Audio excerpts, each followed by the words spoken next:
All righty. Good morning, good afternoon, good evening, everybody. Welcome back into the Dragon's Den. Glad to see everybody here this fine Saturday morning.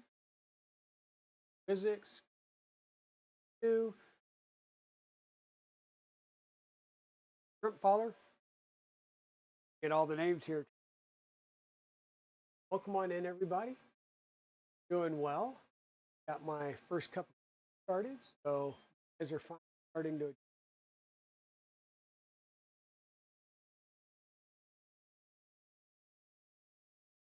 Um, so today we're going to get started on the Z-axis. We had previously done our Y and X.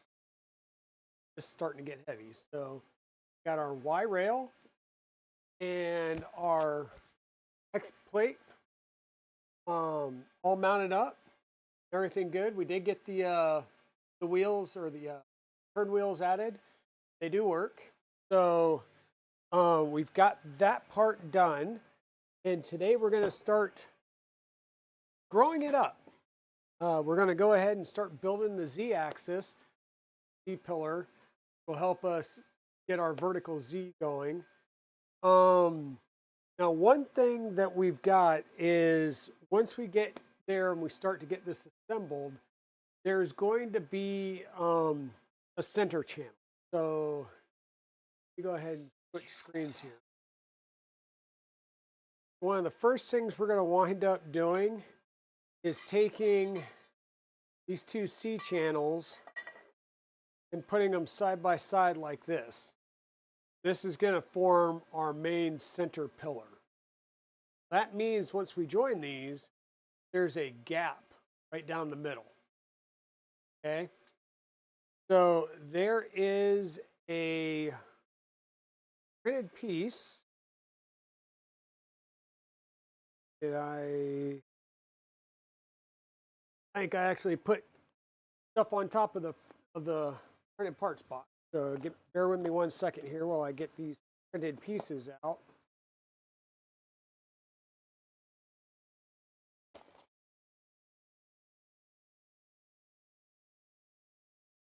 There's a printed piece here that is going to be able to slip right down the middle of this. And I think it actually goes the other way, regardless. So this slips down the middle. What this will allow us to do is add some type of dampening material.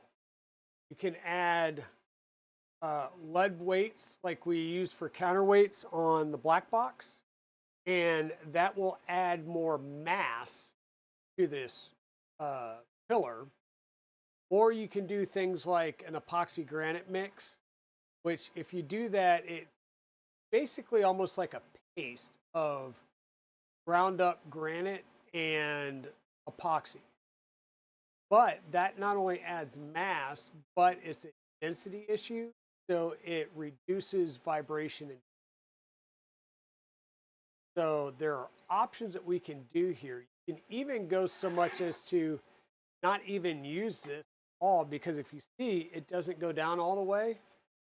I have seen people actually make a plate for the bottom, put a plate on the bottom, put a wax release on it, mount a plate to the bottom, and literally fill the whole thing up with epoxy granite. That'll help you get down into the grooves and everything. Downside is you're never going to get this back apart. Never going to come apart because you're going to have epoxy into all the different stuff in there in the extrusions. This will never come back apart. That's one thing that people are doing to dampen the vibrations and everything, as well as make this even more rigid. In my case, at most, I would consider filling this with epoxy resin. Most likely, I start with just getting some 5-pound thing of lead and filling it up with lead weight. If I don't like that, then I'll figure out a way of dumping it out and doing an epoxy resin. just food for thought there. So today we're going to get started on the axis.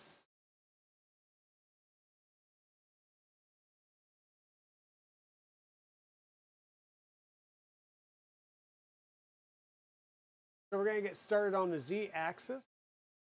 And that's the extrusions that I have laid out here. These are C-beam extrusions. And we've got two at 260 millimeters, one at 250, and then another one at 120. Lengths shown are for the standard 60 millimeter clearance build.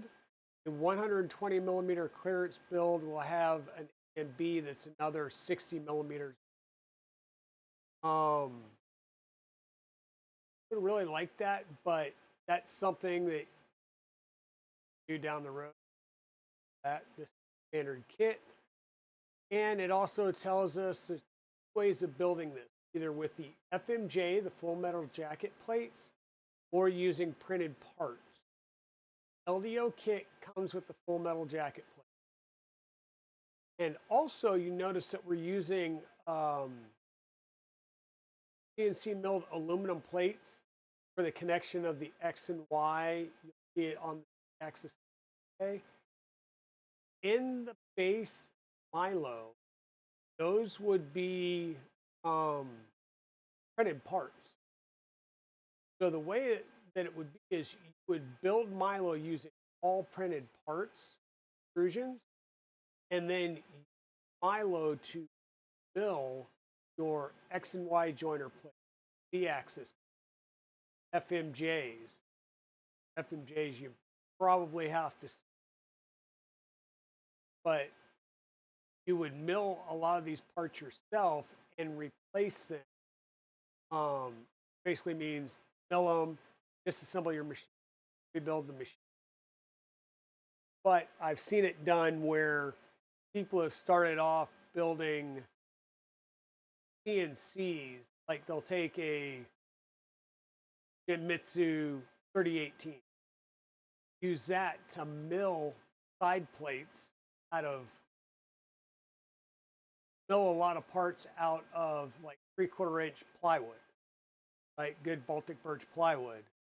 Disassemble, reassemble it using the Baltic birch because now it's more rigid than the acrylic parts that it normally uses. Then use that to start milling basic plates, and then tear it down, swap out the Baltic birch for aluminum plates. For a while, you're just consistently making, using the machine to make the machine itself more rigid. So kind of the same thought here. Build it using all the plastic parts, then use the machine actually cut the metal part.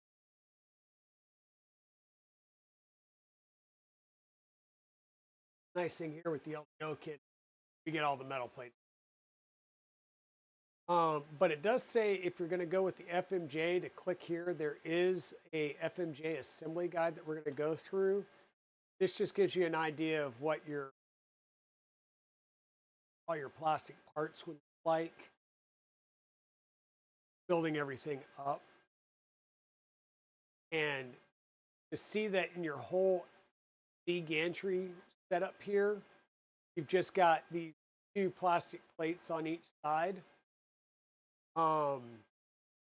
Really not much there holding it together for rigidity, especially when you compare it to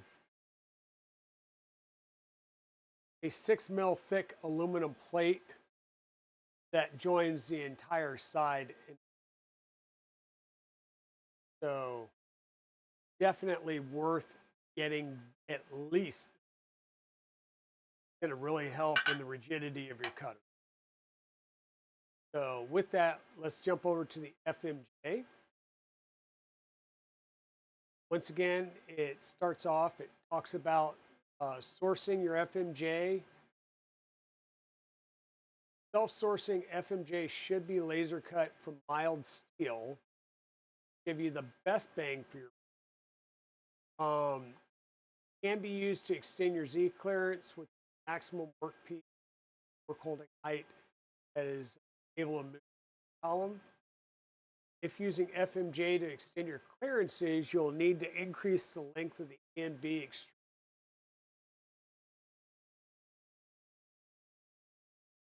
So you'll need 320 millimeters instead of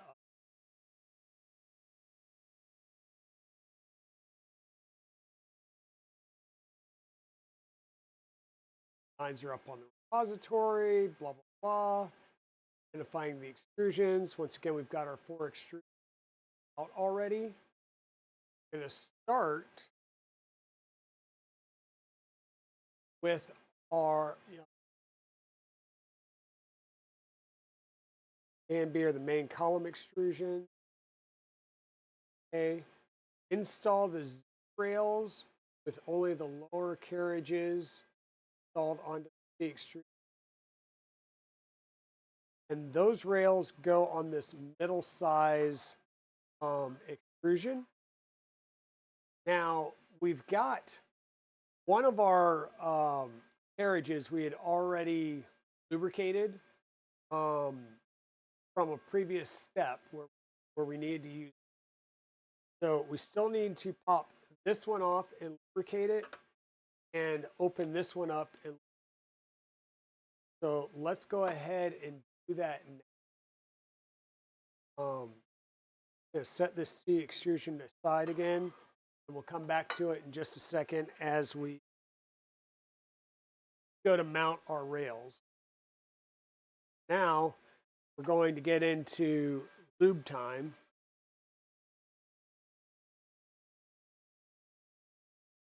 Standard thing, glove up. This is where Liz normally is here. She likes to be here for lube. We're gonna get ready to lube up. Stuff over. Okay.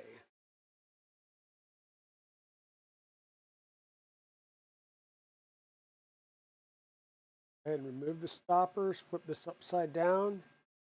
Gonna pull our rail off. Cut the rail aside.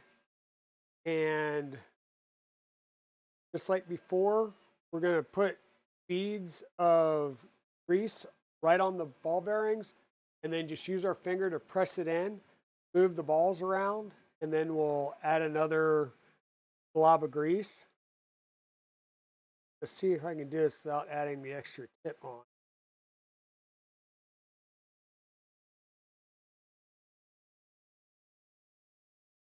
Come on.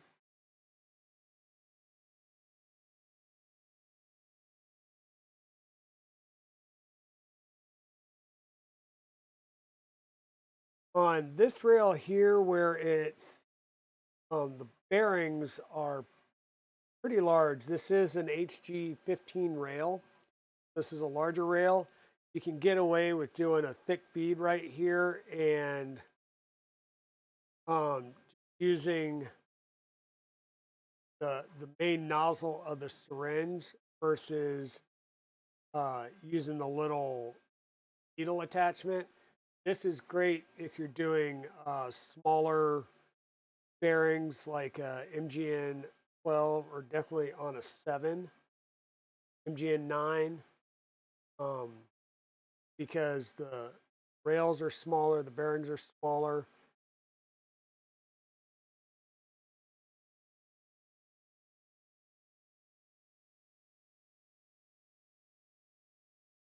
To get some grease in there, and then I'm just going to use my tweezers and move a couple of balls through at a time. All we're trying to do is get the grease down into the raceway in the carriage.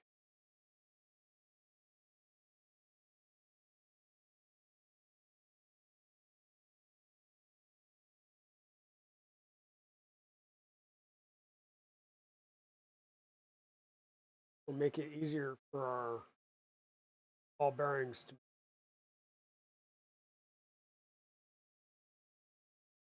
get this packed in there pretty decently so that when we go to run our machine, it's well lubricated. We don't have any issues.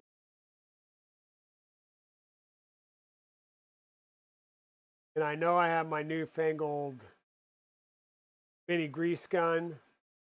I still have not loaded it. I still need to do that. I'll probably do that this weekend. Test it out on something. I've been working on doing some metal fabrication.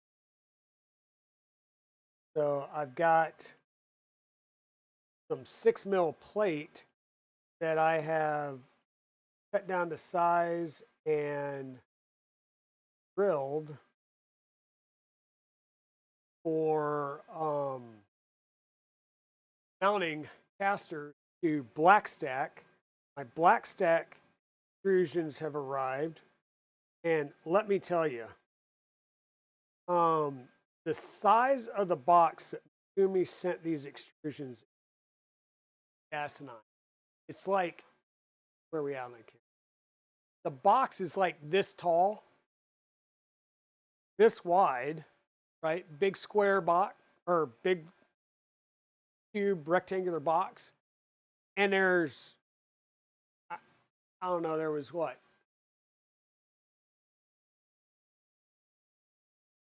18 extrusions in it, no more than 610 millimeters long. I'm like, it was ridiculous the amount of packing and stuff they put in this box. I don't know if they just need it to be a specific size to ship via UPS ground or what, but it was ridiculously asinine size of this. Okay, so there's two. Probably should open this up. Started.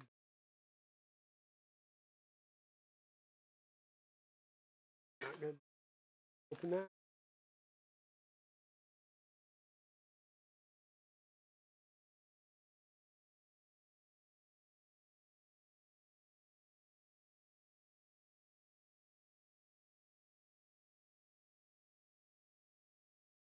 But I've got the base extrusions all. So I have all but one hole tapped. And the reason I don't have one hole tapped is because I broke the tap off in it. So I have to replace that.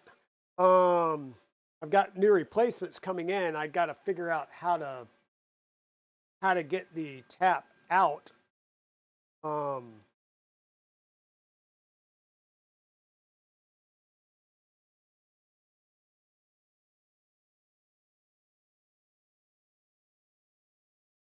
Because drilling it with the drills that I had on hand was not working.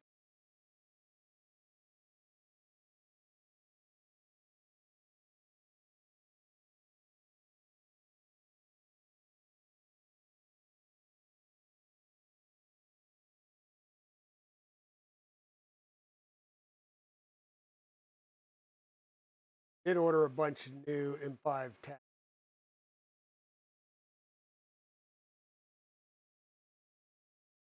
I know I could oversize it and just use try and drill out the whole thing without saving the threads that I have cut in already. I can basically drill out the whole thing, oversize, and use a M6 for that particular hole.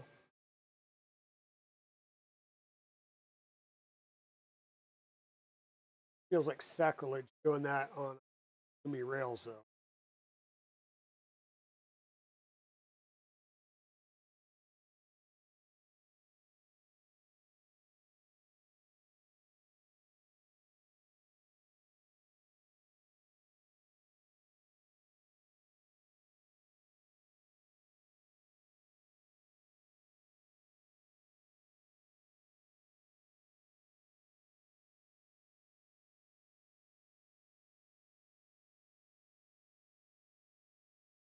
So how's everybody doing this morning?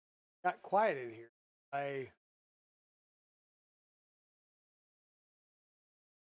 frames. Saturday morning and everybody's like still have to sleep, huh?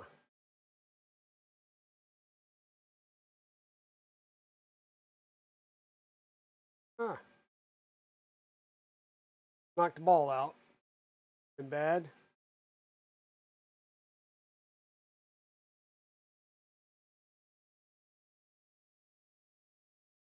A little bit more grease in these.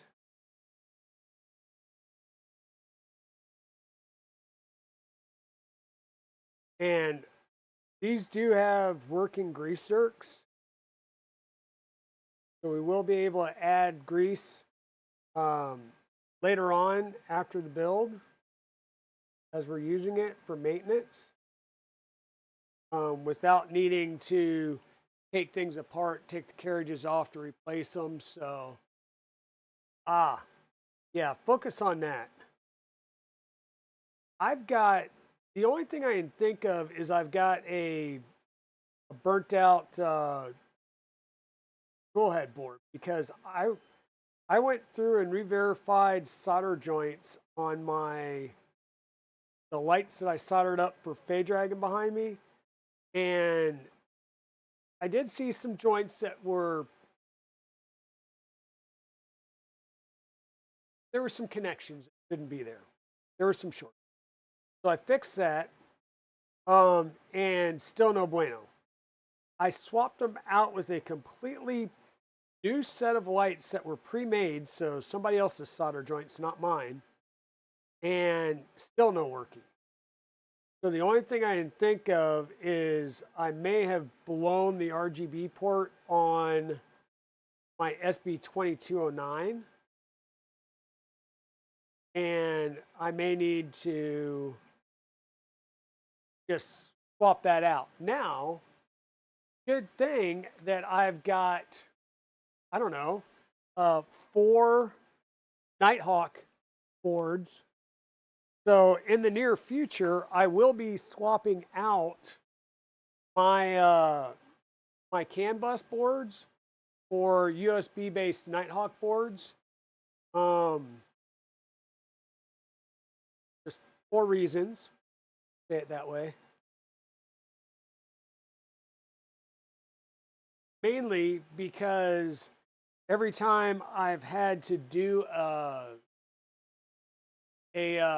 clipper upgrade to my CAN bus boards, I almost always invariably wind up having to go through and do a full, reload catapult, reload clipper. And I don't know why, but it frustrates me. Now, CAN bus works great. Love my CAN bus. But yeah, I don't love having to completely go through and redo a bunch of work. Good morning, Royal Nomi. Welcome in. Welcome in. You just missed a stimulating lube stream. We just had to lube up the rest of our carriages for our Z-axis.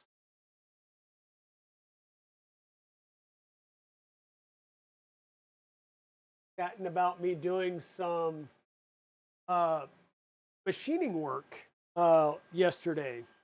So I've got in the extrusions for the base of Black Stack. Hey Pez, how's it going? You just missed the lube part of the stream. So apologies for that, but got to do things when you got to do things per the manual. So this is going to take 4 M3 peanuts and M3 by 10 screws.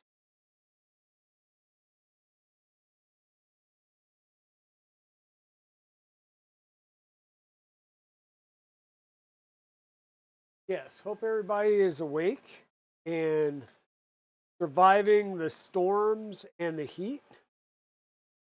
We had some storms yesterday that actually I was starting to get a little worried and just told work, like, hey, I'm logging off and shutting down because the last storm that we had come through, I actually lost my large uninterrupted power supply downstairs. So I need to file a claim with APC, see if I can't get that placed. And we're going to use M3x10s on these. And what they ask us to do is you must do the ends and the middle. So we've got the two ends, and it says the middle. Yeah, make sure the endmost and the centermost. So, yeah, this one needs to be done at a minimum. I've got another one there. I need to, it calls out 8 screws. So I think my preference here would be one extra. And since I'm using my own T-nuts for these, because I use, if you remember on our Y rails, I populated every single hole. So I am going into some of my own hardware here because of how I have chosen to do these.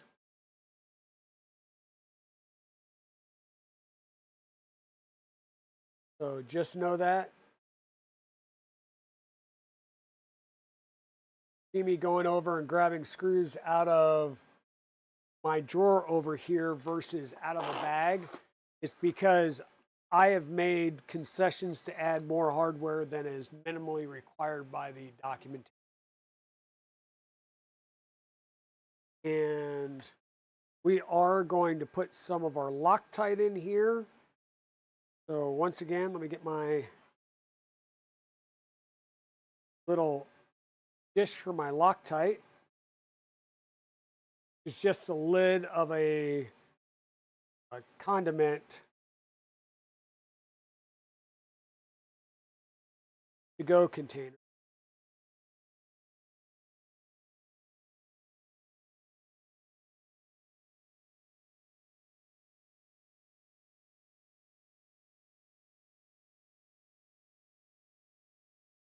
Going to get that started so that we can get all of our screws started.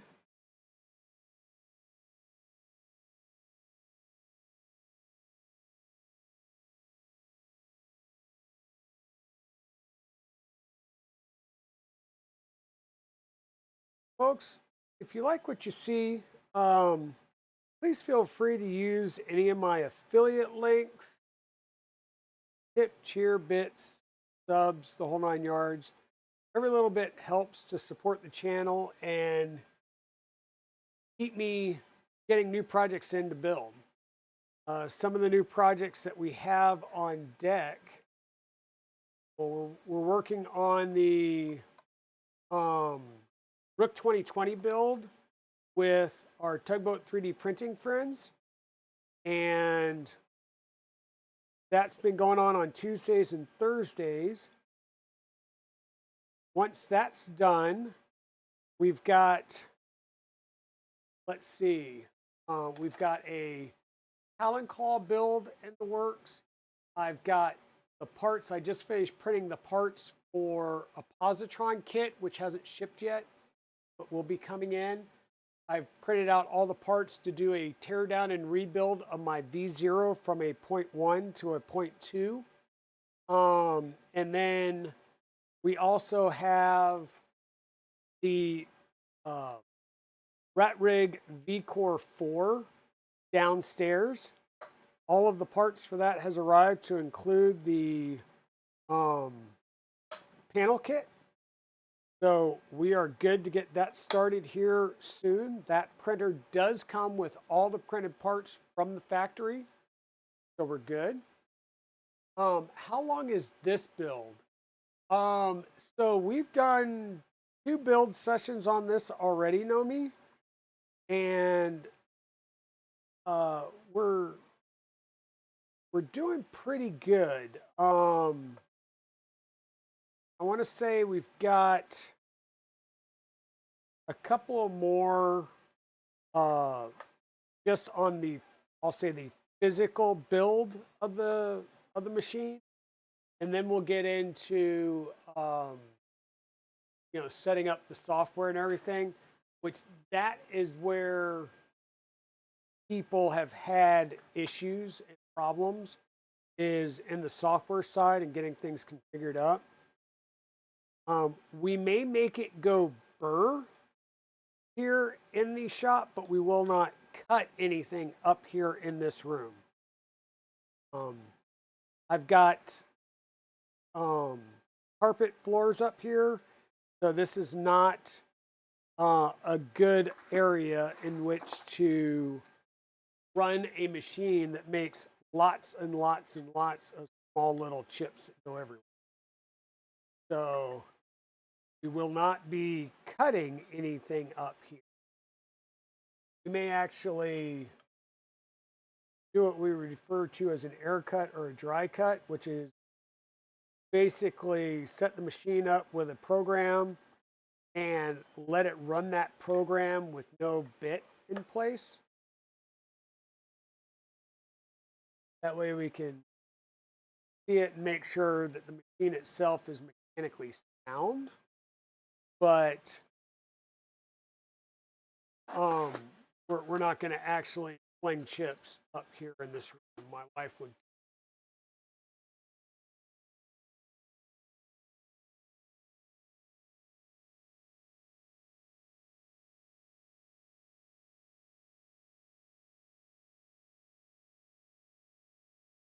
But yeah, there's a couple of more build streams still to go.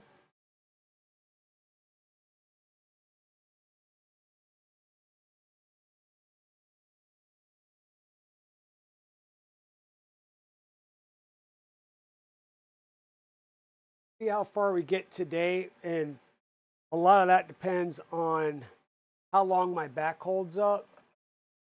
I've been having some lower back spasms, and sitting on the, I was sitting in a chair yesterday as I was doing all the tapping and stuff, but I had to go into hand tapping after I broke my only speed tap, and which was completely my fault. I had forgot that I had the drill in like full power, full torque drilling mode instead of torquing, dropping the clutch down for lower torque. And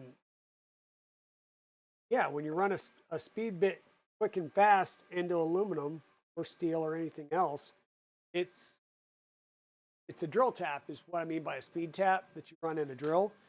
And yeah, it snapped, boom, in a heartbeat. Didn't even think.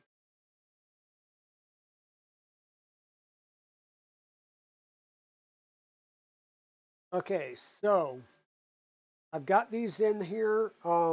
This side is locked down. He's out.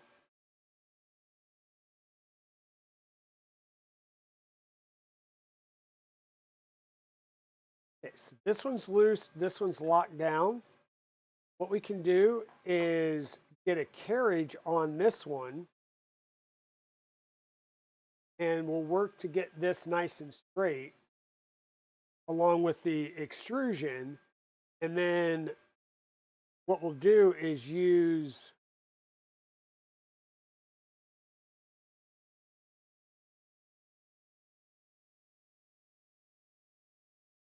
look, there's 4 balls. That's nice.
There's pretty good amount of tension on the uh, bearing blocks, and the plastic dummy rails are kind of loose. And so that could lead to an issue where you have, I don't want to say binding, but the balls have a little bit of room. And once they start to go off, it's really hard to keep them on there. Just distribute it in here. Okay. Now we need our dial test indicator, our DTI.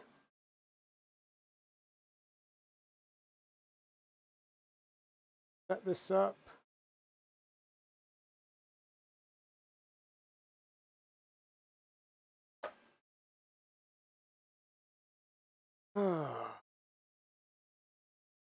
This way.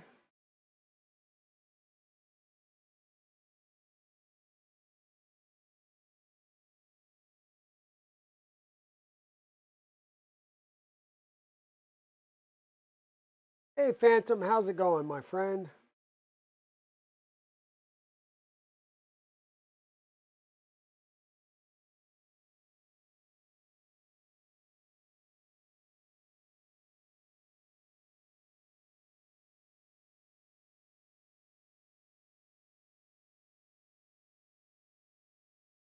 And so what I'm doing here, and it's kind of hard to show you from here, bring you around on it.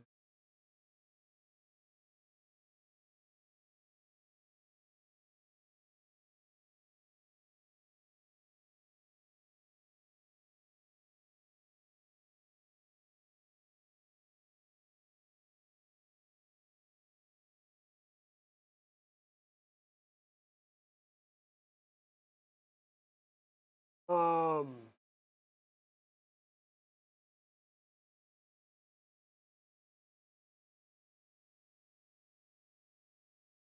so we've got our base magnetically locked onto the carriage so that it's going to move with the carriage. We've got our DTI set up against the extrusion, and we're going against the larger piece of extrusion down here. And what our goal is to make this needle move as little as possible. Sorry that the camera itself keeps tension.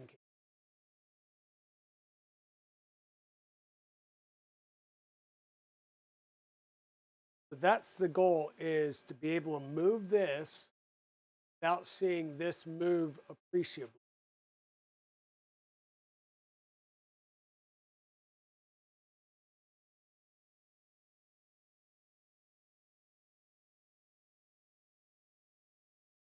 Move a little bit, but this is not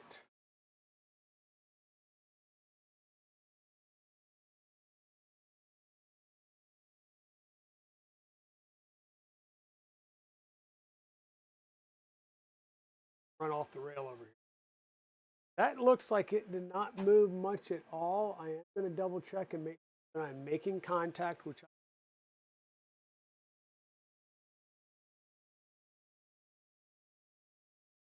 what this is going to tell us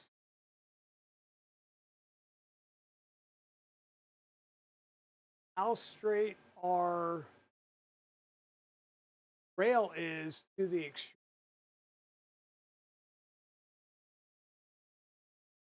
That's what we're trying to look at.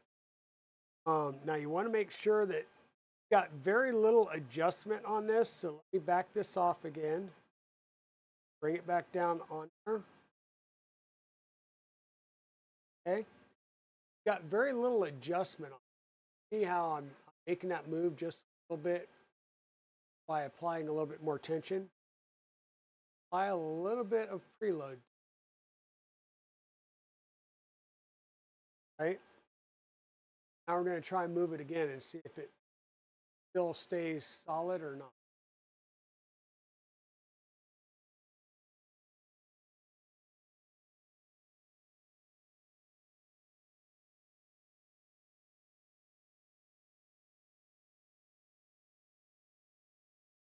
That is staying pretty solid. So pretty confident that this is nice and straight with this C channel. So move this off to the side where it doesn't get knocked or damaged.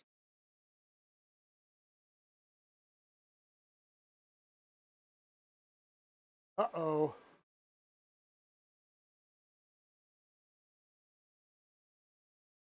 One second. Got Dunkin' coffee.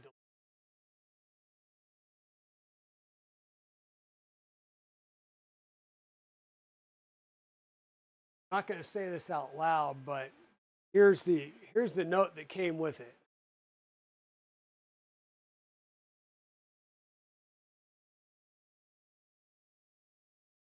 So if you guys are up on the travails of the Dragons, it is nowhere near as fun and interesting as Alan Mandick's cross-country journey.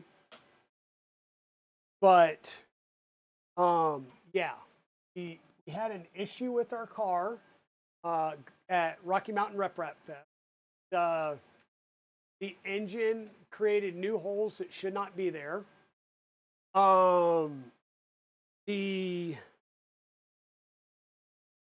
God, words are hard sometimes. The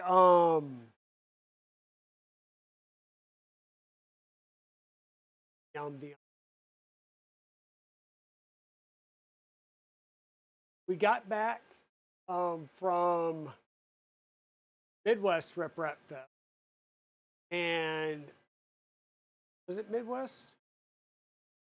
As Midwest? No, I don't know. We got back from one of the trips. It was Midwest, and me and Evil Diesel got back first, little goober, and we unloaded the black box here at the house, and I took him home. Long story short, when Mrs. Dragon finally got home around midnight, we unloaded her car, and apparently one of the doors was not fully shut, and we killed the battery. I've got a 12-volt battery that's reading 5 volts, so $300 new battery.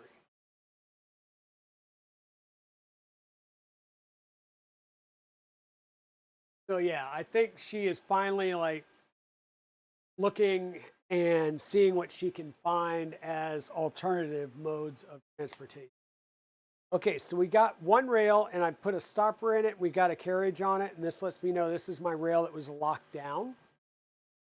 This other rail, what we'll do is we'll loosen it, and as we add the Z plate, we are going to use the Z plate motion to set this rail straight according to this rail, because we like this rail now that it's nice and lined up with the edge of the extrusion. So we'll align this one to this one, making sure they're both parallel and equidistant. Okay, so that's how we're going to do that. Just same way that we do all of our 3D printers. They do suggest a different way here. I just have more faith in auto aligning one to the other. So we made sure that we got our rails installed. Use the rail alignment guys to stop the lower carriages from falling off the rail. Aligning the rails, repeat the alignment procedure described there. Yep. Column assembly. Place A and B facing each other, creating an internal. So A and B face each other, make an internal hole. Right? So that's A and B.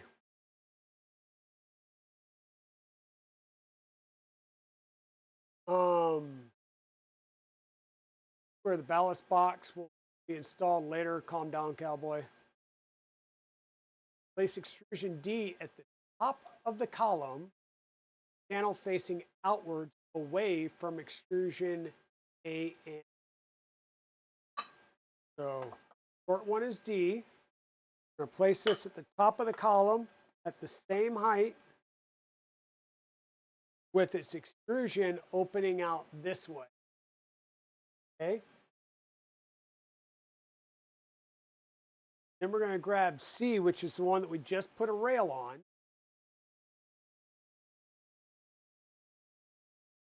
And that's going to lay down right next to this, and it's going to be offset by a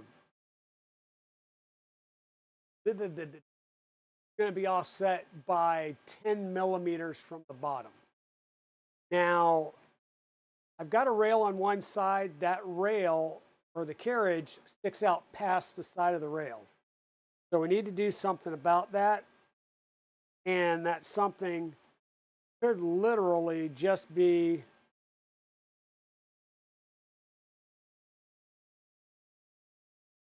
throwing another stopper on this side and going like that. Now we have a flat surface that we can line up down here.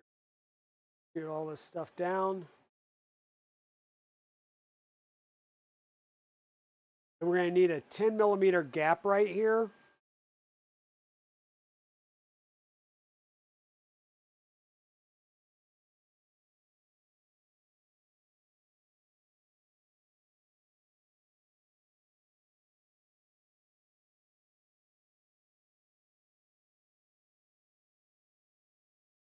And that's our 10 millimeter gap. Okay. That's basically going to make allowance for having the plate down here.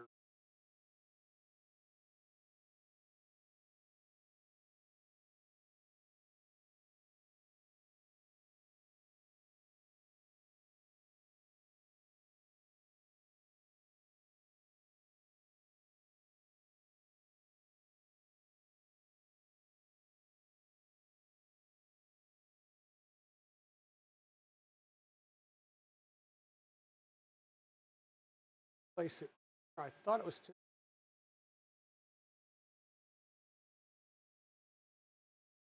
my bad. It's 18 millimeters. 18 millimeters. So we're going to take this, slowly push it up until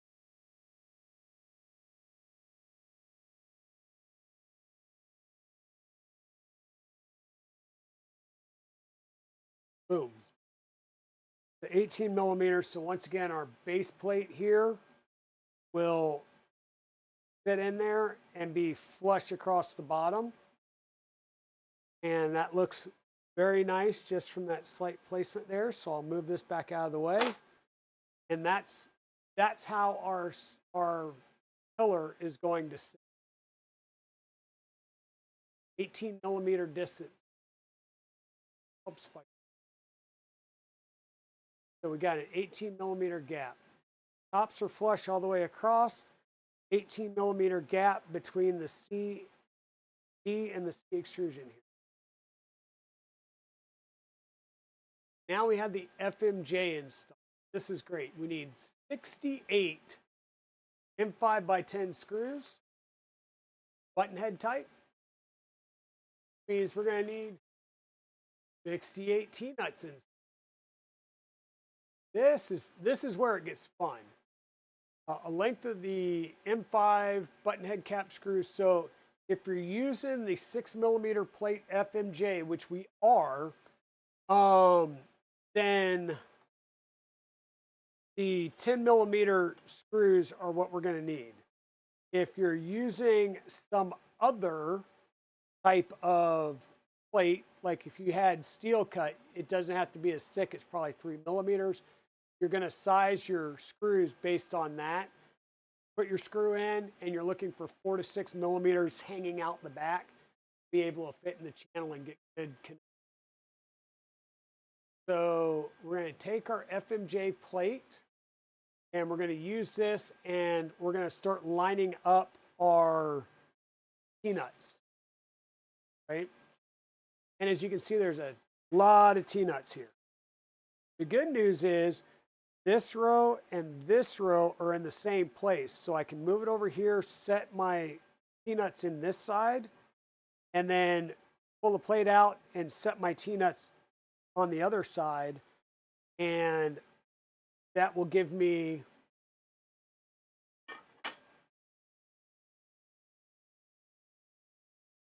the right location. Now, looking at this, the location is set with this front lower edge. So this edge is right in line with your C extrusion. So get this lined up right up here. Make sure that you're nice and flush and level, or nice and flush there. Then go in and set this row. Notice that this bottom this bottom row of screws here are what's going to be used to attach it to the Y-axis. So you don't put anything in these bottom screws, bottom hole.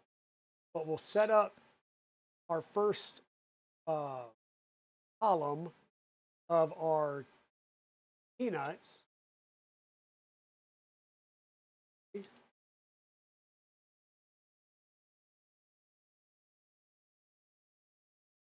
That spring not one page.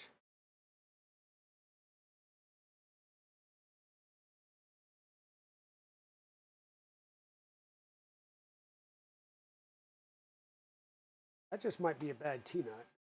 That wasn't good. Why is it being...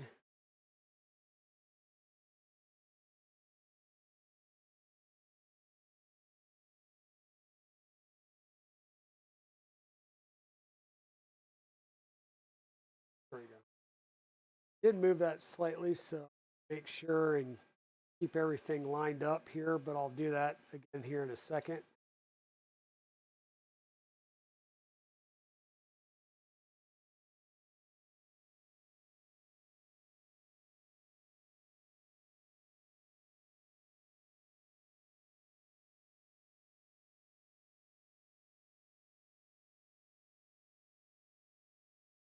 Right now, we're just trying to get everything placed in, and there's going to be a lot of these, so take time. So how's everybody doing today? Hopefully you're doing good. And like I said, you're staying out of any bad weather that you may be having in the area. Now, we had storms come through yesterday that I wound up logging off and shutting a bunch of stuff down yesterday just because we had thunder that was hitting so hard. The house was shaking and I could feel it in the, I'll say, in my neck. And I can feel it in my neck because of my surgeries and stuff. So that was pretty, and that just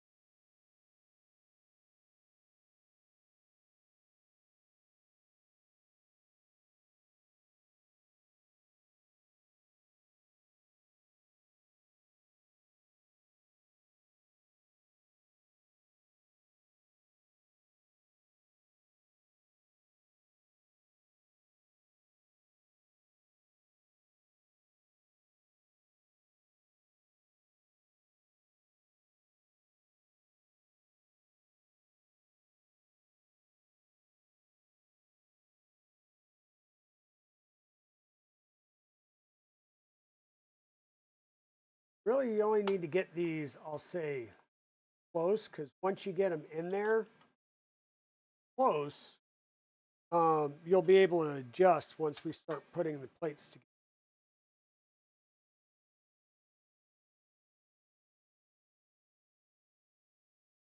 So the next row, we're skipping a row and we're going into the other C channel here. So we just need to line these up side to side.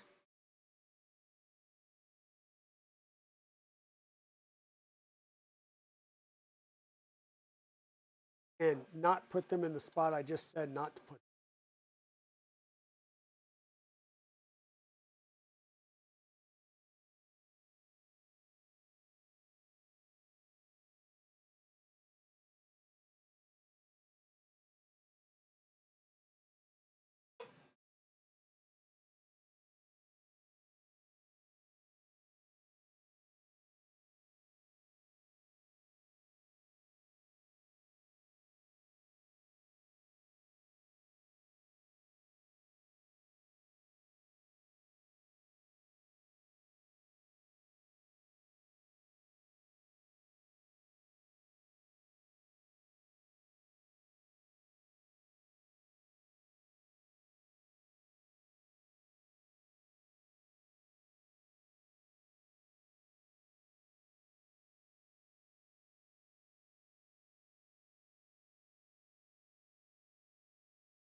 Yeah, it was beyond an issue. The good news is that it was remedied. Kia did, not even blink and um, provided a replacement engine. So that was very nice.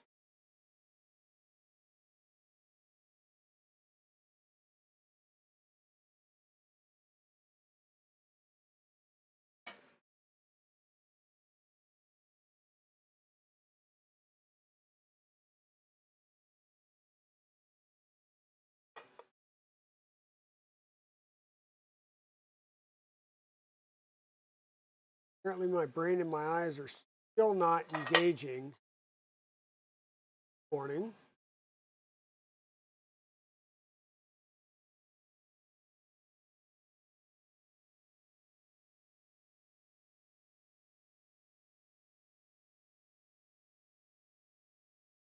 Not tomorrow.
Okay.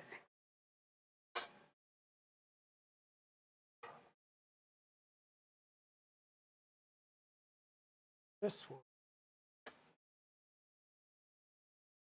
2, 2, 1.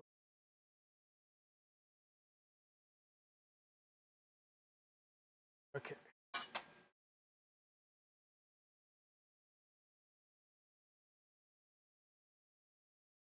Going to lay these in there one at a time.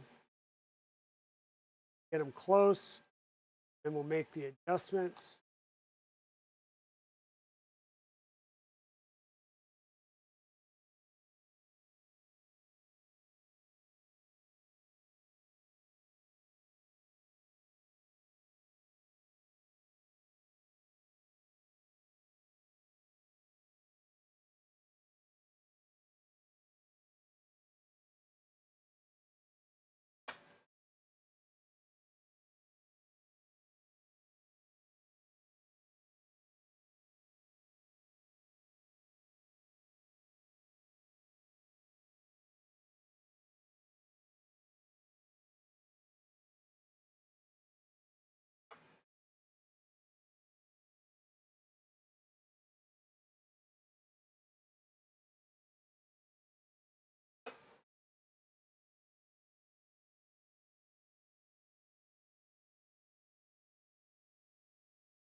It's just going to be load up a ton.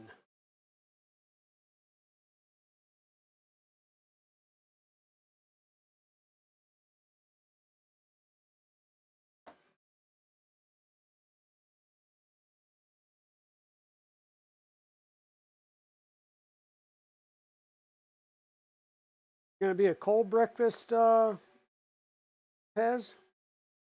I've been trying to do things that don't involve a lot of cooking so that you don't generate a lot of heat. Lovely Canadian summer that you're at.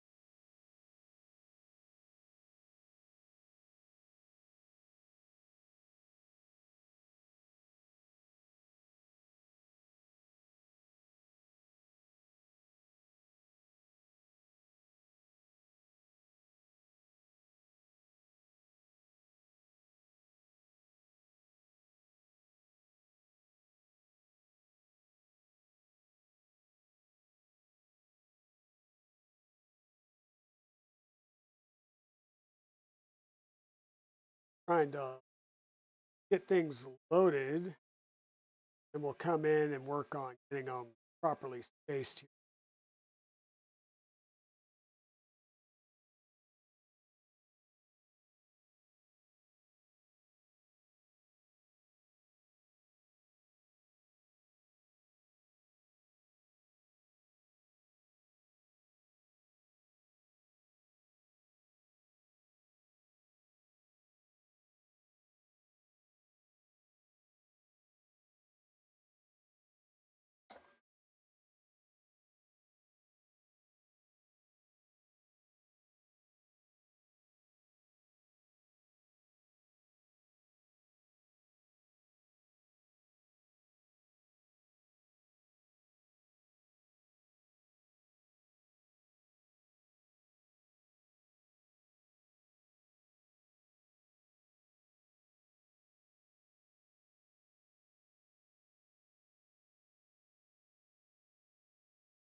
Okay. I think I have everything fairly well lined up. We're going to start putting in our M5 by 10 screws. And once we finish one side, we'll be flipping over and doing the other side. So be a Loctiting.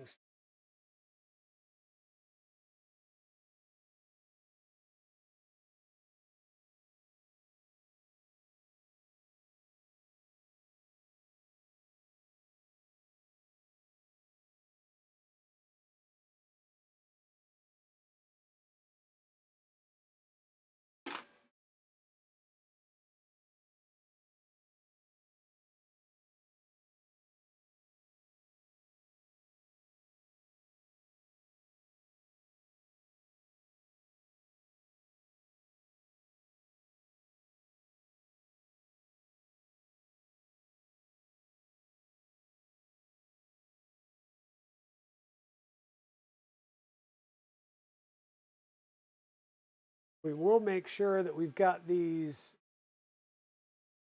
properly aligned, at least for the first three, before we lock these in. Got an idea of how to do that? See if my idea holds true.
Yeah, Mrs. Dragon is just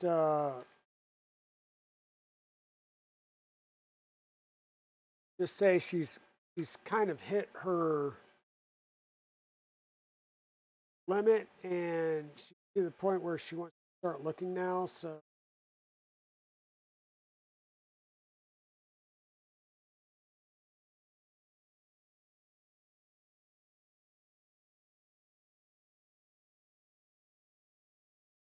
I tried talking her into a Jeep before, and I know that that's not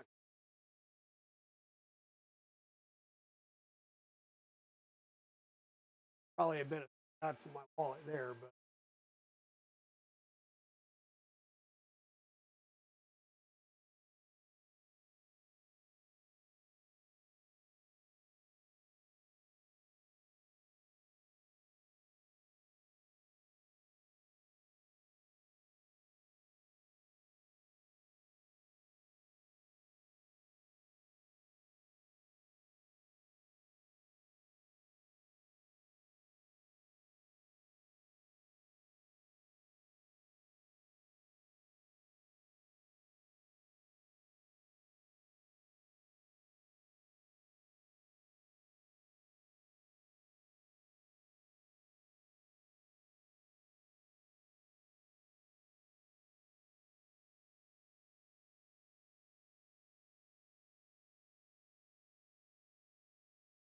okay.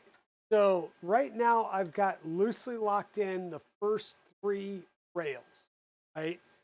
Those are supposed to be all three straight across the top here. So I'm going to set it just like this down on my surface with that side plate hanging over. And now this is going to let me lock these plates together all at the correct height of the top.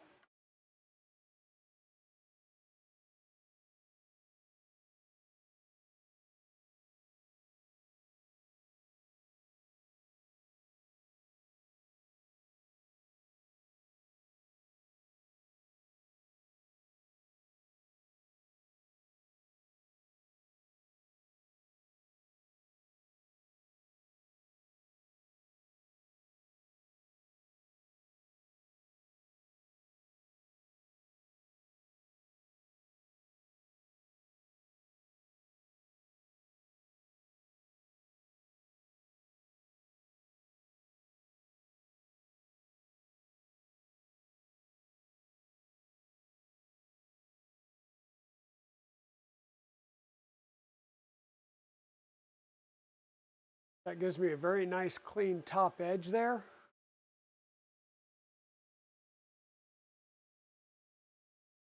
To work on. Go ahead and tighten the bottom down.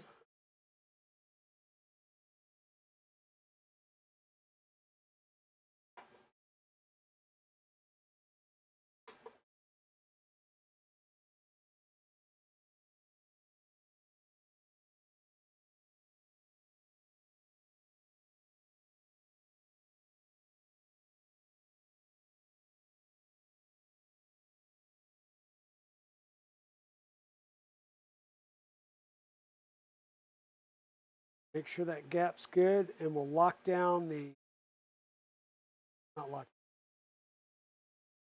snug up the bottom two.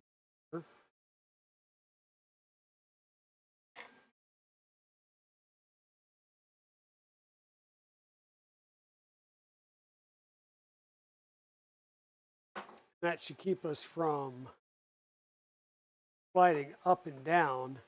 Now I can come in and do the remaining.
Not curious.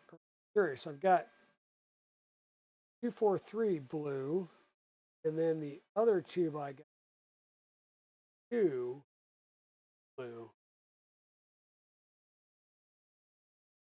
Don't know if it's the same.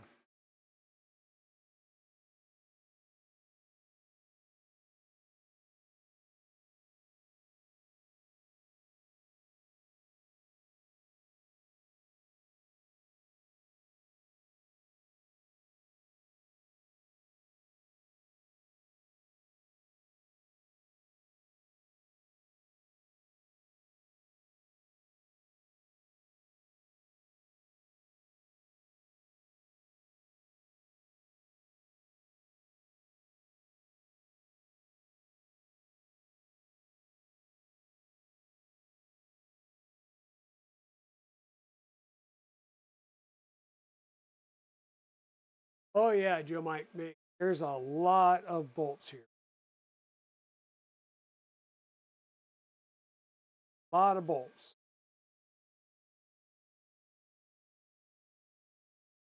And this is just one side. There's going to be a whole other side to do as well.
Okay. One side done. I think that deserves.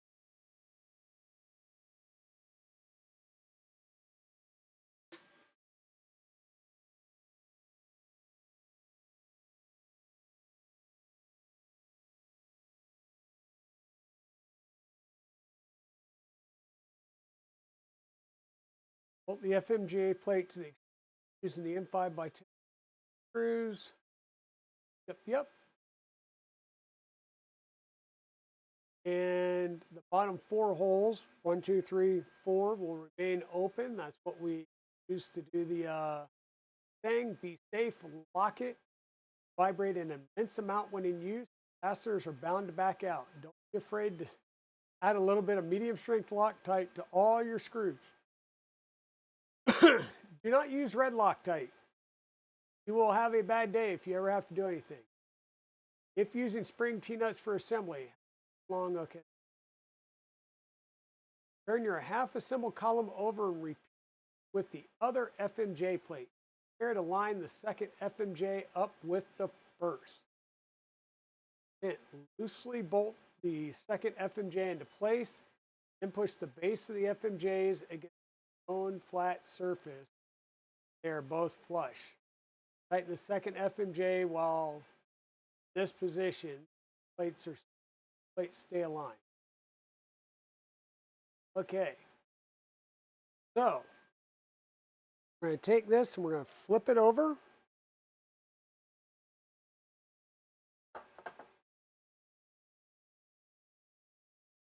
And we're going to do everything again. So we're going to take our plate, lay it on there, and use this as a guide to put in our T-nuts and just work our way across like we just did. There's 30-something T-nuts on each side.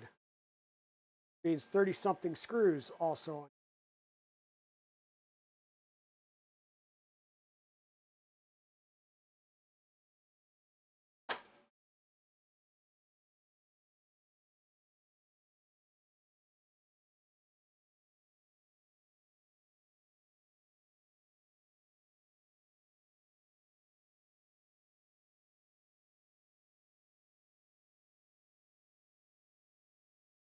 Once again, I'm just eyeballing them to get them close, and then we will, once we slide the plate over, we'll get them the rest of the way there.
How have you been, Joe Mike Makes?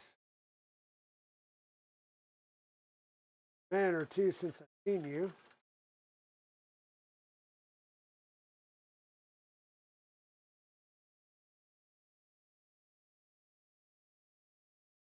And thank you for coming in and enjoying the Saturday morning here in the Dragon's Den.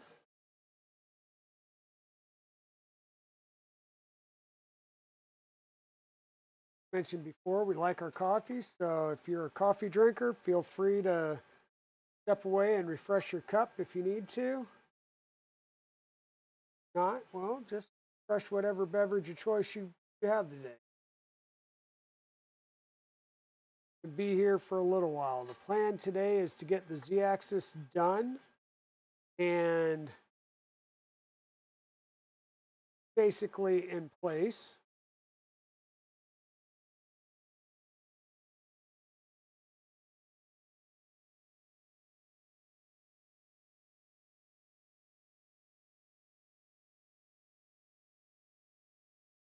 So that we can continue this build.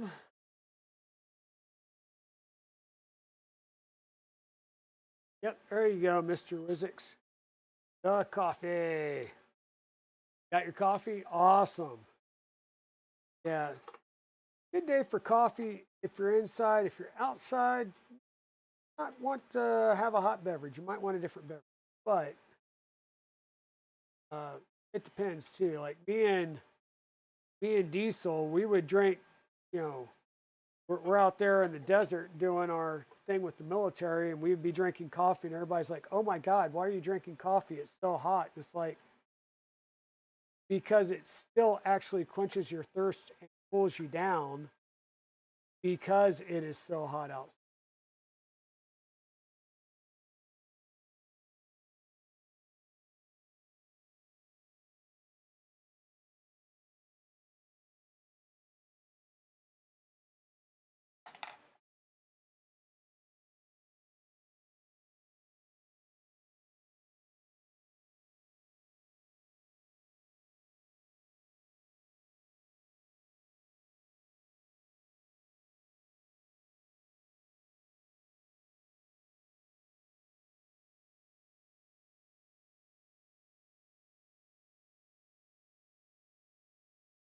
Now remember, what we're doing here is just trying to get this plate lined up so that we can get the plate itself physically installed. Then once we have that done, we can uh, we need it physically installed but loosely installed. Once we have that done, we can come in and line up our bases to make sure our bases are flush.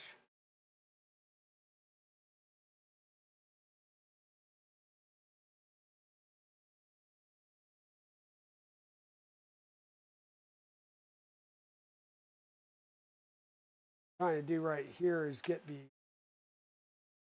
bottom row aligned.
He's going real easy. Other ones are a little tight, and I don't know why. Other than just, you know, manufacturing tolerances and wherever these, somewhere most likely these. Um,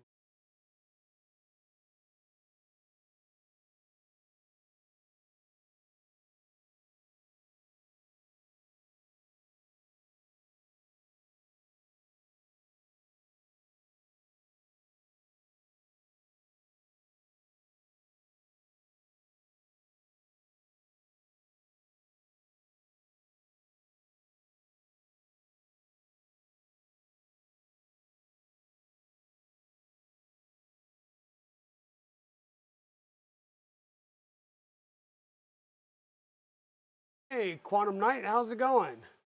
Welcome on in. We are continuing our, I almost say black box, our Milo build, which is our latest stream build here. We're trying right now to get our FMJ plate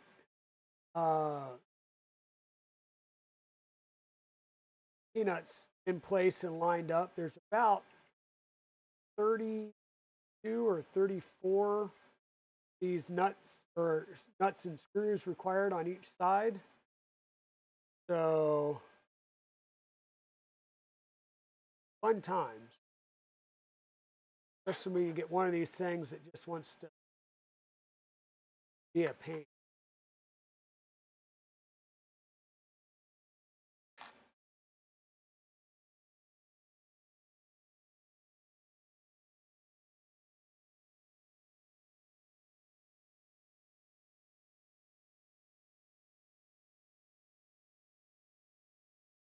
Okay. Now, right now, I'm trying to get them all aligned up. I'm trying to align all of the bolts to themselves. And then eventually what we'll do is we'll set this up on end and align our base plates. So our base plates are at the same height. Hopefully we don't have to do any adjusting down the road, though I'm not going to hold my breath on that either.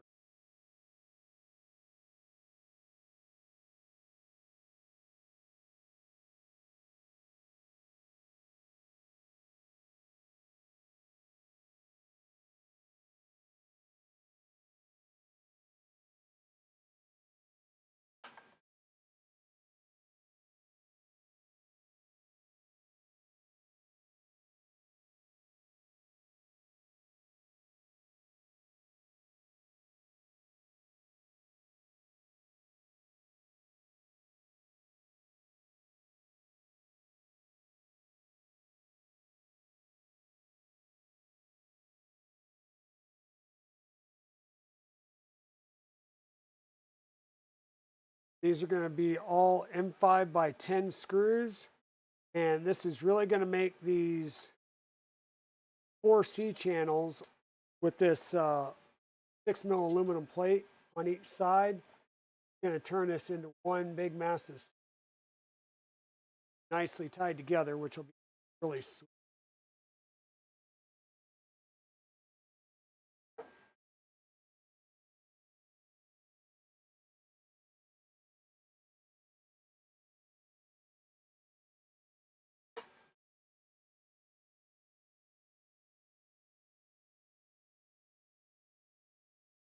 Okay, we'll keep adjusting these as we go.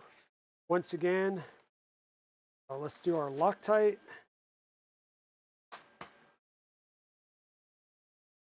Everything here needs to be locked down.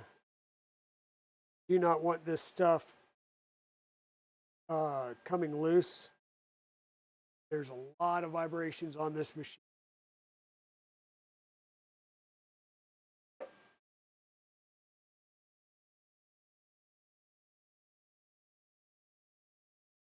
Oh, I love these roll-in T-nuts tons better than hammerhead nuts. On some extrusions, they're a pain in the butt, but yeah, they're a ton better my opinion, than the Hammerhead T.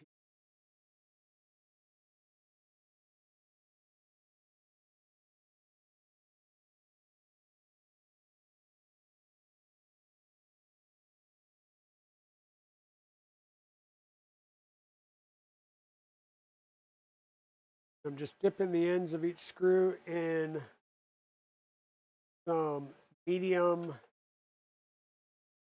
Loctite. Once again, if you put red Loctite on here, good luck. If you ever have to do maintenance on it and take it apart, you decide, hey, I want to go ahead and get the longer throw plates. Well, that's the A and the B, so that's that rear column there. You put red Loctite on here.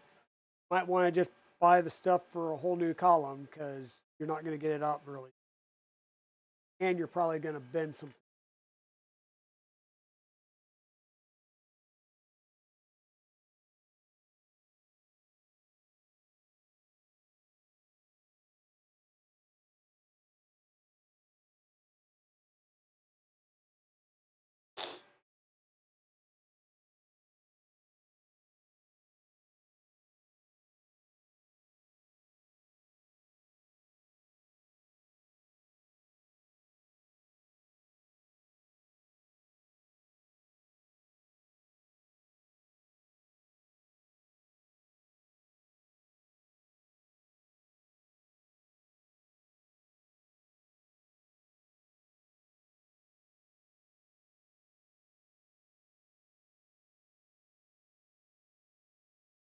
And you are seeing me using a liquid Loctite on these.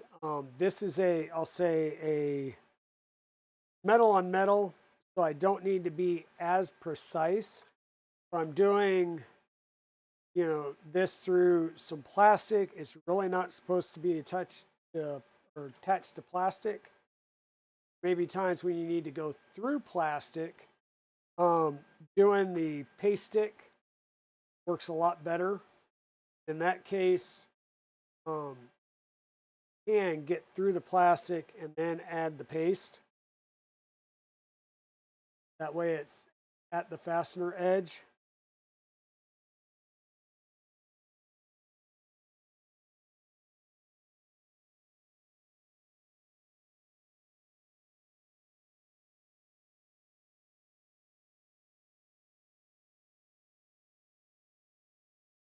And you're seeing me get these tightened down and then I'm backing them back off. That's because, once again, I want to be able to move this because I need to align both sides of the plate and make sure that it's lined up on both sides.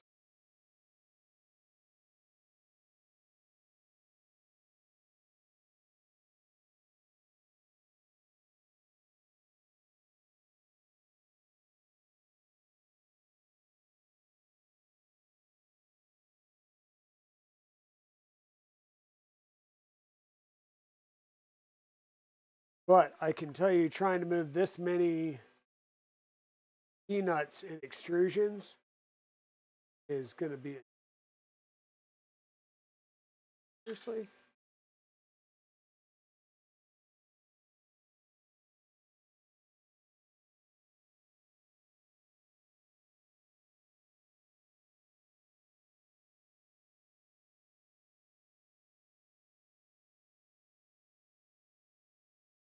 Oh yeah, nice there, Mr. Wizard.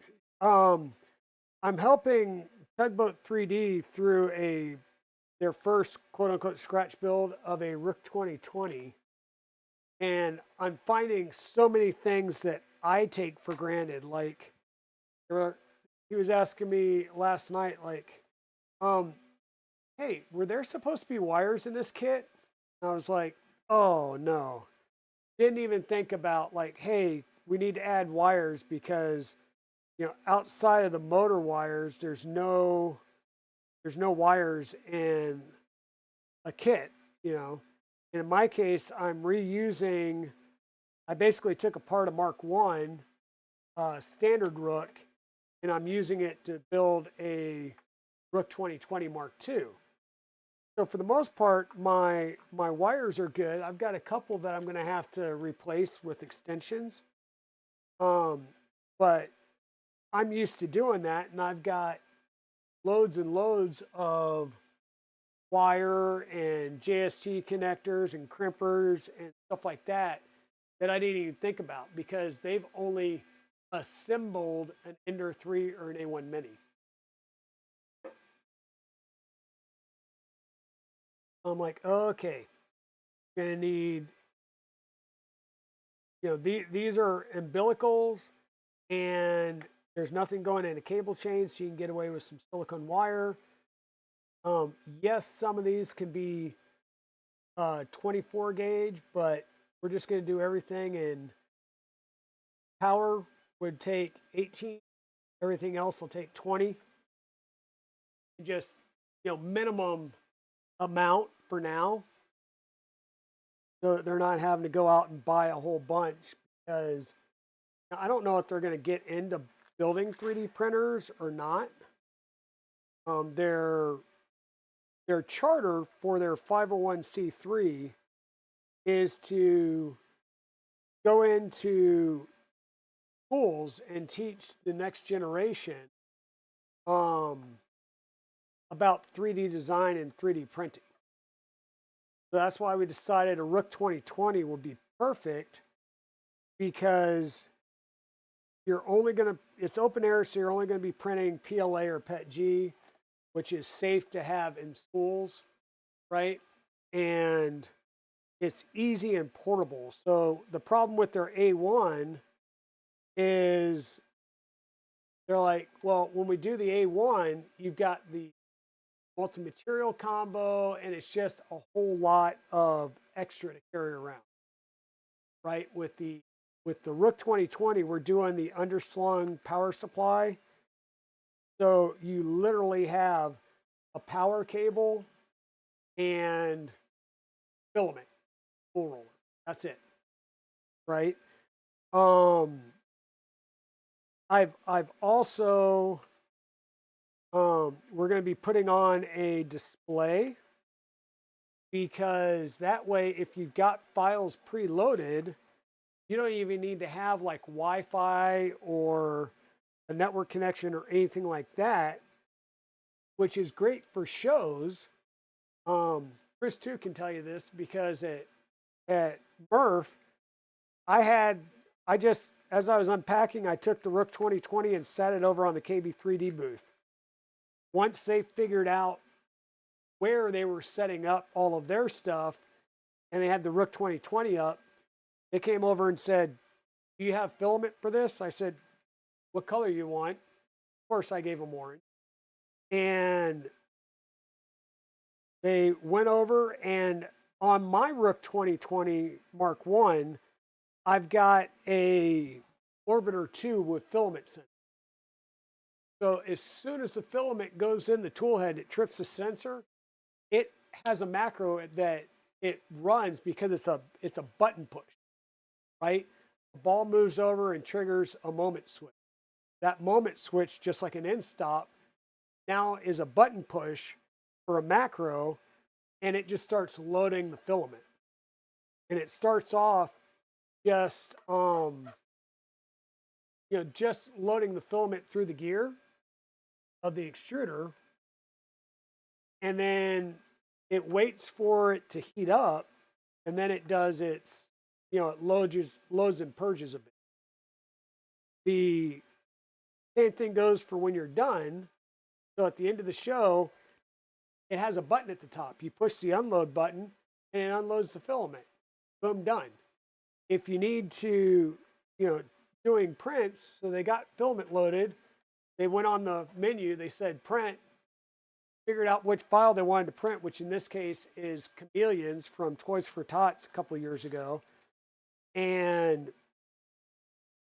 boom, it just starts printing out plates of Chameleons.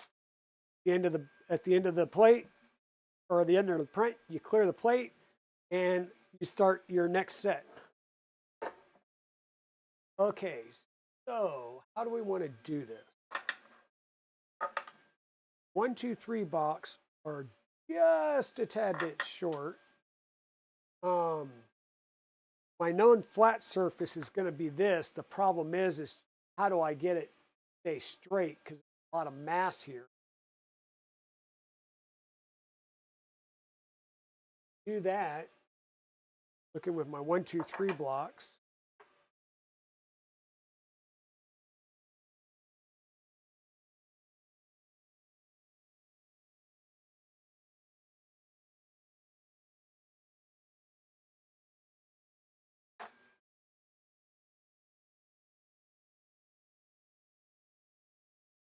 This side, I think. In fact,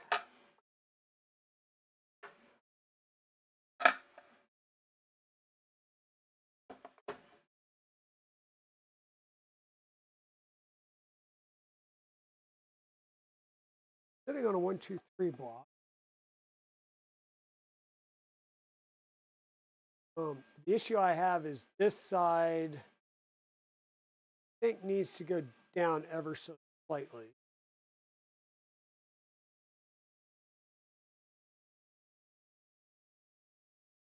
And I don't have my rubber mallet.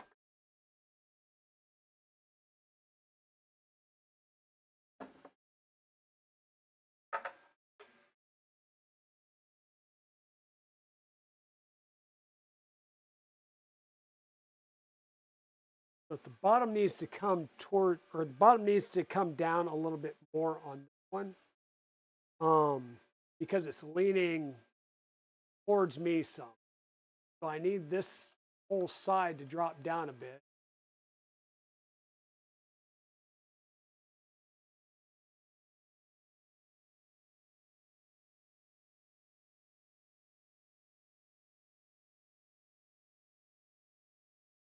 Like I said, now trying to get 30 something peanuts to all move as one.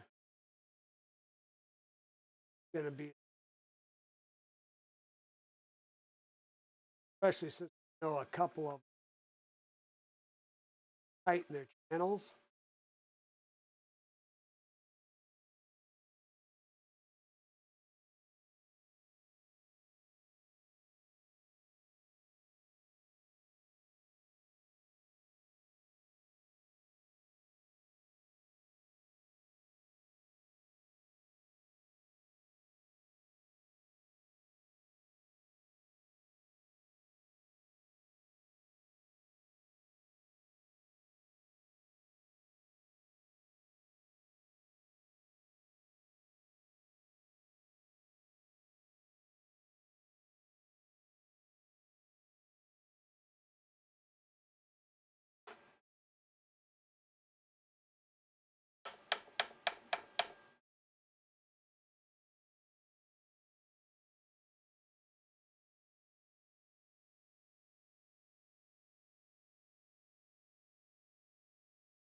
Not sure if you guys can see the amount of gap here right now. So this is leaning my way. I need it to go back this way. I need this top or this side plate to go down some. Shift it that way. That's what I'm trying to do. Now what I'm going to do is I'm going to step downstairs and go grab my rubber mallet. I will be right back.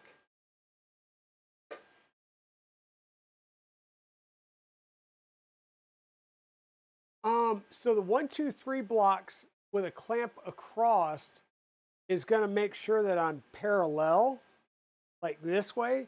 It's not going to make sure that I'm at a 90 degree at this juncture right here, which is the issue. My 1, 2, 3 blocks are not tall enough. So that's where I'm trying to use my base plate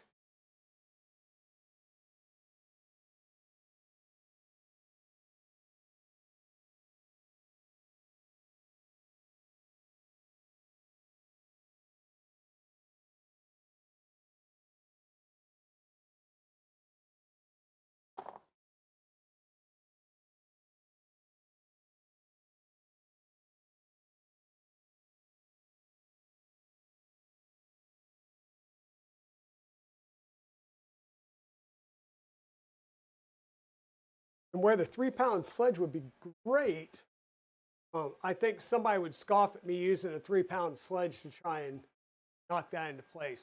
We'll go a little less, use our bed blow here.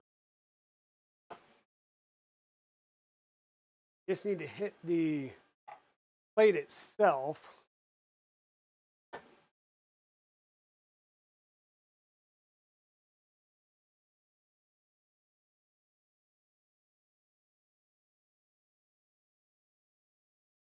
Closer, but you can see that we still have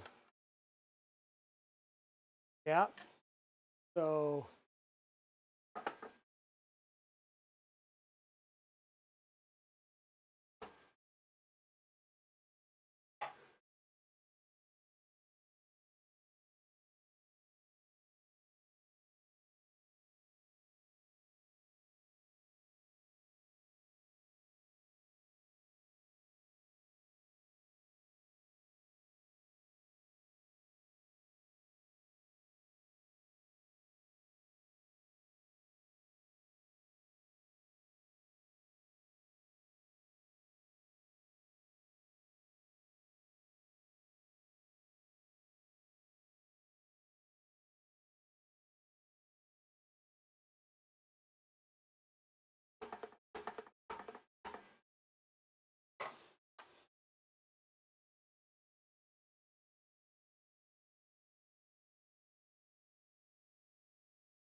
closer.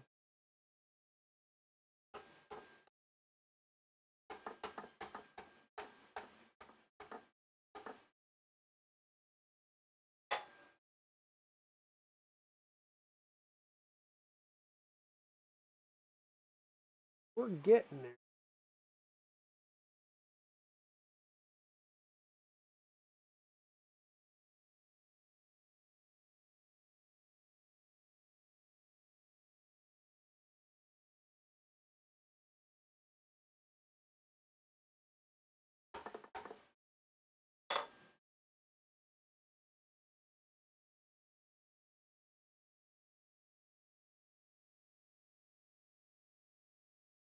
We got to. You want to double check this way.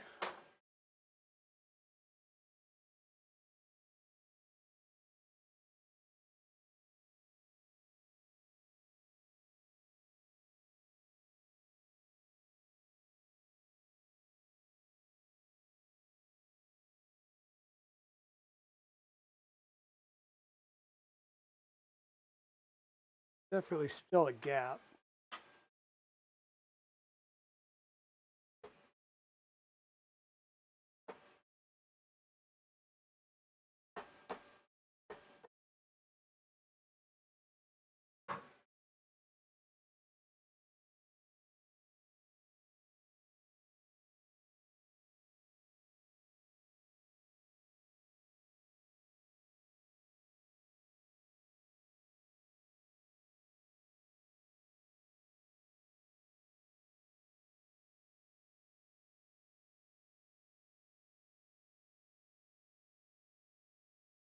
That looks about as good as I'm gonna get it.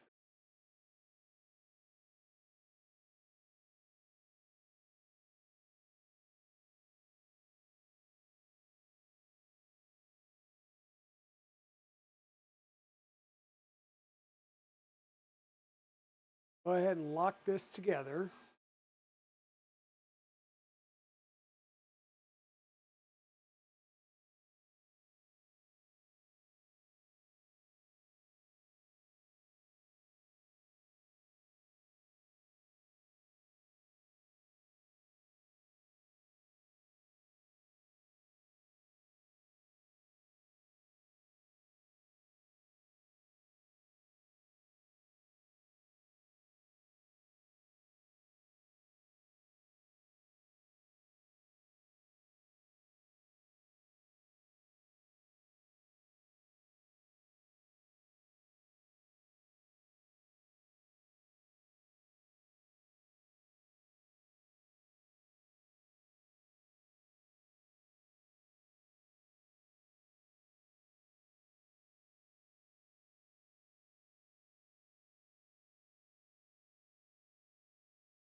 Now, if we wanted to get super critical, we could look at what the proper torque values would be for an M5 metal to metal connection. And I do have a torque driver that I can use to torque all of these down, make sure that they're all torqued down to the same setting versus, you know, the highly calibrated forearm here.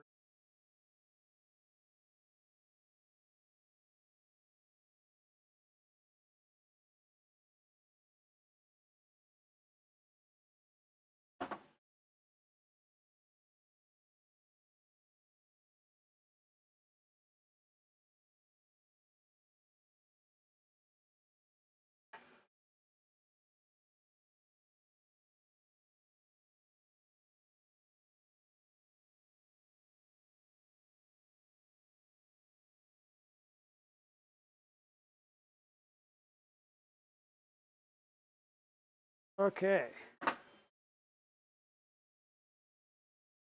C-pillar is complete.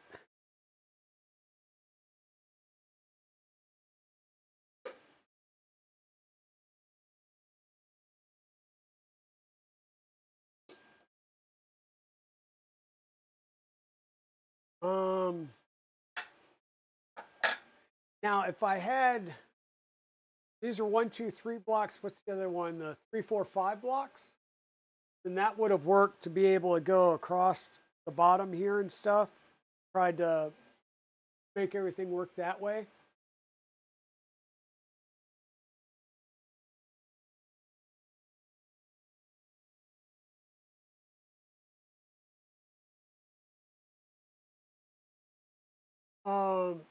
The cutouts in the FMJ for fitting the cable hook and drag chain over here, we can install those now or later. I'm going to hold off on it now. I don't want anything sticking out the side if I don't have reasons. Now we're going to go back to the lower bearing block section and the Z-axis. Basically just skip the build out of this with the printed parts. Now we're going to need the lower bearing block plate, which is the plate here that I've been working with just to make sure that things are lining up. Okay. And we're going to need a 608 ZZ bearing.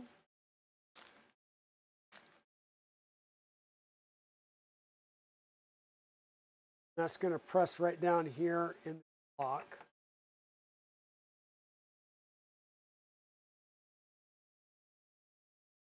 That. And 4 M5 by 12 button head cap screws. So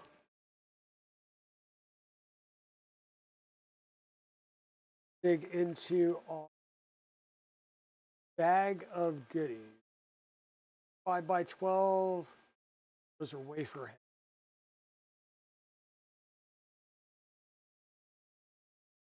22, 30. Rest of the M3 rolling nuts.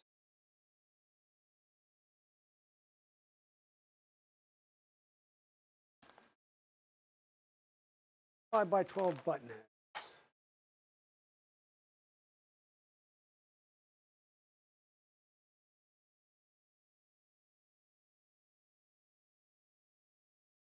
And remember, kids, the more precise you make your machine now, the better off you'll be.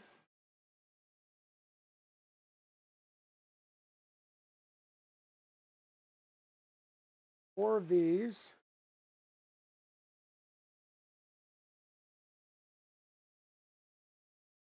Fixate into the bearing block until it's flush.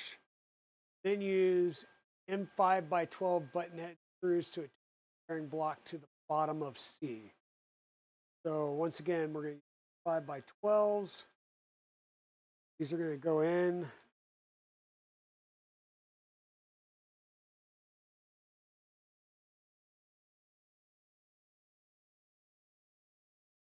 have just a tad bit sticking out.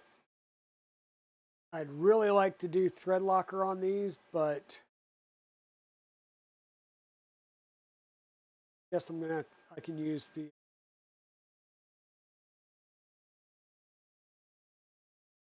stick on.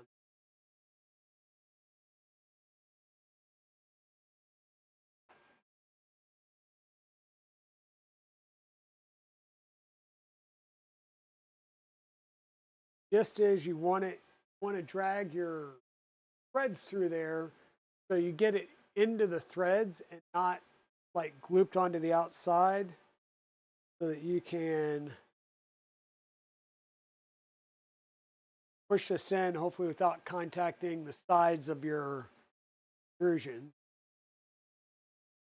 Now, if you were torquing these down, you're still going you're going through plastic into metal, so you'd have to pay attention and make sure that you're doing a different torque for these, because you're basically compressing plastic as you're putting it into the metal.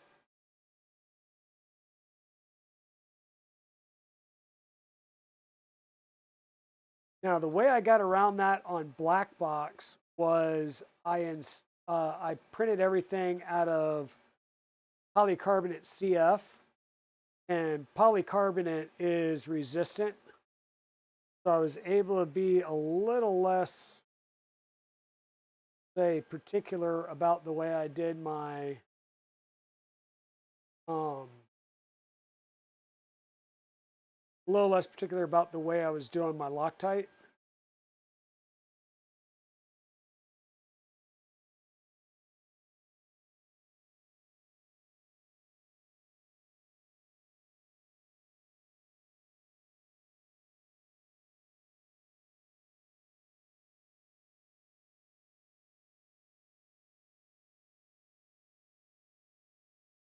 Okay, so the lower bearing block is installed. The ballast box. The ballast box is designed to hold the dampening load such as sand or epoxy granite. Not a requirement, but it is recommended. The ballast box is just going to sit down in there and be held in by the weight for right now. Note there's a small lip in the ballast box which registers the tongue of the ballast cap. It's easiest to install at an angle. Once the ballast top is installed, it can be difficult to remove, so be sure that no other steps need to be taken before sealing the lid. So you can put the ballast box in there, just do not put the lid on it just yet, because once you put the lid on, it's there, not coming back out. So once again, this is going to sit down in that channel just like that. It's going to make a nice cap to all your extrusions. I'm going to just do like that. I'm not going to put the lid in just yet, because I need to decide, am I just going to load this up with lead weight, or am I going to try and do an epoxy granite that'll add some dampening? And like I said, this doesn't go the full length. So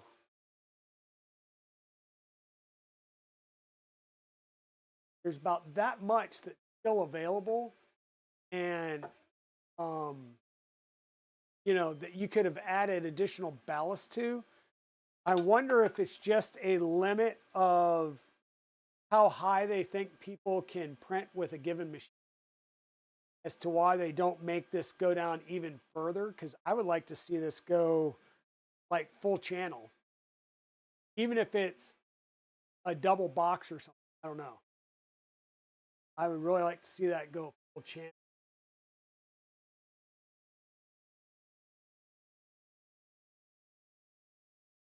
So we've got the ballast box there. I'm not going to do anything to it just yet, in case I decide to do epoxy granite, which I've never done. It's probably wouldn't be that hard to do.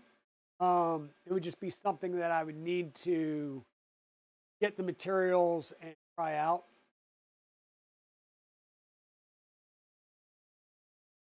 So Quantum Night, this is actually a milling machine, not a printer itself. This is for a CNC milling machine.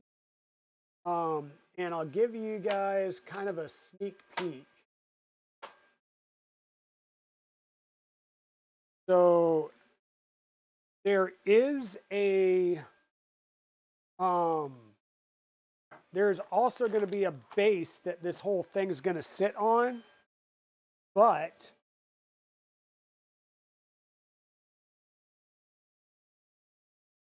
not crunch my mouse.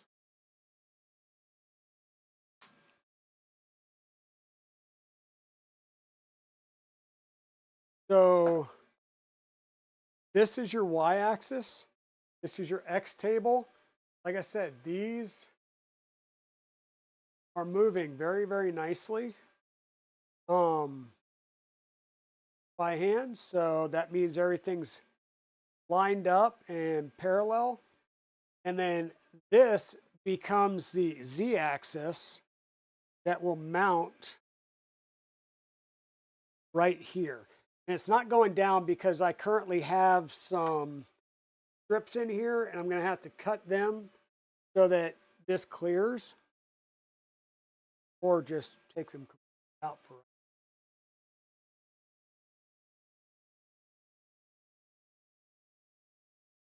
move these out of the way. So I put the vinyl strips in there just to provide some protection, because you're going to get all kinds of chips and stuff through here. So it's more of making it easier to clean this sucker as it's being used. Come on. You can do it. Tight fit. Okay. So this is what our machine is looking like at the moment. So your x-axis, your y-axis, this is going to be the z-axis that's going to hold the big spindle. So this uses a spindle. Where did I put the spindle motor?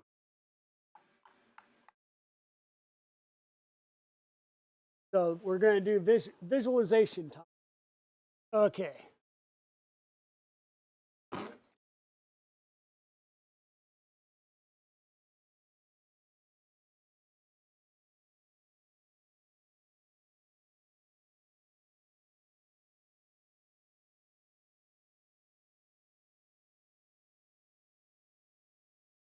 So this beast, and it is a beast, this is massive.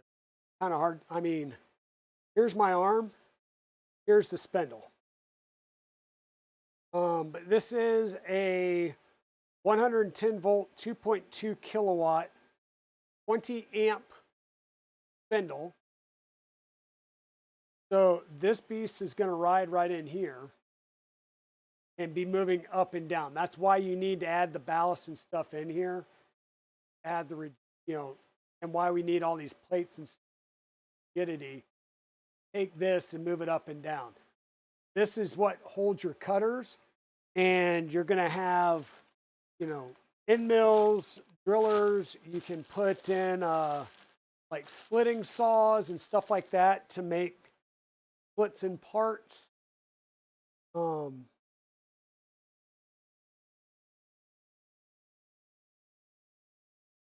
But that is, like I said, that is a chunky beast. Definitely a chunky beast.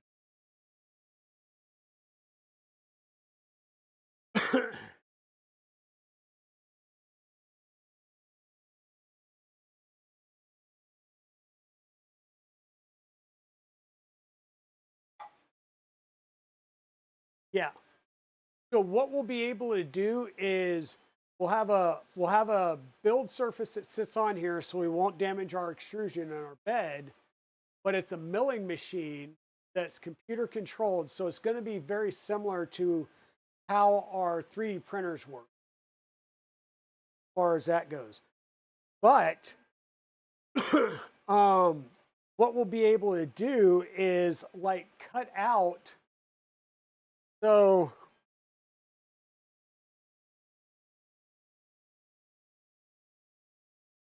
if I want to mill a CNC bracket out of aluminum to make, this is a mount for a tube hot end that will, I can make my own metal backing plates and carriages for my printers.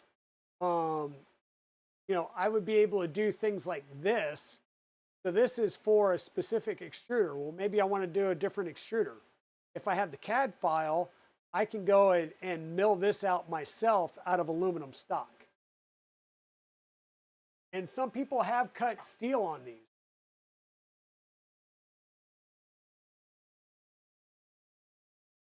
Yeah, so anything that you can, well, I say anything. Majority of the things you can do on a milling machine, you can do on this, just at a smaller scale, right? So yeah, I've got a big CNC. I've got a Shapeoko that I can cut wood and acrylic on. I would need to modify it, and at this point, with their newer, with the newer Shapeokos out there, it really isn't worth modifying the one I have. It would be really better to just buy one of the newer units that will have more rigidity that would enable me to mill aluminum.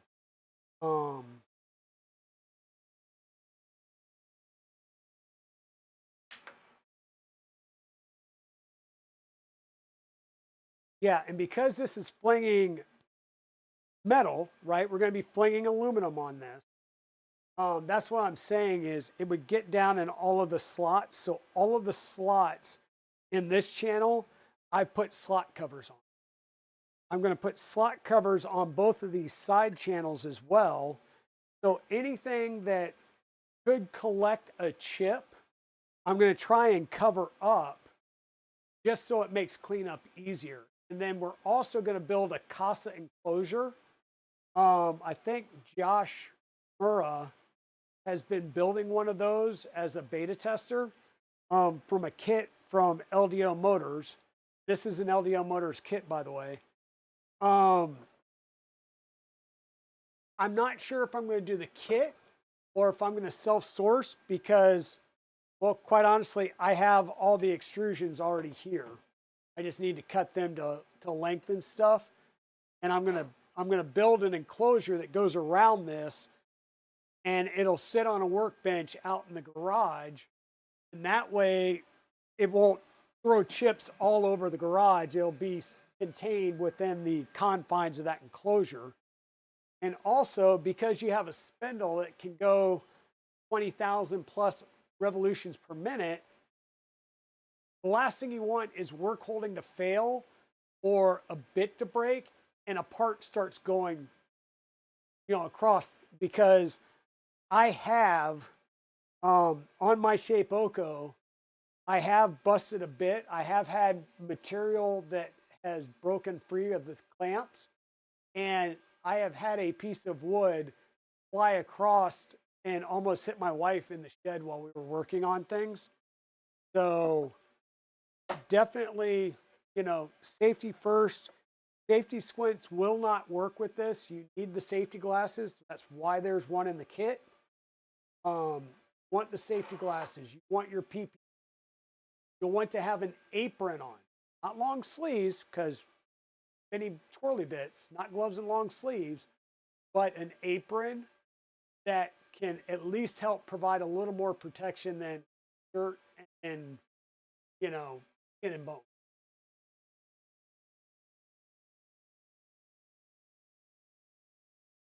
So, where are we at now? The anti-backlash nut. I need parts again. And by the way, our spindle mount is this two-piece chonker. So we'll have a plate that sits up here and then the spindle mount. right? So that's going to be a big chonker there. Z-axis anti-backlash. And really, it's not an anti-backlash nut. It's more of a pre-tension nut. Because the anti-backlash would have a spring on one side that's providing outward force. What this is doing is more providing compression force on the thread. You'll see what I mean by that.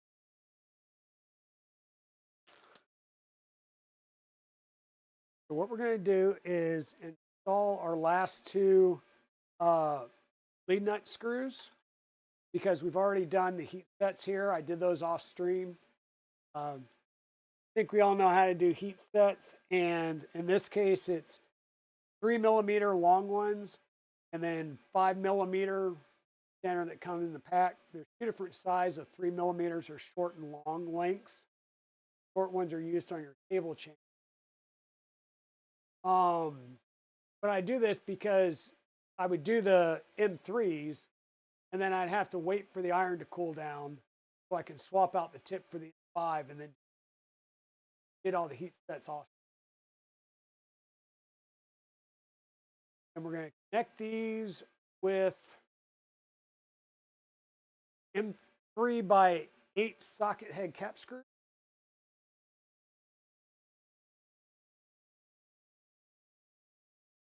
Just going to be easier for me at this 5 and 3 by 8.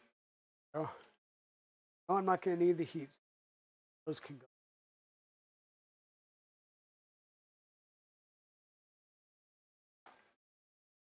This stuff we're just going to move over into a pile, and we'll keep fishing through the pile as we need. I've been trying. I wanted to get these dumped out into a set of containers. I just haven't finished printing the containers because, once again, I've been printing the parts for the V0 rebuild, the Talon Claw build, Positron build, and all of those are printed now. Or at least I think they're all printed.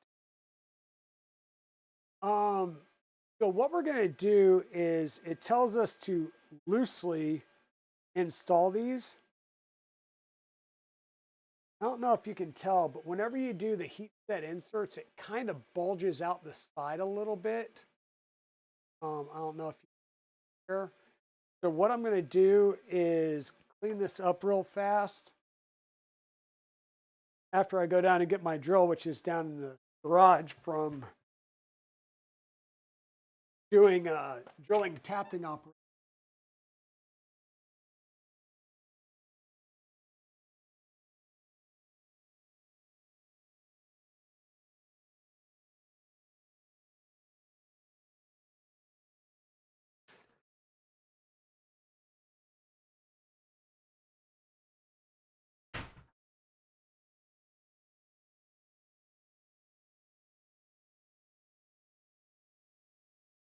So one of the other things that I would be able to do on this machine once we get it built is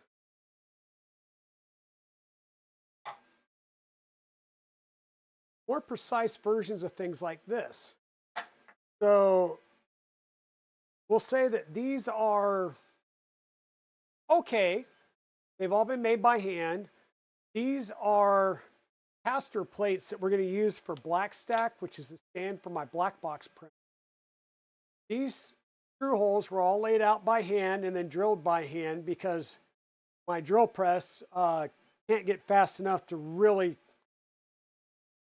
It's great for drilling into steel where you need a slower speed. It's not great for things that are softer like aluminum that you need to really run fast when you're drilling.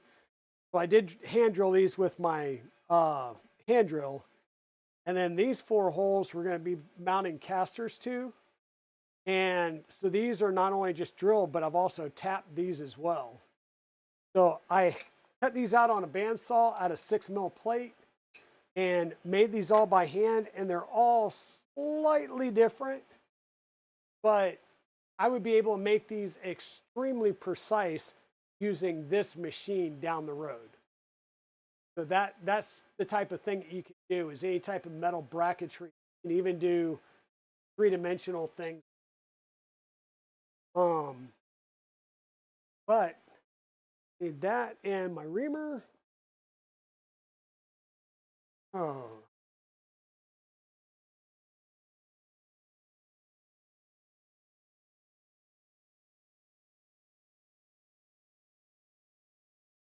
Eight mil lead screws, so the 8 mil reamer.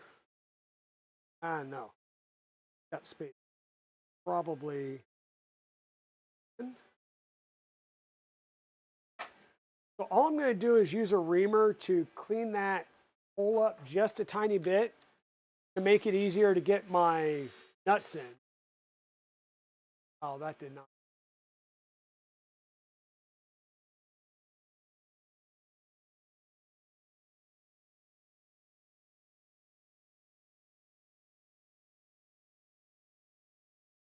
And the reason I'm using a reamer, if you don't have a reamer and all you have is a drill, use a drill. I would highly, highly, highly, highly suggest get a set of straight flute reamers. The reason being is a drill, because it's got a spiral cutting edge to it, will pull its way through a hole, which means if you're at any type of angle, it's going to go off at an angle. And drills do not make a perfectly round, consistent hole. Reamers do. Okay? So that's why I highly would suggest you get a set of reamers, at least smaller sizes for the stuff that we do, because it'll be very useful in your builds. I'm going to 2.5. So what I'm going to do is I'm going to secure one side of this all the way. Okay? I think in the instructions, it's going to tell you fasten them on either side. Remember to apply medium straight thread lock here sparingly. So let me back that out and I'll put thread lock on it. I'm going to use my paste. Because once again, if I use a liquid, it could get more easily past the heat set and then down into the printed part and cause us issues. And I believe it's going to tell us to do it loosely on either side. I am going to go ahead and fix one side. And the other side I'm going to leave loose for the. Tell you why, because we're going to do preload. One of these is fixed and one's going to be the one that we adjust. Take this, we're going to get it lined up with the holes as best as possible and get it inserted in there. There we go.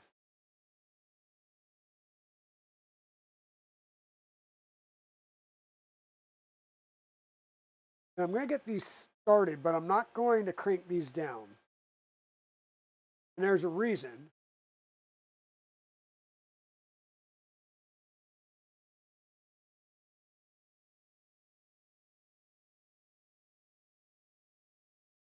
Got a set for the Trinity build, made things easier. Oh, your reamers? Yeah. So I'm not tightening all these down. And in fact, I'm going to reach in here and try and push this plate back out some. Because I want some wiggle room, right? It's not flush down there. I want the wiggle room. Reason being is we're going to take our lead screw, our last lead screw, and I'm going to go ahead and grab a glove real fast so I can put some lubrication on this lead screw.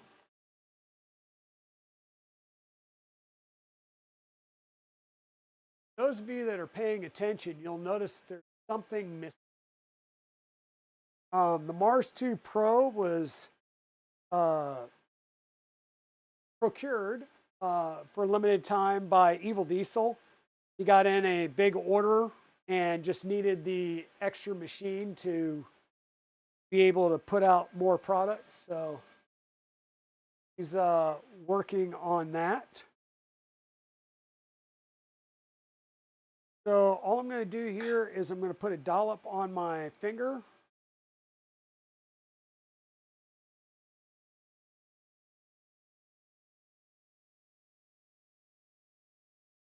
And there's no need to go right at the end because one end of this is going to be sticking into a shaft. The other end is going to be on a motor.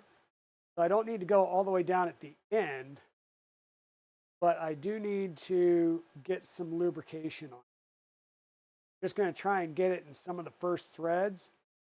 Then as I rotate it through the lead nuts, it's going to actually push this down through the rest of the rod. So I don't need to go all the way up and down because the simple fact of putting it through the lead screw is going to distribute that grease or through the nuts. So this is the fixed side. This is the side I want to insert my lead screw into. Right there, I'm starting to bind. That means it's trying to engage here and it's not lining up. So I'm going to tighten my screws a little bit. Is going to move my nut closer to the other one. Yep, still not lining up. Back it off a little bit. Do another slight turn here. Still not lining up. Another slight turn.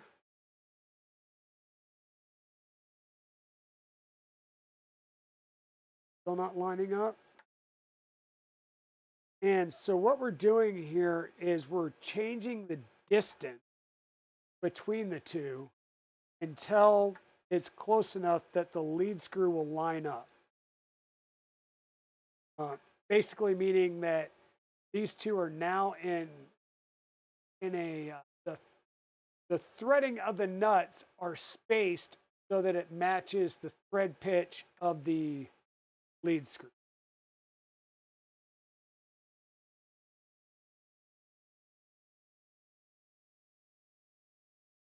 Just doing this slowly. Eventually we'll, right there, we found it, right?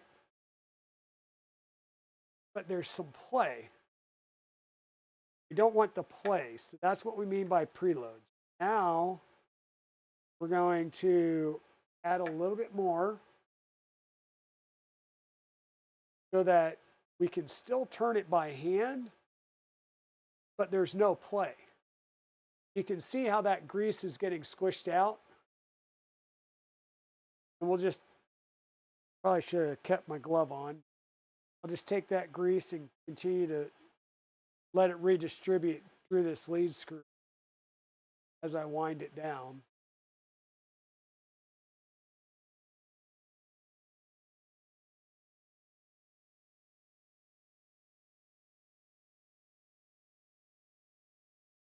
So the end result is we've got a lead screw that I can't pull through. If it's too loose, I could pull this, holding this straight, and I'd be able to pull the rod out.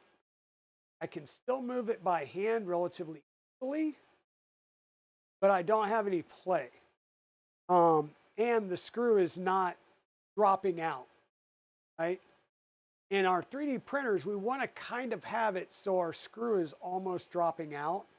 That's a good preload point for it. So we've got that there. Now I need to get some of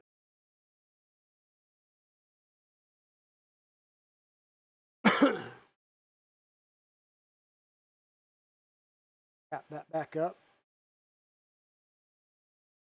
Okay. Place a locking collar on the bottom of the lead screw and lock it in place. Remember to apply medium thread lock. Now it's not telling me how far up or down. It just says put it near the bottom. So what we'll do is we'll set it towards the bottom, and the bottom is the flat side of the part based on the, about that. The bottom is the flat side of the part based on our diagram here. We'll just pull this out, put a little bit of thread locker on it. It's fine to use our liquid here because we're going metal to metal, no printed parts. We're just going to get that started, flip it on the end, move it up some way, and I'm not going to really crank on this. I'm just basically getting it in place. Just it down the road. Locking collar, should sit 13 millimeters from the bottom of the lead screw. Well, that's good to know. So we can adjust this appropriately right now. 13 millimeters.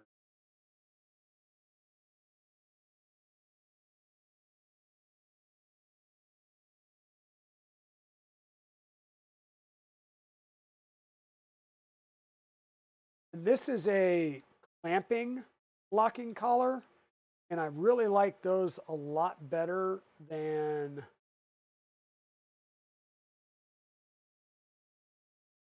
standard style collars that we use on our 3D printers, where you're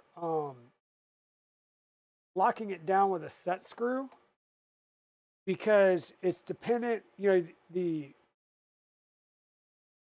your lock is dependent on whether you're screwing a grub screw on a thread, which once again, threads are kind of thin here, or between threads. In which case, as you tighten, it's going to adjust up and down. So you just have to be careful.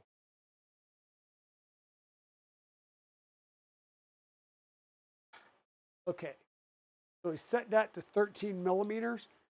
Rather than having a tip, it would be great if they just added that. If they added that information right up here and just said 13 millimeters, rather than doing it as a separate step like that. Z-axis rails and lead screws.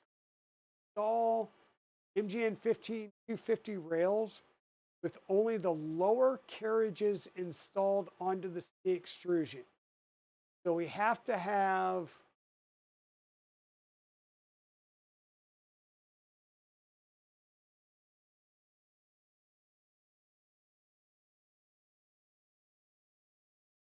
okay, this is telling me to put the rails on. I've already got the rail. And this one, so the right hand one is our I'll say the measuring block, the golden rule, right? That nut. And we're going to need to add another carriage onto the other side here. So I'm going to just move this around so that it's easier for me to line up.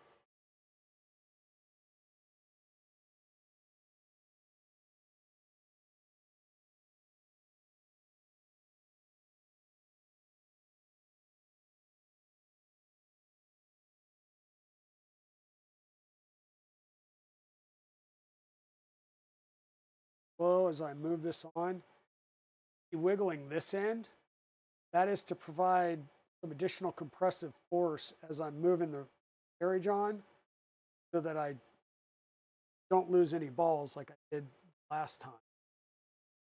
And I see no ball bearings out there, so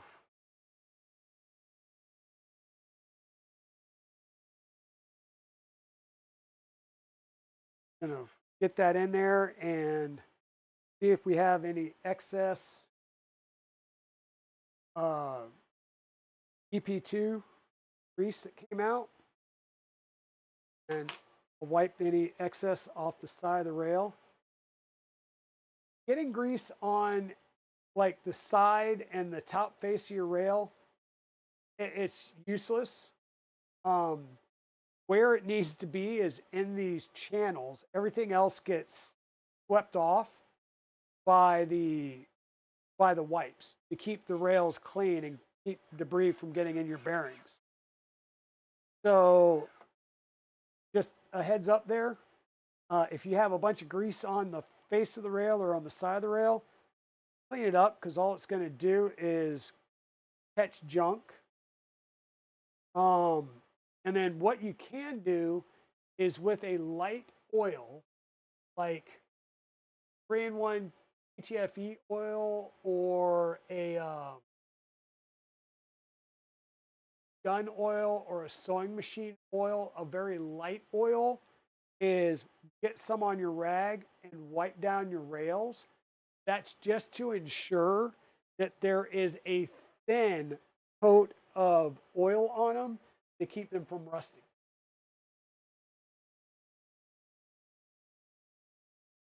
Especially since 9 times out of 10, a machine like this is going to be out in the garage or out in the woodshed and not in a temperature controlled AC environment all the time. So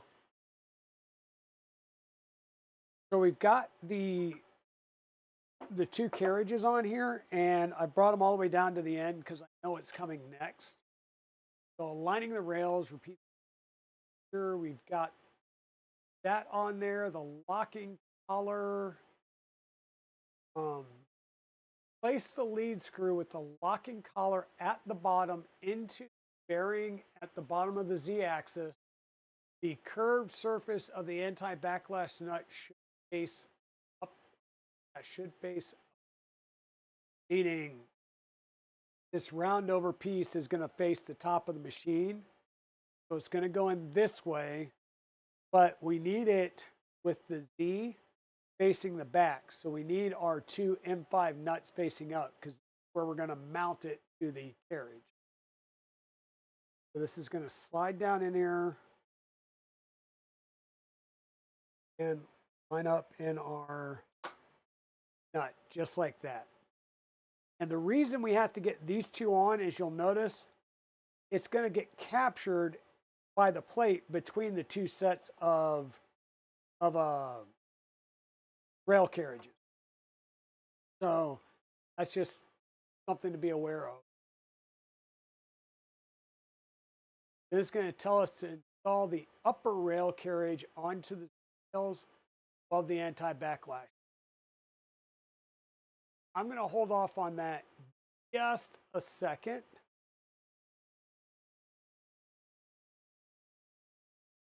Just to ease and help some alignment stuff. And show you why here in just one second. So we've got 2 rails and our block here. We're going to need our other plate, which unfortunately I believe is in the lower box.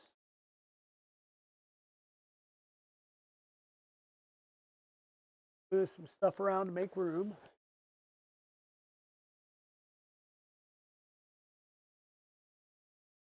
That over.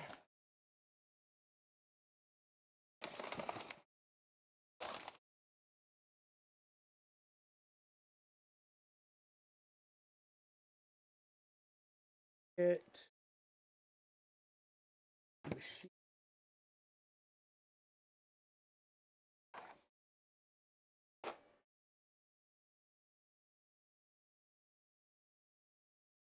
So you know how I stated that we would have a plate that would protect our bed surface? Well, that would be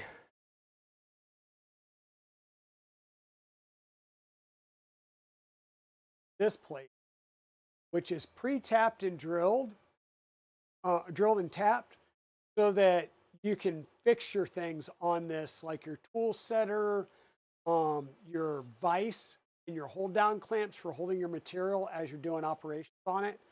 So this is your bed plate. It's going to be our Z-axis plate.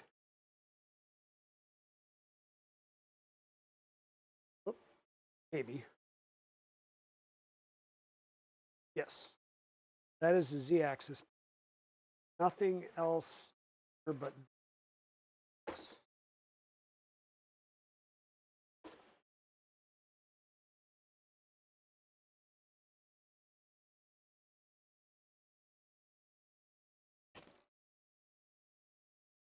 Trying to keep things kind of organized and keep things protected while they're not being used so that I can keep track of everything and not lose parts. Not like I've ever had that happen on a build before.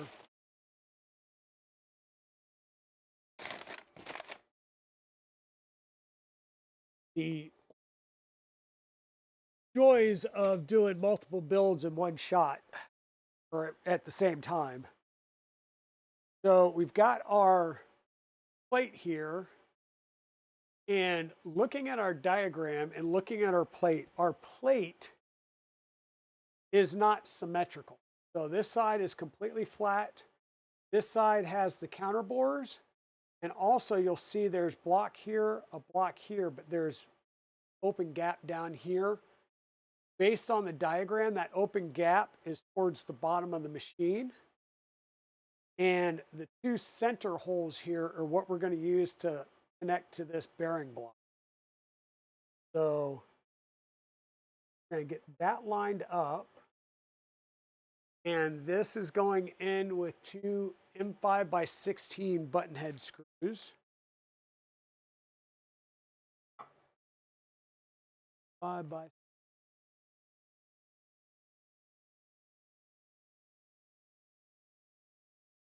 five by.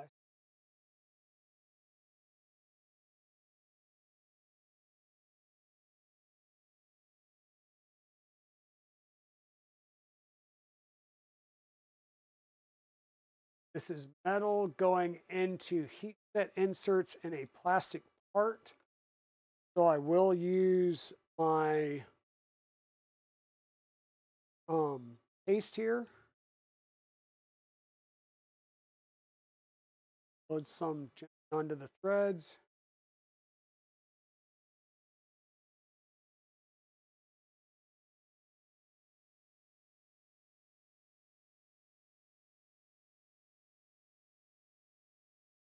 Says to mount this. I'm not going to cinch these down just yet because I need to get it aligned on the rail carriages as well.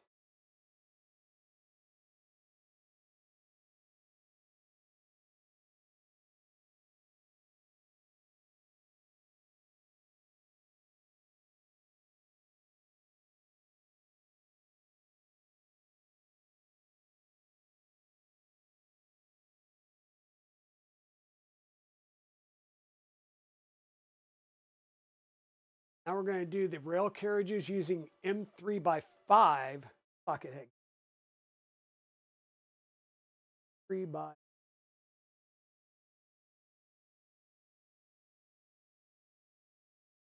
This is metal to metal, so we're going to be putting Loctite on these, and we can dip these.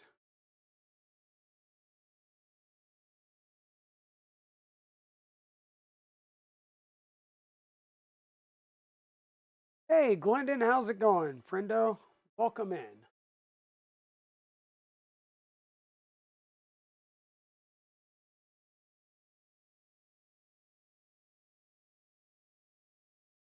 And there's not much thread to work with here, so very, very light. Keep everything very light.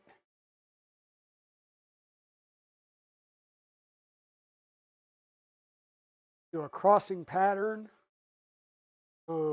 Cross these to make sure that we're getting them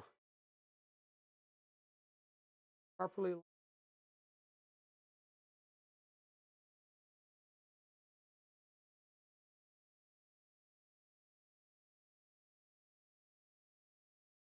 Once again, right side is the side that is locked down. So right now I'm going to loosen left side.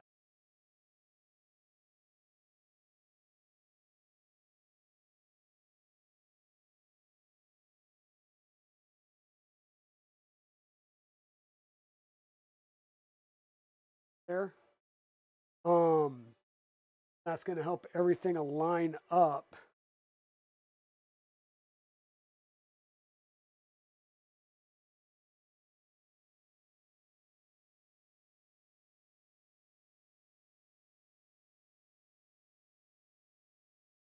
End result is what we're going to want is we're using this plate, knowing that the right hand side is our straight rail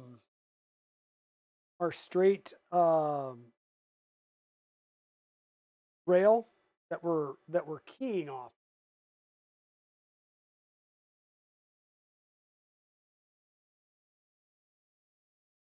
What I'm going to do is lock my plate down against this rail first, because this is becoming my true key for everything on the tool head now.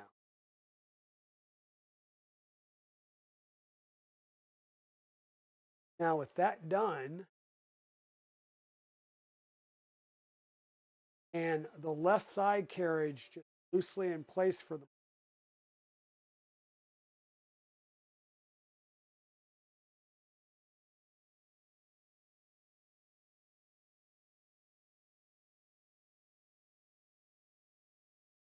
and loosely in place, everything's down at the bottom. Okay, we're bottomed out.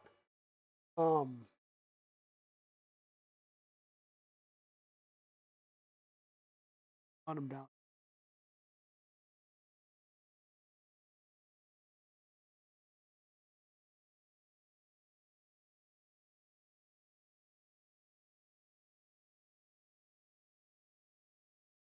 Pulled out of it. There we go.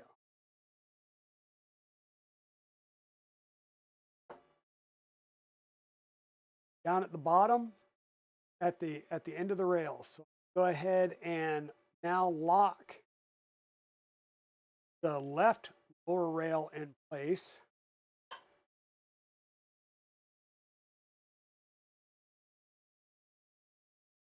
As well as my lead screw anti-backlash.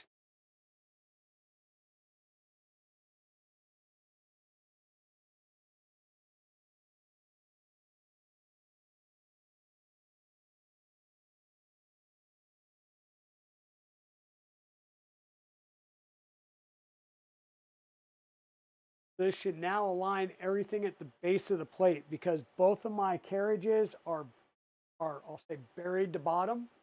They're buried at one of the ends, so I know that they're parallel. Just lock the base in, and I lock the center part in. So as I rotate this and move my carriage, it's going to align this rail as this carriage goes up. All I'm going to do is expose one of the screws at a time, lock that in, and then continue to move through the motion of travel here.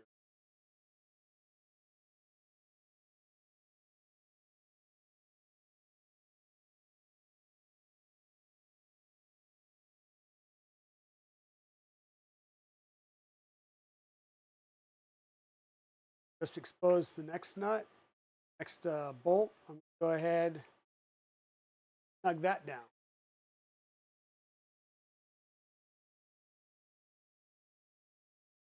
Move through here to make sure that I can still move things by hand and nothing is binding.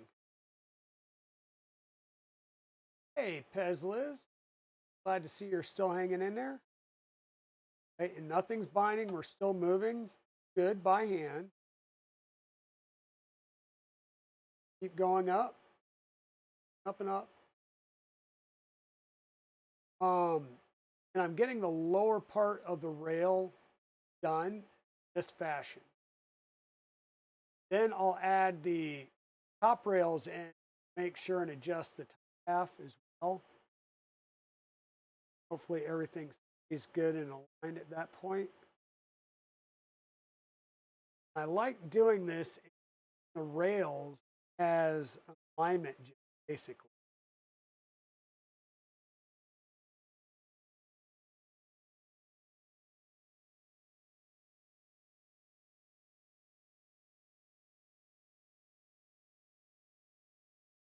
This helps keep everything lined up.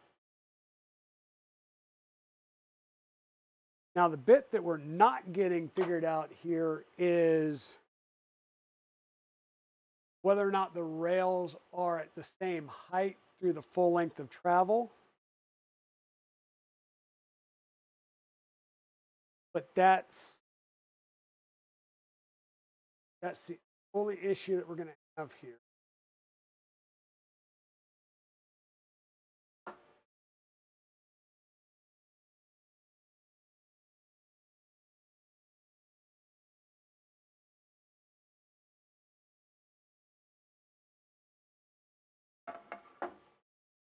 Now I need to bring in my other two carriage blocks.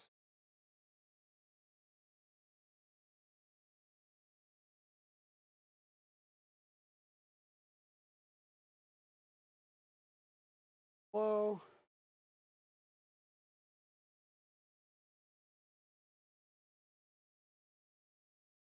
The balls that came out.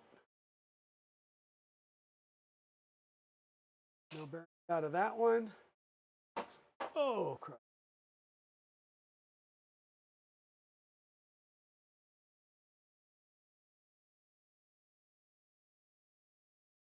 Thing over here.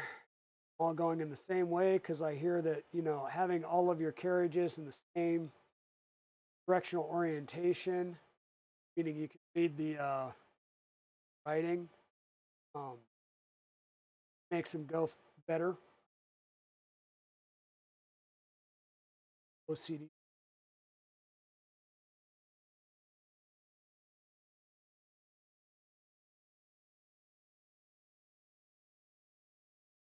Okay. All balls have stayed attached.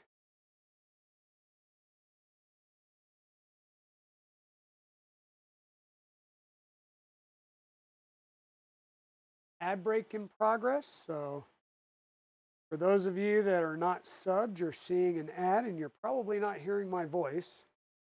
Want to not see ads? Subs get you there, or if you watch a lot of people on Twitch, I would highly suggest Twitch Nitro. But if you like the things that you see and the builds that we're doing, feel free to subscribe. Definitely follow so you'll get notifications when we go online. So we've got our lower two blocks in place. We're going to bring our upper two blocks down in here.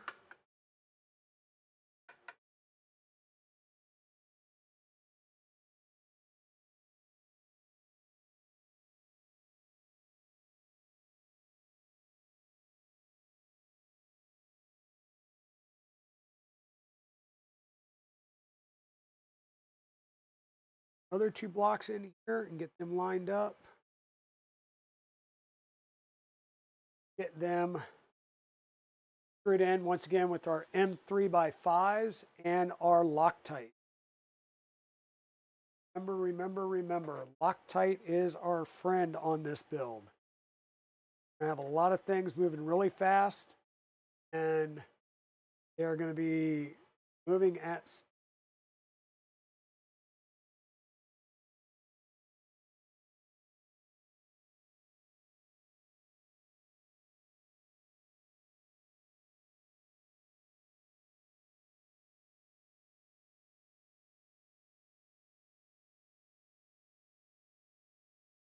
again, our right side rail is our magic rail. If we start to do any movement, we start getting binding, we're going to loosen the blocks on the left side, let them kind of realign, readjust as needed. And there's a slight bit of wiggle room on these carriages. Gap between the ball and the raceway. if need be, that would be where we have some slack to play with.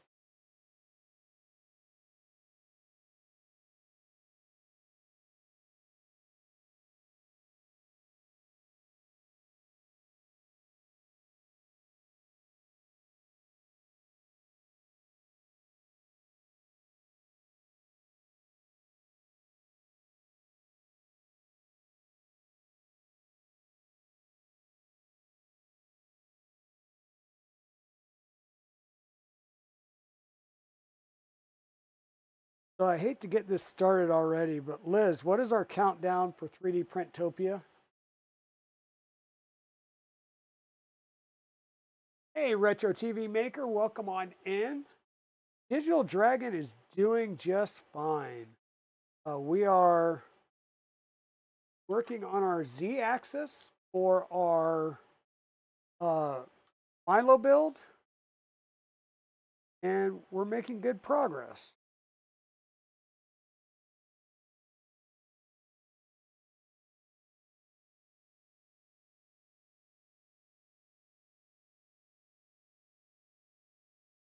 Okay, so we now got all 4 carriages. We need to be able to continue to move our thing by hand. Going to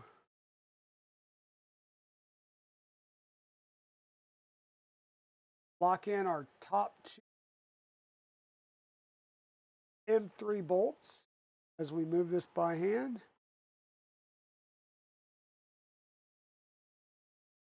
Sure that we're still moving easily by hand.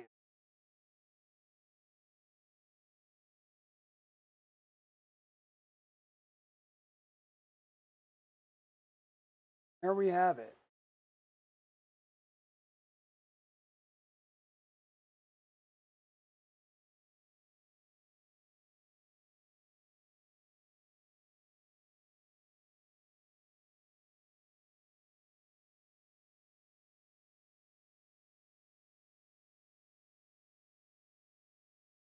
Okay.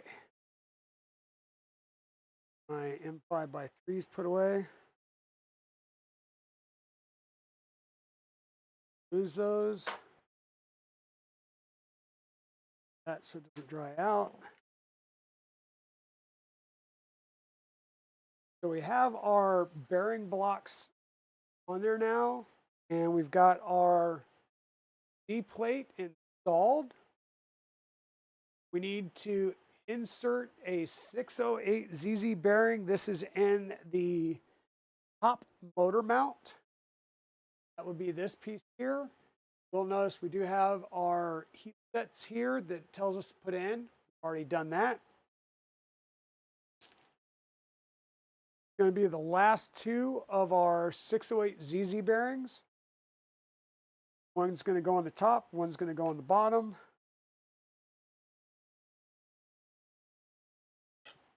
And of course,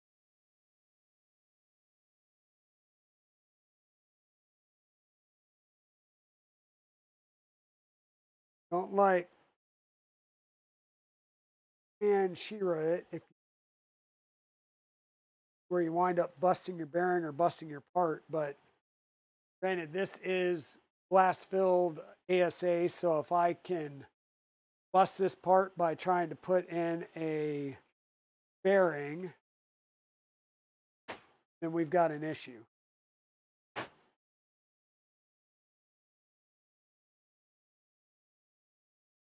Minor bit of plastic with our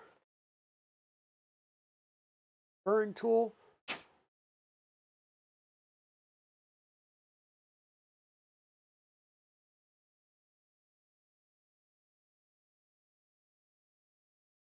And we're close. What I'm going to do is with my dead blow,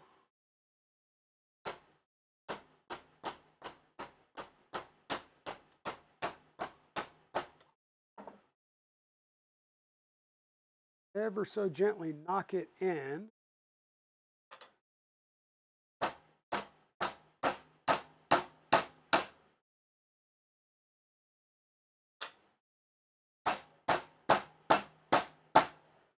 Until it's nice and flush. So one nice flush install bearing. Backside is going to be a little tight as well, so we'll do a little bit of deburring.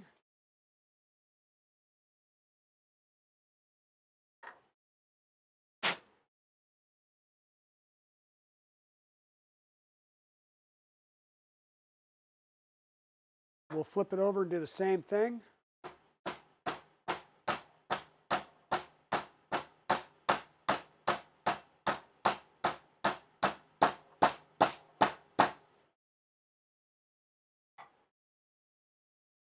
And now we've got both flush.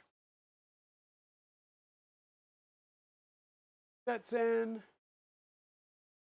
Place another locking collar on the lead screw. So we're going to need another locking collar here.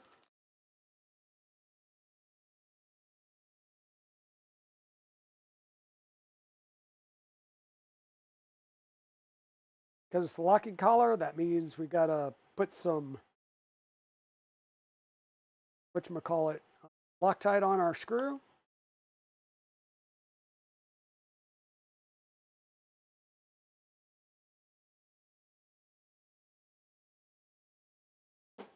Mild technical tap, percussive persuasion.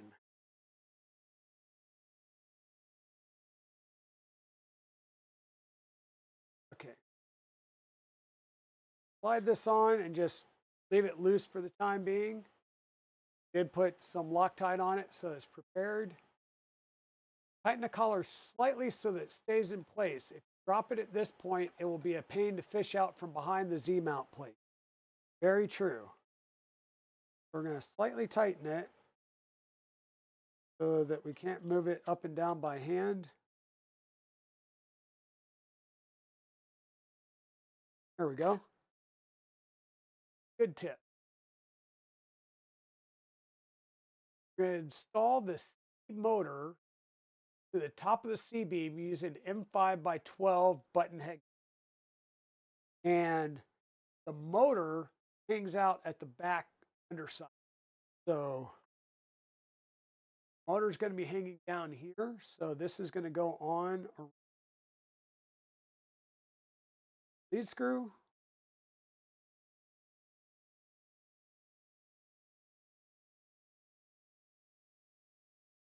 Come on.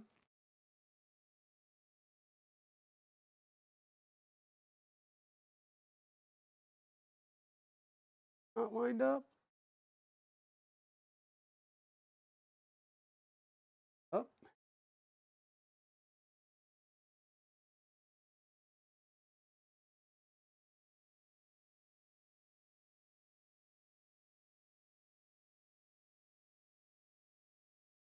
Apparently my percussive persuasion not have been the correct avenue to.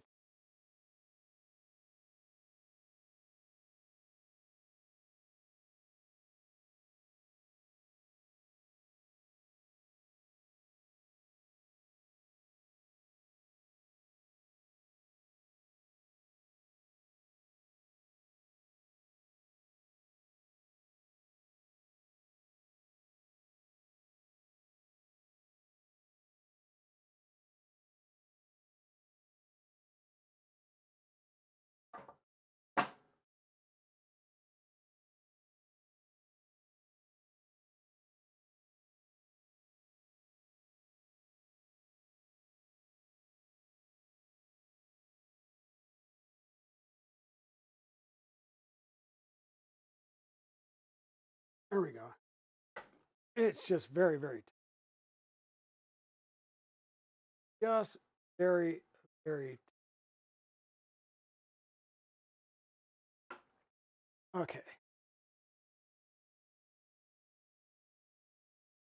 Again, we're going to use M5x12 screws.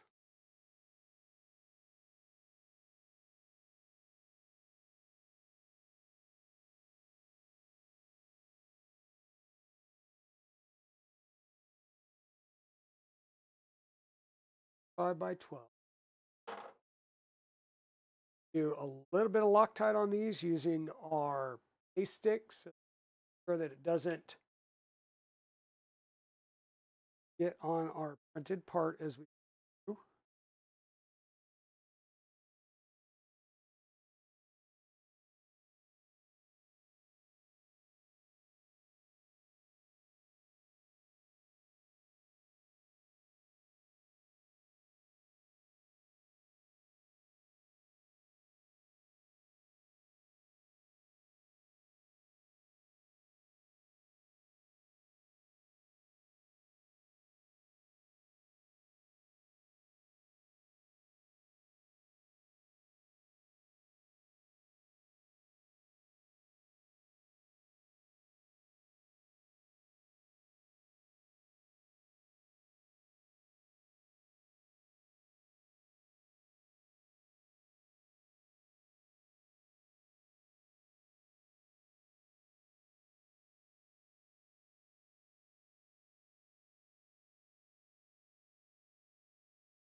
Huh.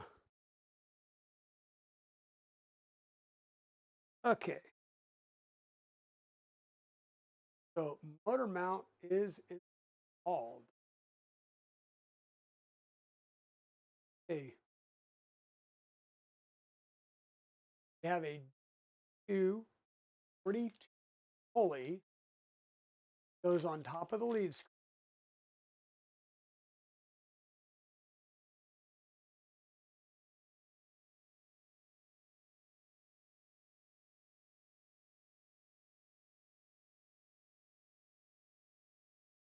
Set screws that require some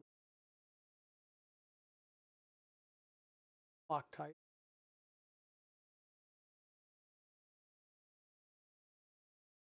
Liquid on, trying to get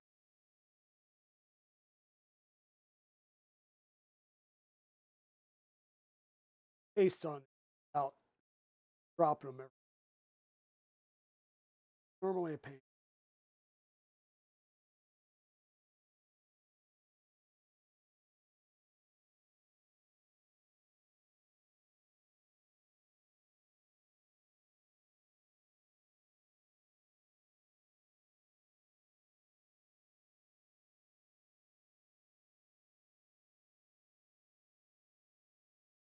Now, shows this going upside down.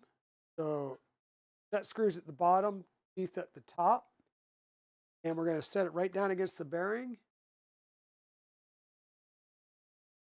Fully attached above the bearing, you can loosen off the locking collar below the bearing upwards until the lower bearing of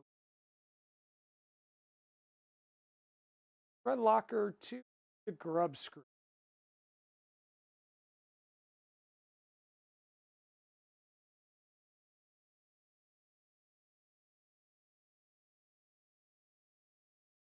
that there.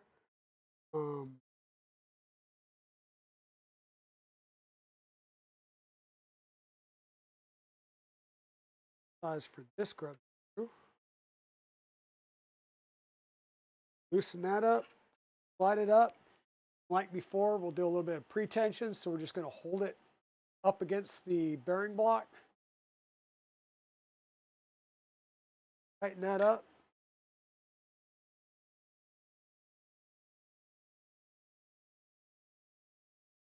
There's our Z motion.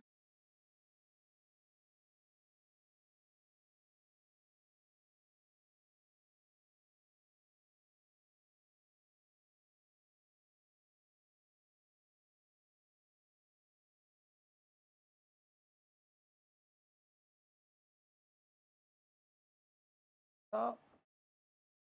Boom. There we go. There's our Z motion. Good all the way through. Now I think we're going to need the axis motor. I believe this is the last motor that we have. Yep. So we've got an empty box finally.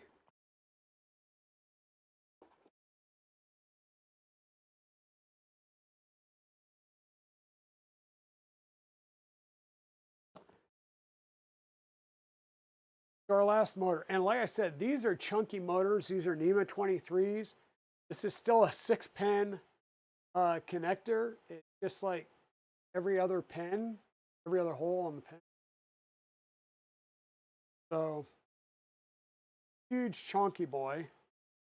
A lot of CNCs will use these just because it's a lot more torque and everything. We're going to use our set screws. Sorry, folks. Need our 2.0 again.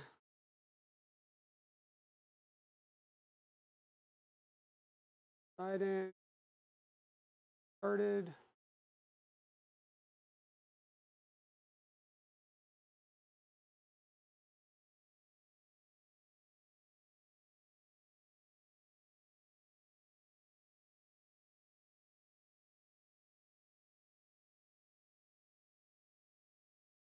Liz must be out doing housework. Normally she gives me a countdown. So we're going to set this up and we want to go against the flat first.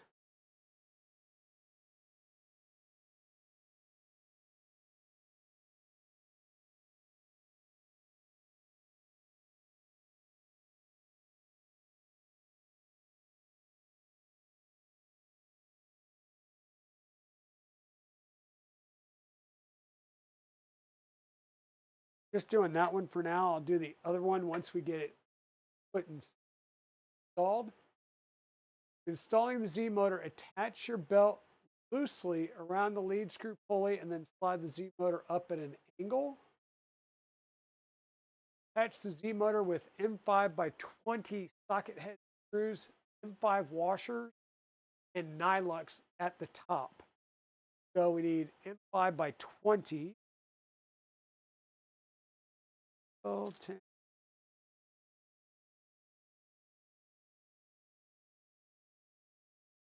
5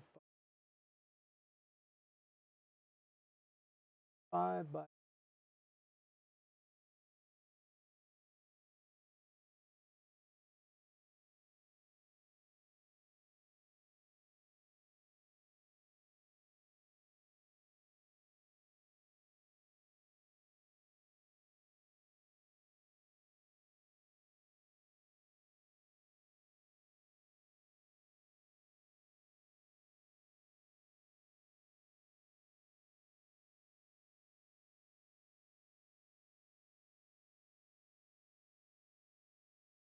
want to make sure and get these things out and ready.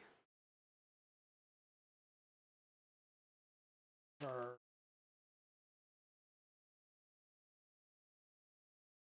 screws, there's washers, and our lock nut.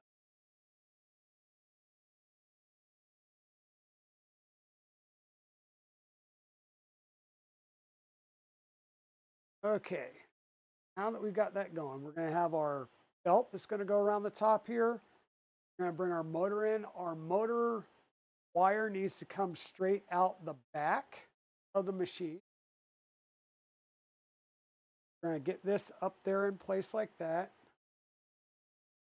Bring in a screw, a washer, and a lock nut.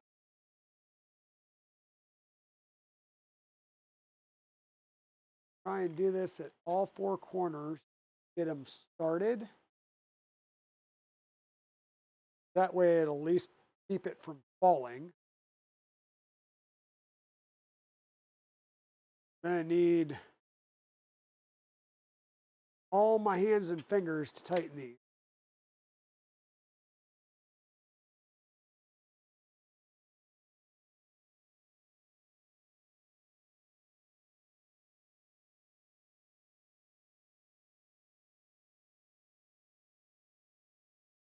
Looking at this, we could probably get away with some slightly smaller screws.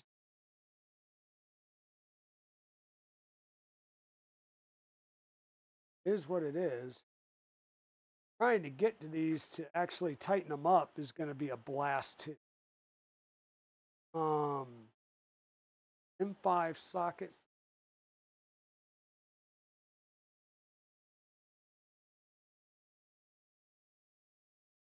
And it's a good thing I'm going to need a ball end wrench anyhow, because my 4mm straight driver.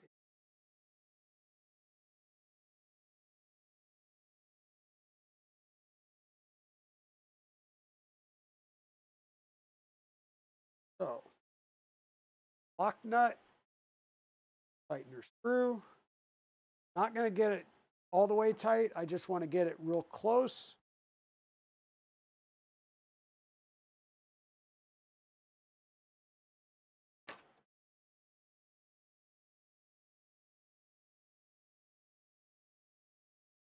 Once I get it close, I'll be able to work on tightening it down on its side. Front.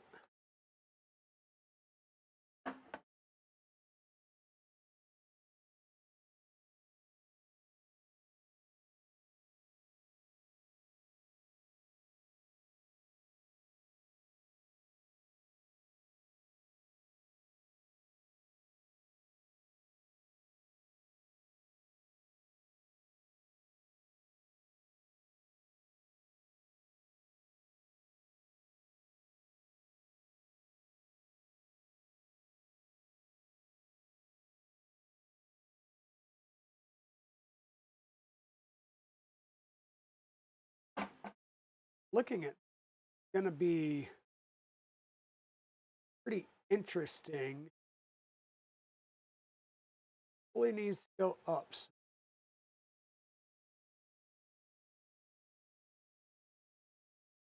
Use.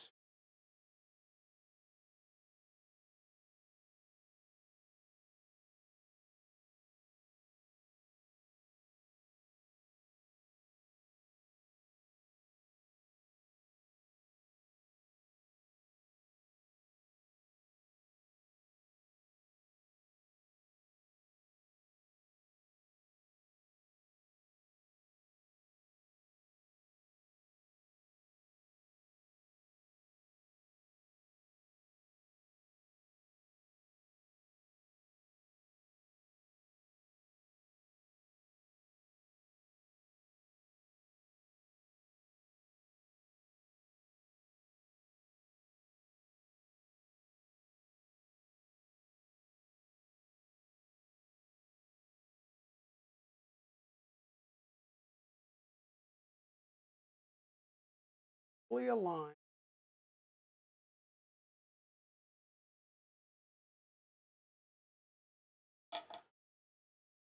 Pull this back to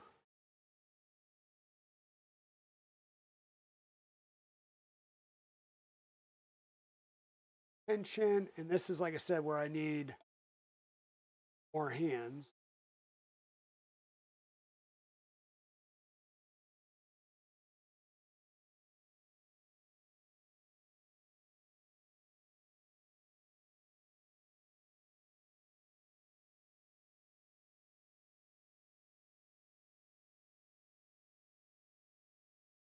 this is where I need more.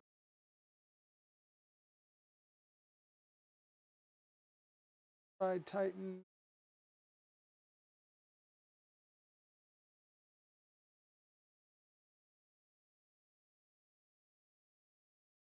Other side. Now the fun part is getting to these front bolts. Only way I'm going to be able to do that is get in there with Allen wrench.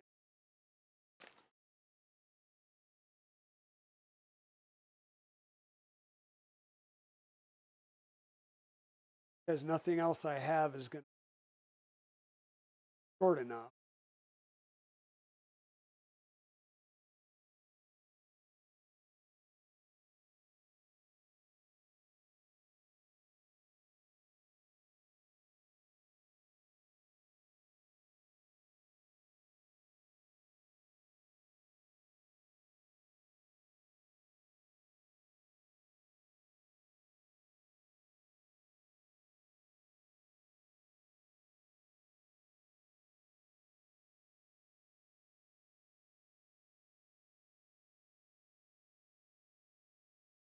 Ad brake going on.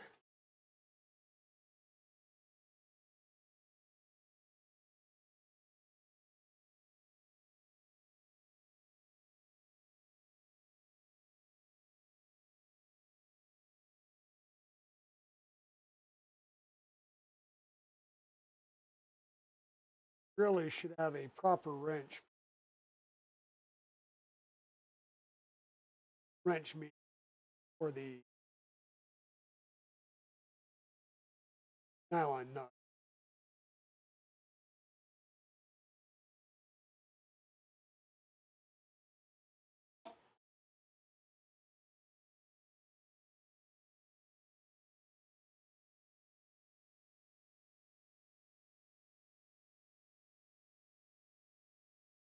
Okay, one side done. Now let's round the other side.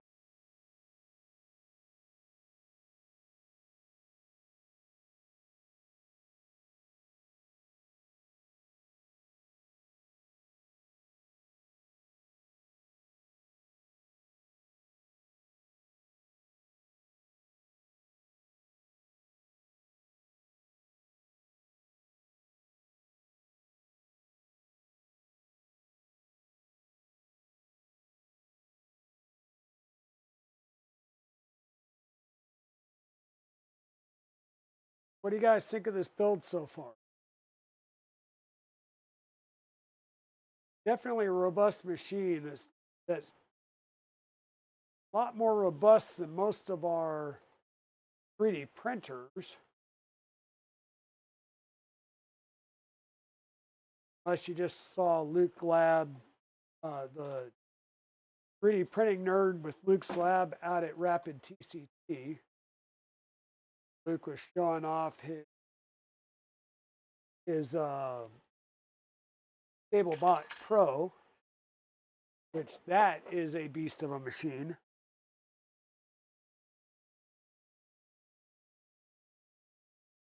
And by the way, this does come with X keys, screwdriver, wrench, which fit the 5mm bolt for yeah, we even got a 5mm wrench to tighten up our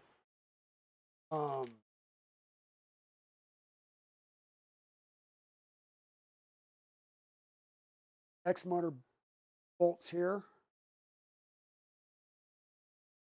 appropriately.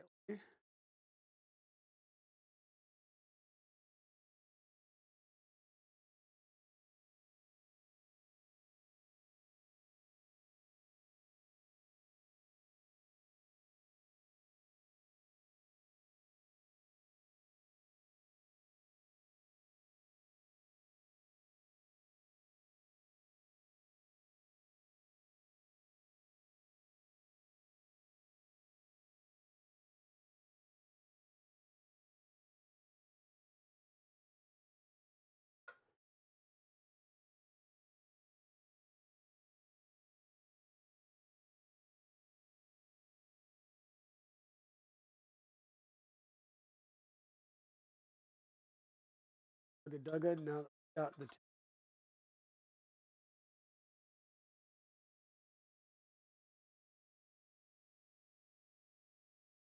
yeah, I'm going to be curious to see the parts that come off this as well.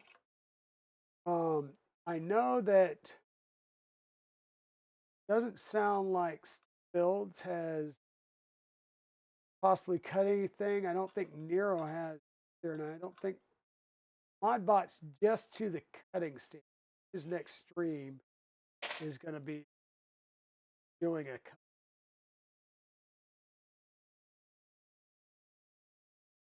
Fully works.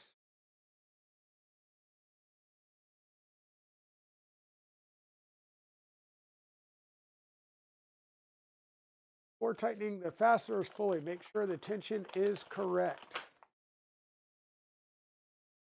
Do this, pull the motor away from the column with one hand until the belt can be drummed like a guitar.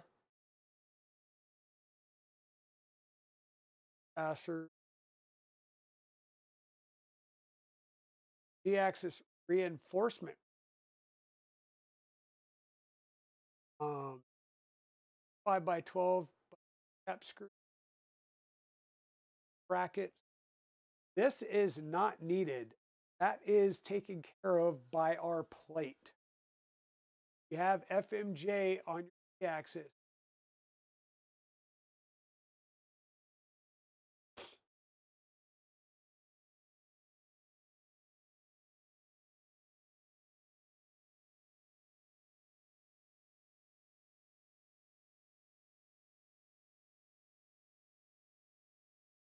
Cable management.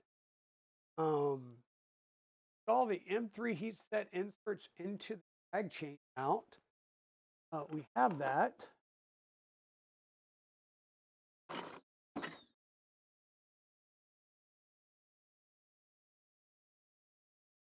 Three set inserts drag chain is a little bit different. Have a spot to do a tie for strain relief.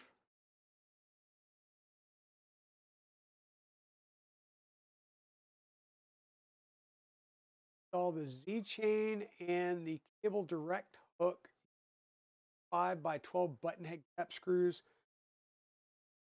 right side of the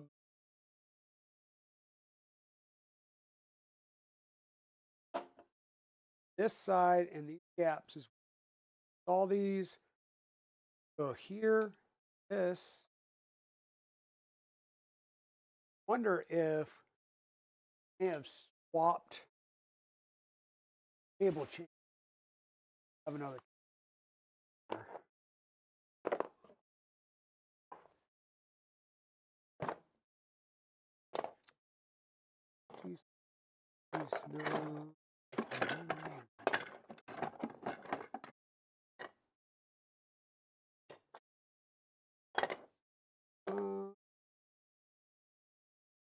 That the cable chain that actually went down.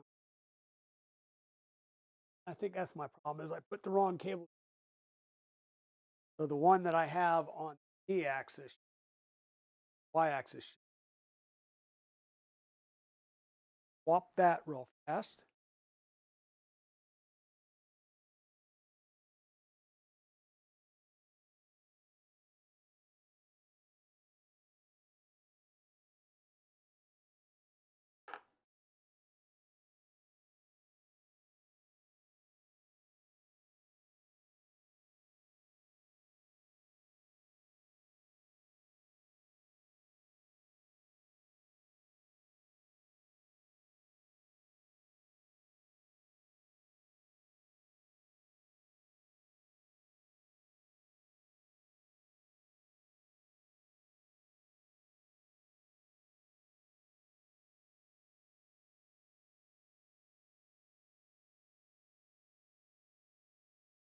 Nuts.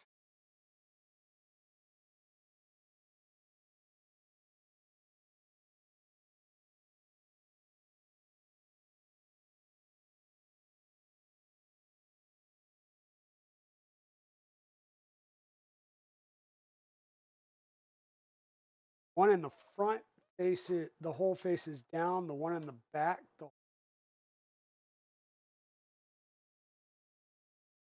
because of where.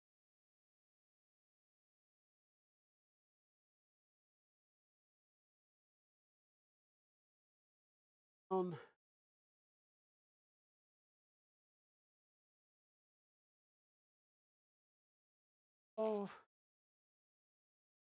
now these are on, just cable chains. However, they're on the Z-axis. There's going to be a lot of vibrations on there. So we are going to use a little bit of Loctite on these.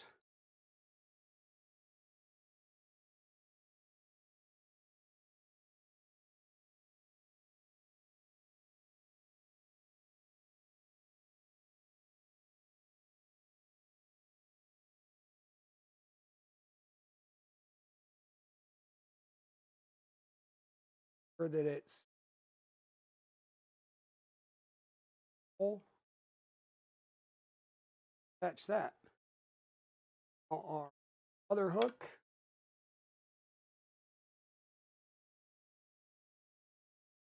Thing in 5x12. Through the printed part. Apparently,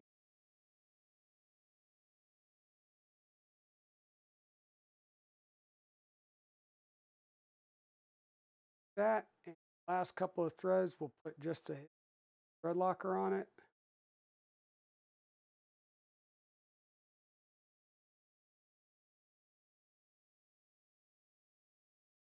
That lock.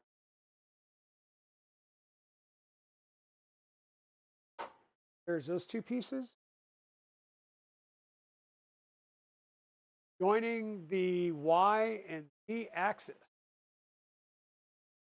Standard, the FMJ, skip to joining FMJ. Okay. You're going to need M5x12, symboled Y, and some screws. So,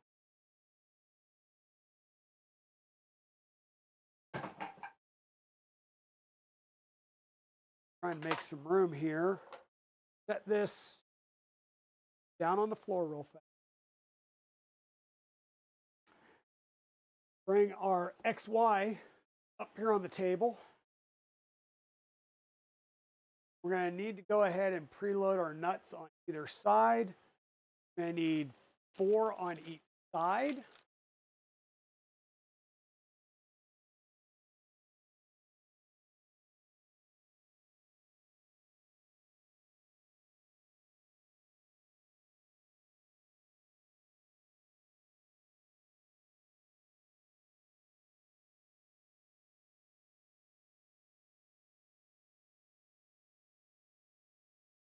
And I'll bring this up here and set it right there.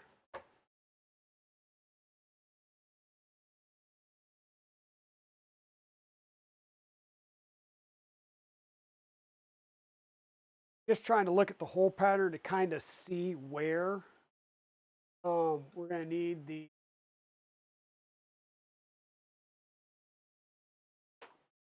peanuts. It looks like one's close to the front, 3 there, and then 1 all the way in the back. My goal here is just to get them relatively close so that we can actually line them up fully using our tweezers.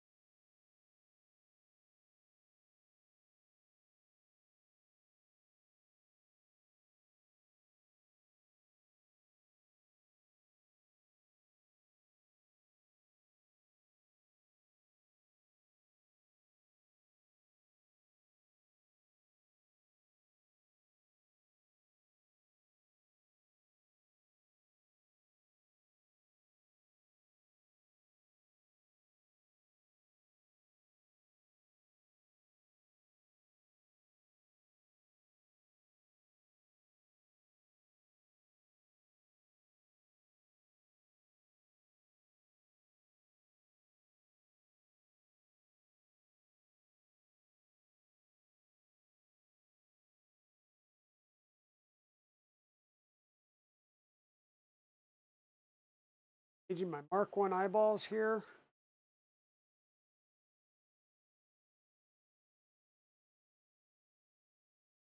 Trying to get those lined up.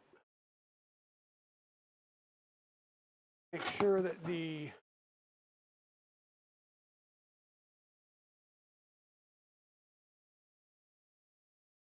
nut is properly set in the.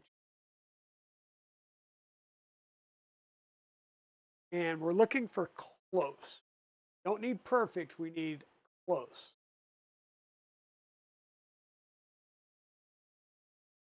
Down here, and I'll try and do my best to line up side to side now.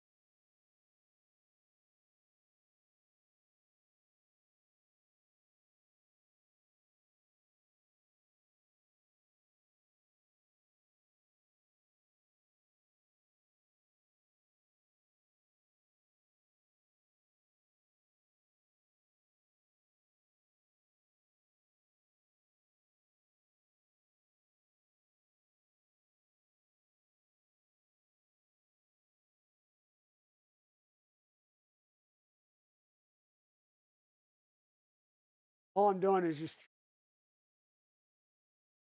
visually lining this up with the rail. When I pull it tight, it should be 90 degrees so I can line up on the other side. Figure out where I put the hole on the left side, right side, and then use the other driver to kind of line up on this side. Hey, Tugboat, welcome on in, my friend. Welcome on in. You're about here at a momentous occasion. We're using M5 by 12s here, 4 on each side.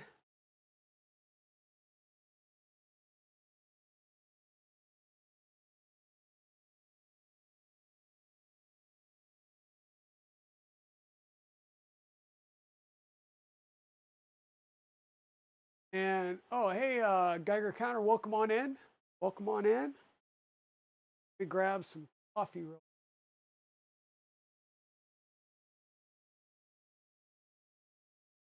Snack cups.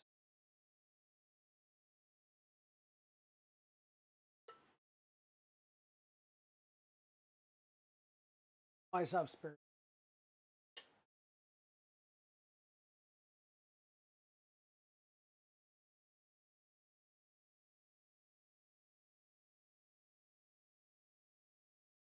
Okay, we're about to go vertical.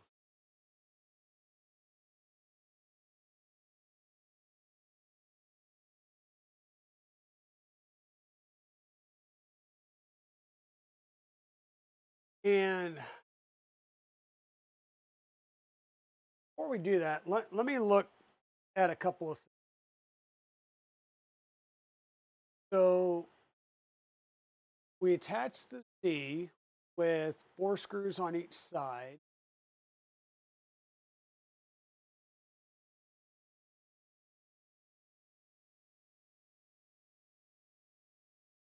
Bi-axis motor is already attached. Add the spindle mount.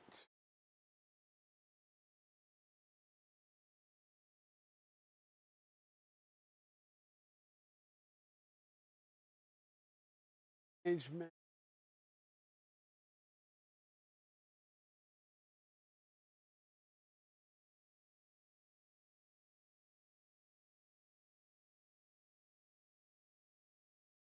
What I'm trying to do is I want to look at the table assembly and just see if it would be easier to get deck onto the table before adding the Z and adding a lot of counterweight.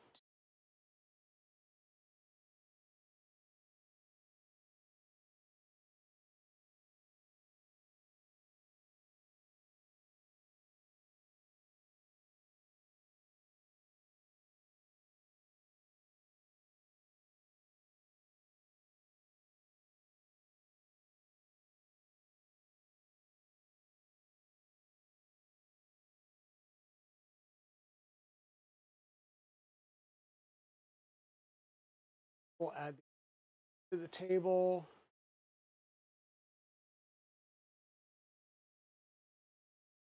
Okay.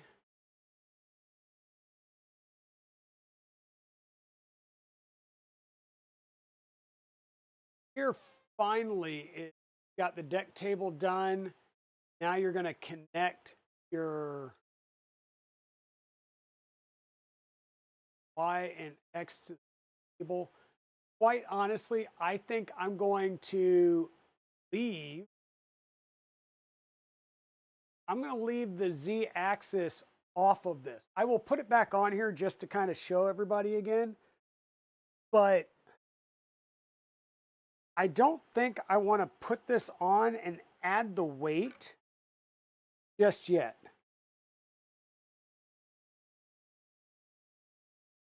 think I want to hold off.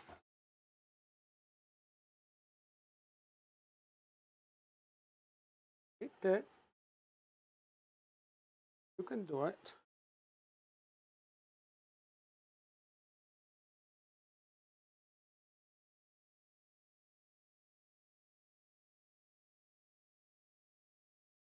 There.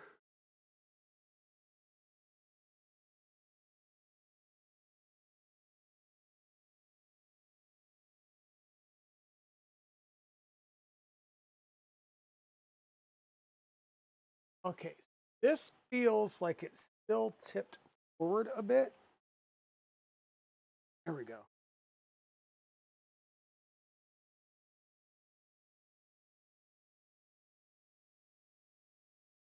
Good. Fully back. Here I'm going to get my peanuts fully lined up.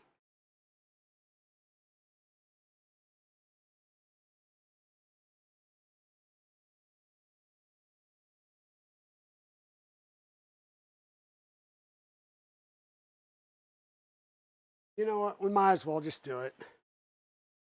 Might as well just do it.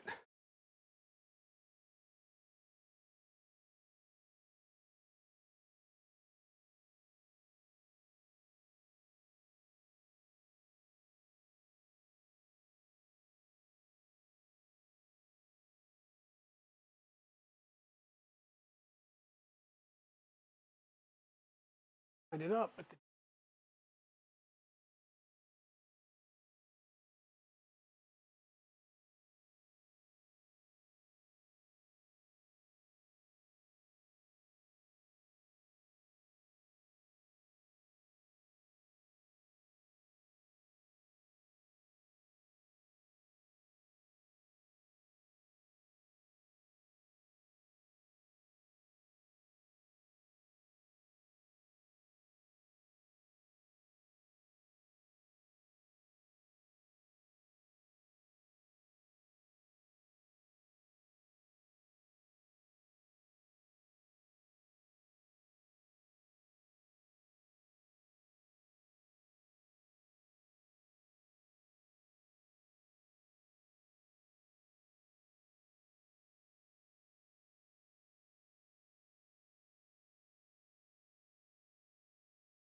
Feeling like the peanut is rolling in the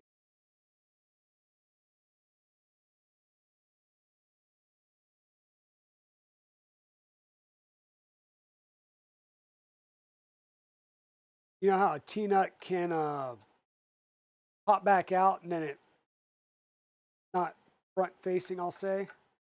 That's what just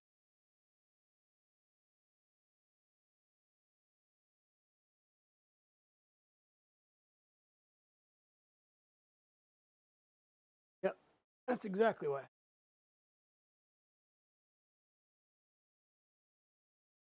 kind of sprung out because fully lined.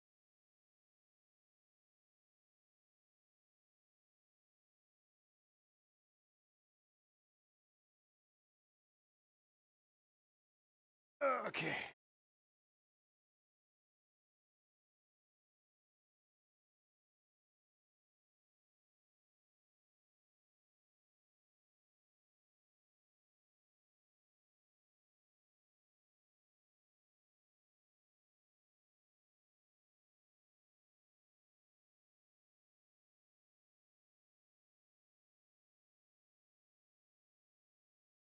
Okay.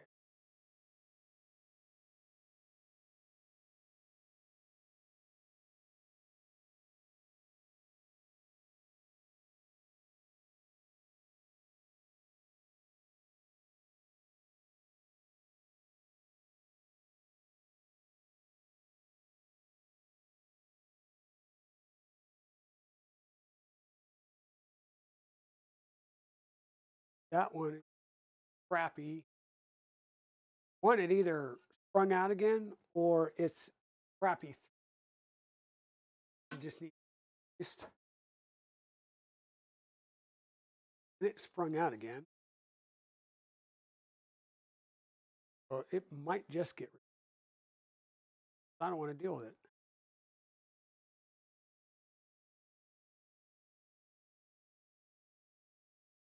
The tugboat. Did you see the links that I sent you?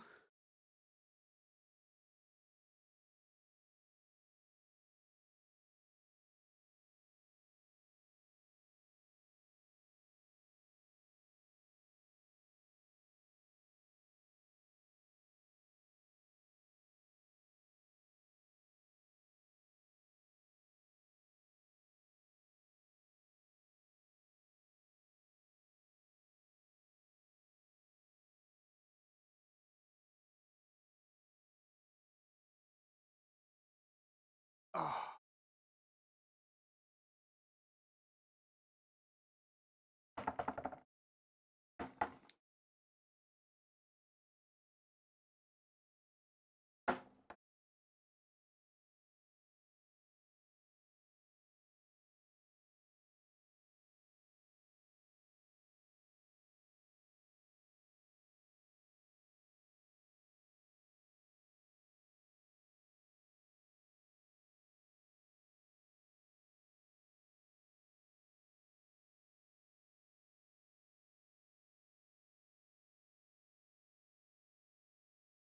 there we go.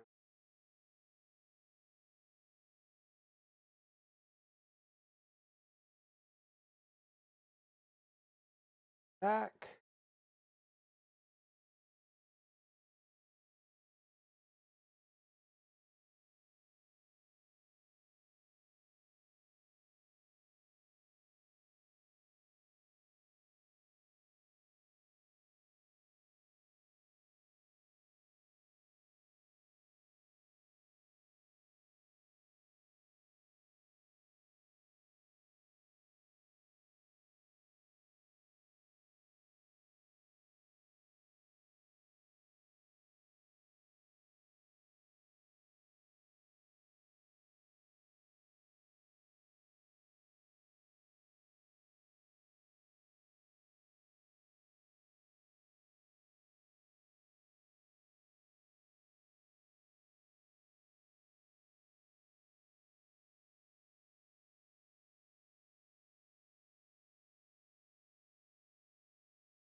Tugboat.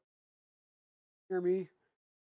You get the links that I sent you via Discord.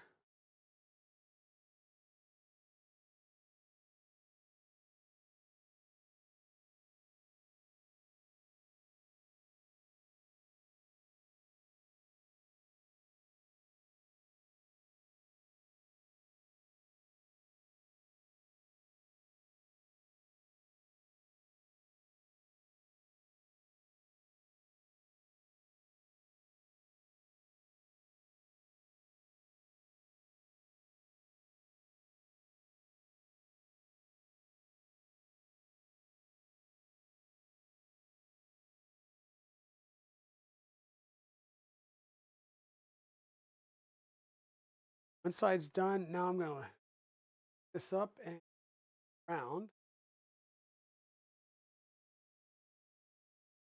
Get to the other side.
Got an ad break going on right now.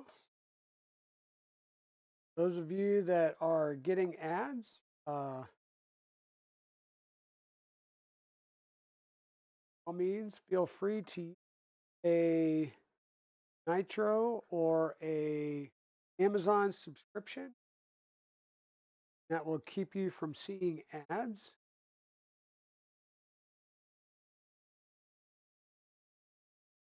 Like what you see and you want to help contribute directly to me, then subscribe.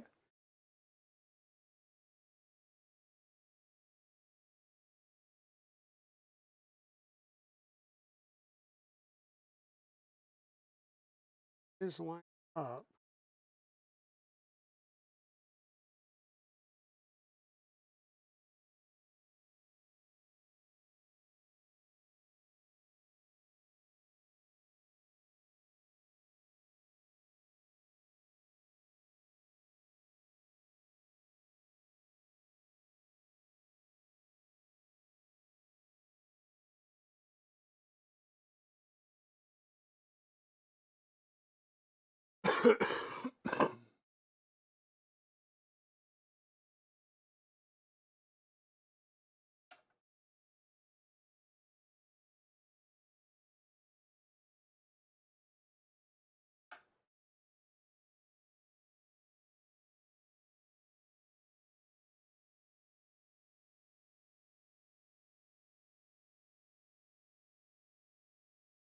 Hey, there we go. We've got our entire bill unit itself basically put together. Jump back over here to a block. We did that.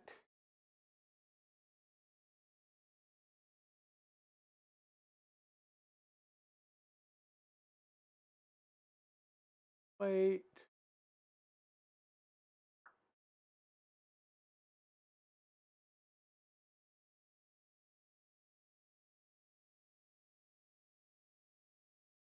XY axis. J. We just did that.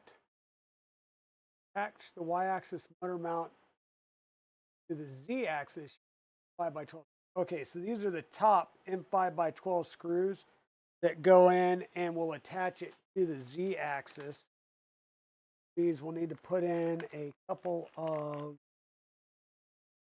M5 peanuts and push them down into place.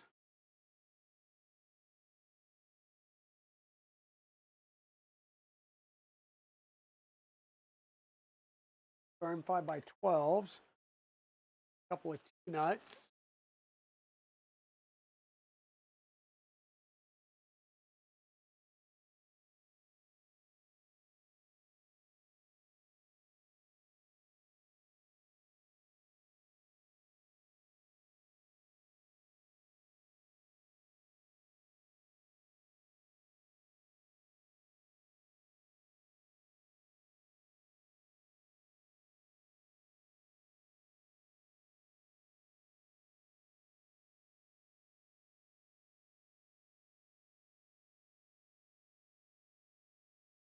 I'm just looking at this.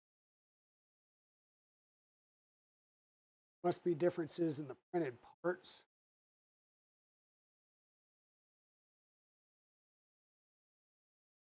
There's one.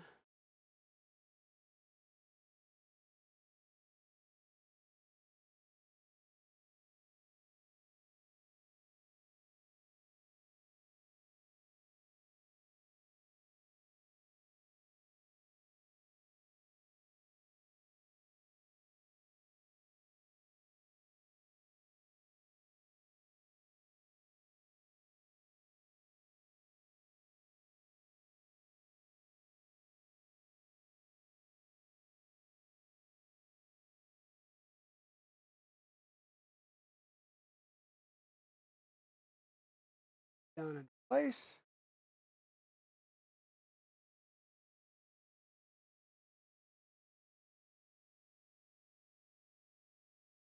Grab our M5x12s. Going through plastic, so I'm going to use my stick. Thread locking compound on the threads.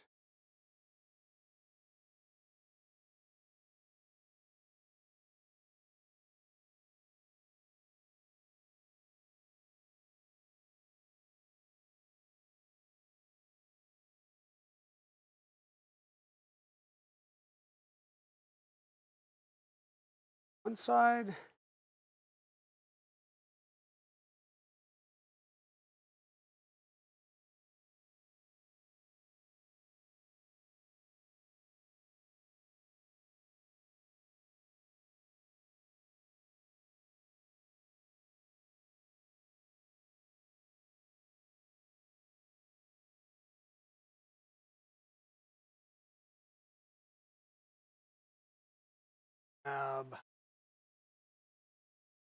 All in right.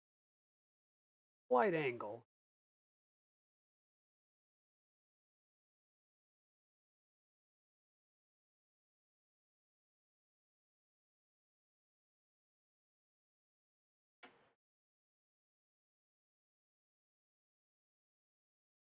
So we've now got 8 screws on the side, 2 on the back. So we got 10 screws holding the Z-axis to the base plate there. So this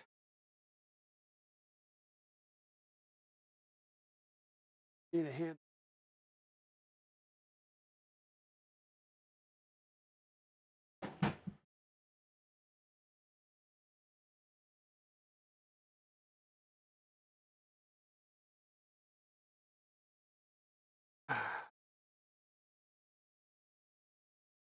Here we go.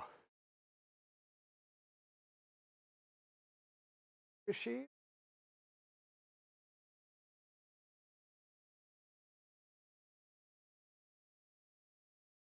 This knob cranks the Z side to side. We'll move it X and Y, or I'm sorry, Y, front to back. Z axis, we don't have a crank on this, but there's our Z. We're making some really good progress. Hey, Daddy Wazzy, how's it going?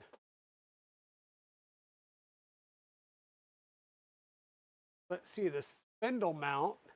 That would be the other big piece here that we have.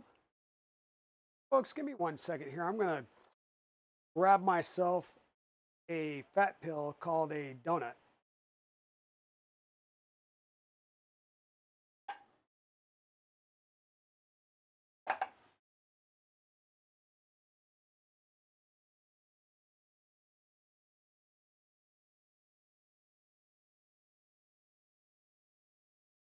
So this is going to be our spindle mount. Once again, I've already added our M5 heat set inserts on the side. And we're going to come in through the whole thing with M5x100. Holy cow. M5x100 millimeter bolts.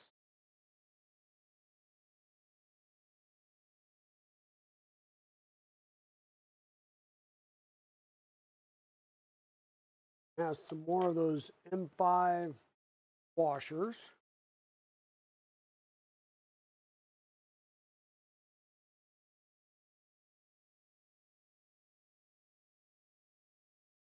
Go ahead and put a washer on each of these. Yes, we'll go drop them in place here.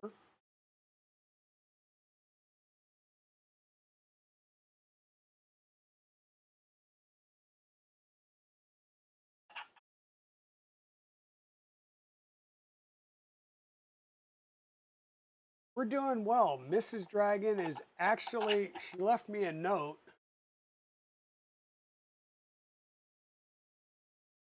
Brought me Duncan and left me a note.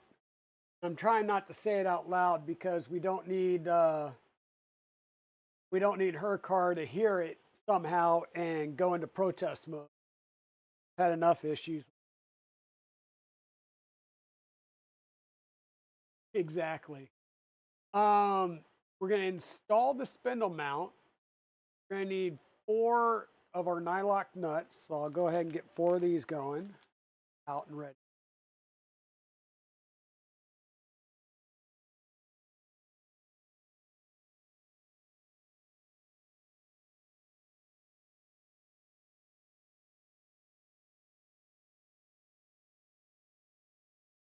And yeah, the time has come to install the spindle mount, but do not install the spindle at this point because that will add about 20 pounds of top heaviness you don't need.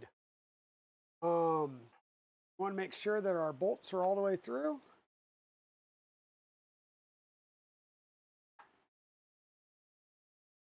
Like so forth.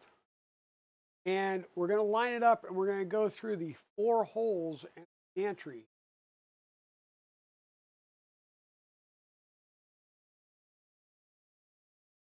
Line up. Be a tight fit.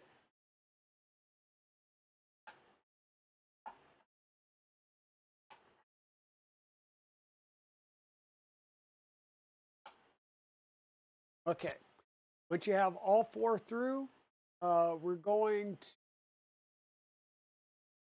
to just install nylock knots on the back side without washers. So looking at that diagram, that almost looks like there's a, but they don't call for it. So not do it.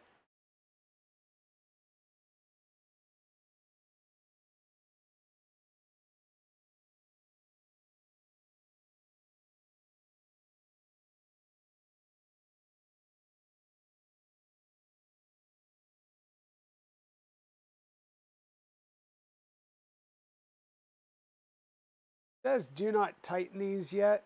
All we're doing is getting them started.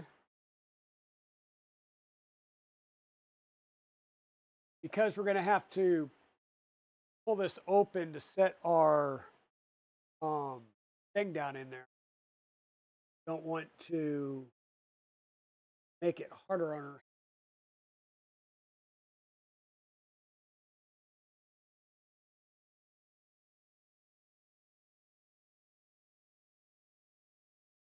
And with your nylock nuts, as soon as you start to engage that nylon thread, you're good. Through the nut, you've engaged the thread, it starts spinning. I don't think I'm going to take it any further than that right now. Do not tighten the nuts yet. Optional, insert the logo. So I tried to print the logo in here. It actually came out fairly cruddy. I need to do some cleanup in here, and I think I'm just going to reprint the M or the Milo logo here and insert it in. Easy enough to do. Clean out any of these filament frays. And I'll print out the logo in the blue so that it's more pronounced. get that installed. And cable management continued. Install this other thing over on this side. Okay. And this other thing is actually this piece right here. The piece that I'm using is slightly modified. This one that Steve builds modified. Okay. And got your preheat set inserts. Then you're going to have this groove, and this groove is actually going to be helpful in getting your cable in there. So that's why this is an updated piece.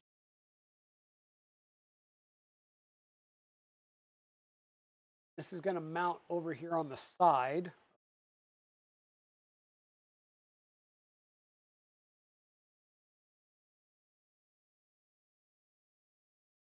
The other thing, the hand wheels, this one's perfectly fine, but the hand wheel on the Y sits down just a tiny bit beneath the base. That's why you see me keep moving it and making sure that the end is off the table so that it sits flat on that base U channel.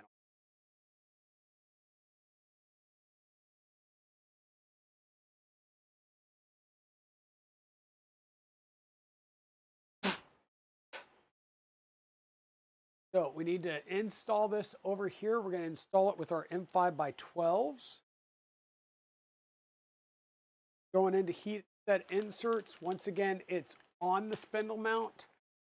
That whole spindle is going to shake, rattle, and spin. So I'm going to go ahead and get these inserted in the holes and add a little bit of Loctite to the back of them.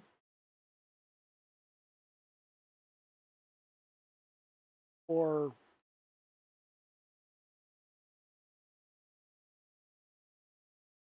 we'll use the stick Loctite on this. The holes are generous enough that should be able to fish this through without hitting the part.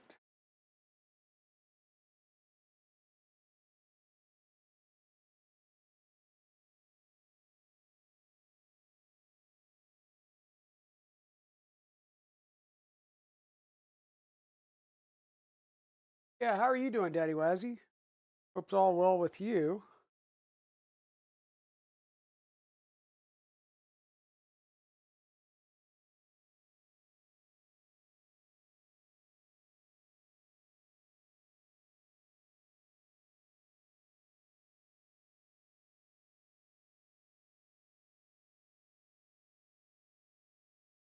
Okay, so that's installed on there.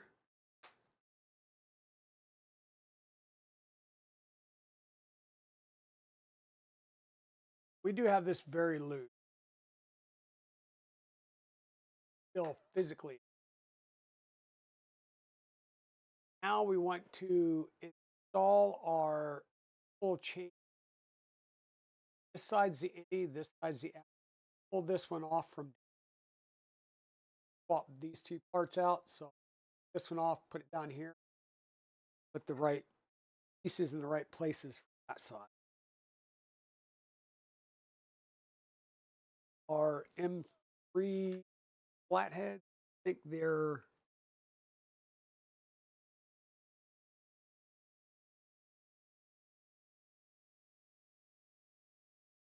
hey Evil Diesel, how's it going? Hey Diesel, I need my microfit connectors. So don't need to bring them today. Just remind me tomorrow when we meet up for breakfast.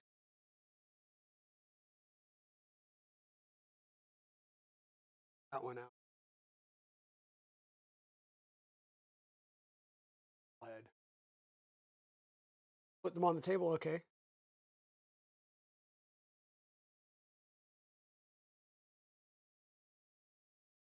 Goes down here.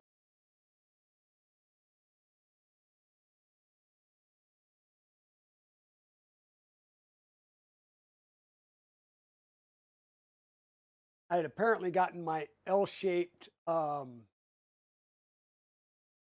brackets. Goes poorly when I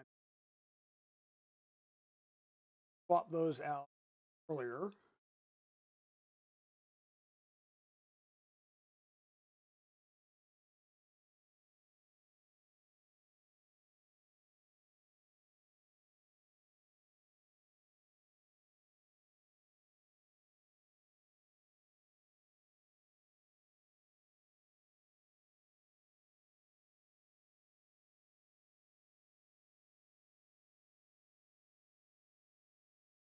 So Evil Diesel, when is your all's next stream? So our Z-axis is going to be the smallest of the cable chains. We just need to pop the ends off of this. Mount the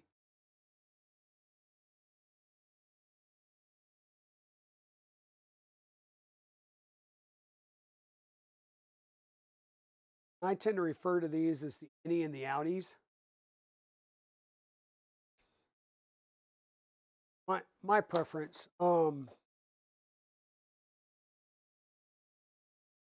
Innie notches in means the outer cable chain with patches go side. Outie,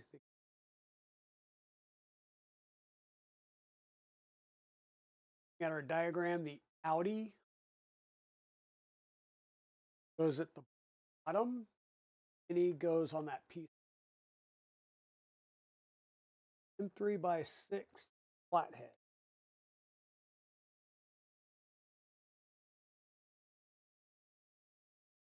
E for head.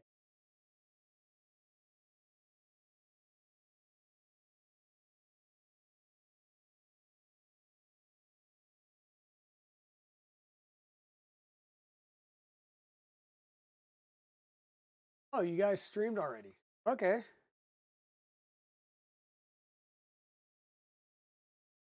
Streamed for about an hour, went over slicing on resin printer. Also learned some of your ordered prints won't fit on the Mars and get inventive. Oh, yeah, that means you either need to break them apart and then glue them all back together, or you're going to need to get inventive with a new printer. Here, a local company by the name of EPAC sells some printers.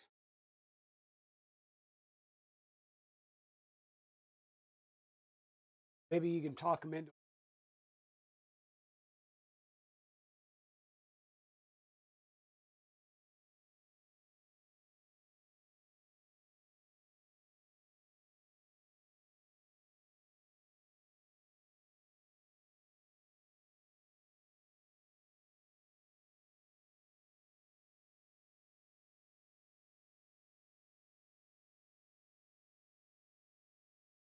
Buy a table saw or a PS5.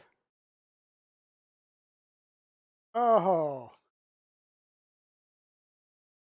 well, I've got table saw. I don't need a table.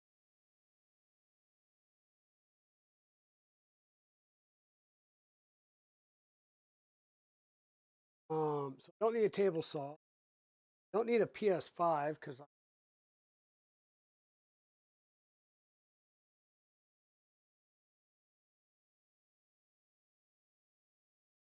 sell your PS5, you give a new printer.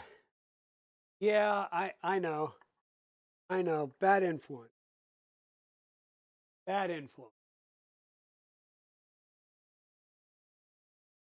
I By the way, this one of the things that I may do on this is just make these on CNC versus by.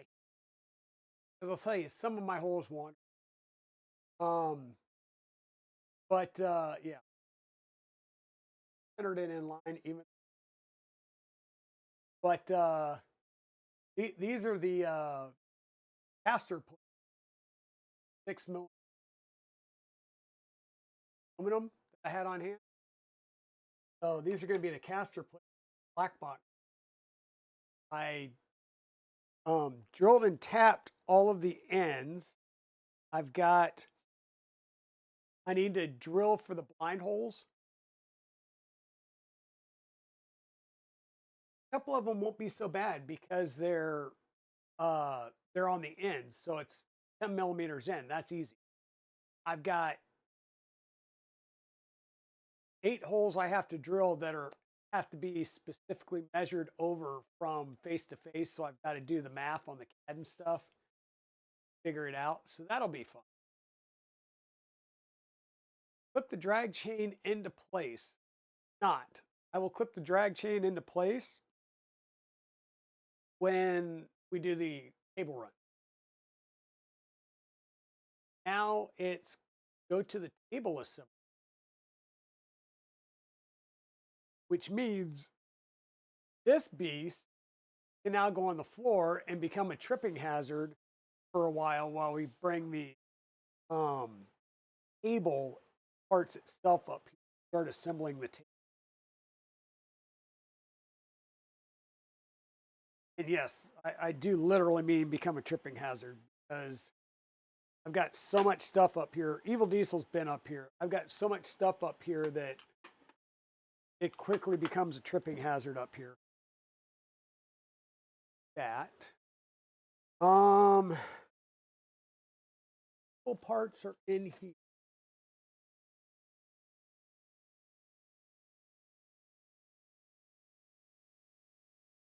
So we'll pull that out. This box is nearly empty. I guess it's just going to kind of go over there on the floor for now.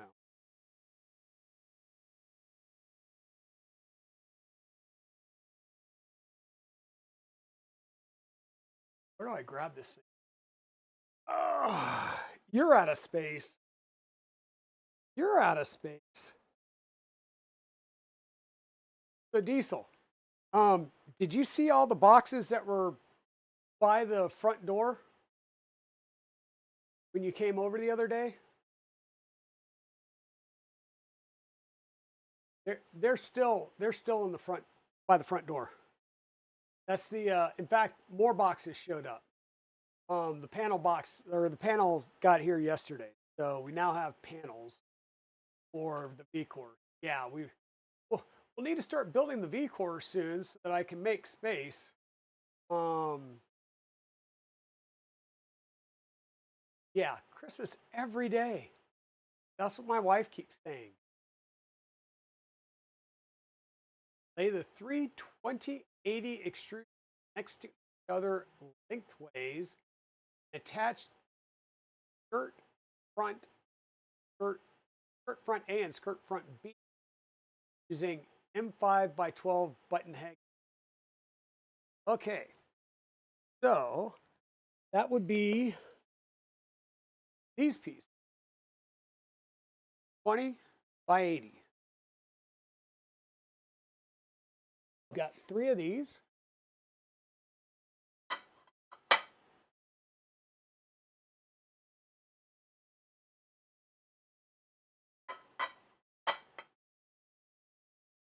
Like that.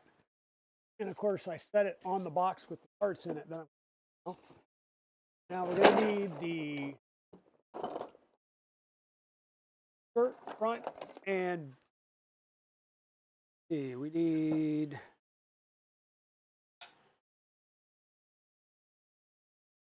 right no, that'll be right. Got one side with the hole in it, and that's going to be for our emergency stop, and the other side is going to be the link panel. And there's different ones that you can make. You can make it with ones that have the octagon and stuff like a boron. I just went with plain Jane. Once again, I don't need holes in there that more stuff can get into my electronics. I can't remember if it might actually not be whole. They may just be like a relief cut. I can't remember. Get a few of these out. This is going to go into the metal itself, but through holes in our part. What kind of gap do we have? Pretty tight, so I'll go ahead and get these both in there.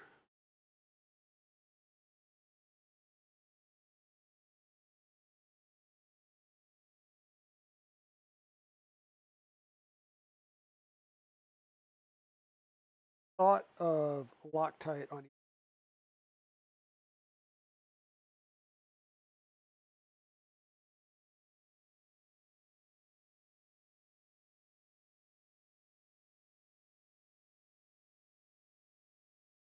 all three across.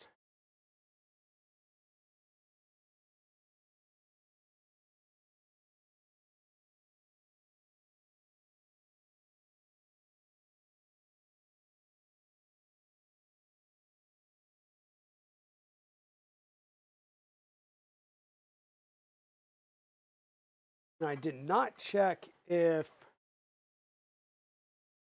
these had specific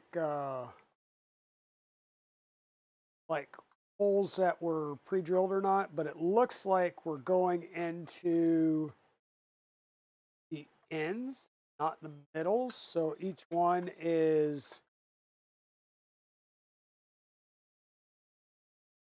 probably each one of these 2080s would be drilled on the outer holes. So we did have that where they only drilled the specific holes that were needed. So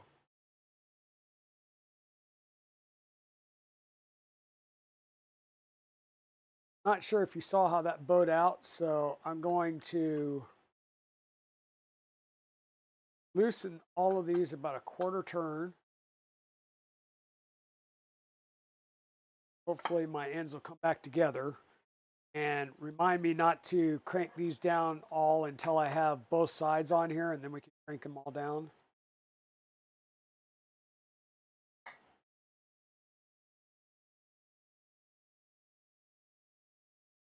But yeah, cool that you guys streamed again today. Sorry I missed it. Are you posting the VODs afterwards, Diesel?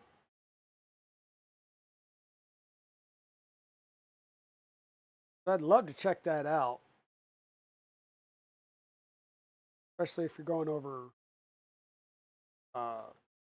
resin slate, which is slightly different.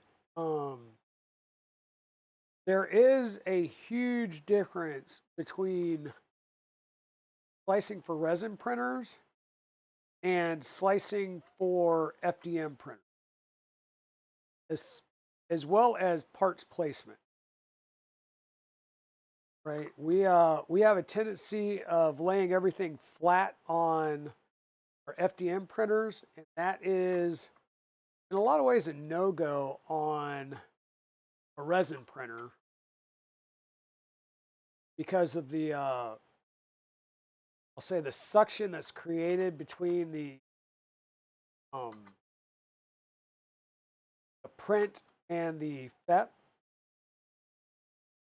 So if you do that, it will cause you some. Okay, so we have the front on still somewhat loosely.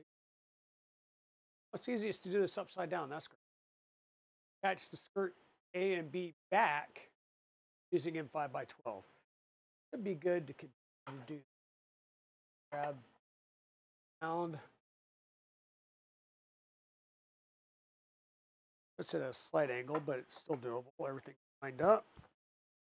And the right side is the power outlet or inlet, and the side has the extra.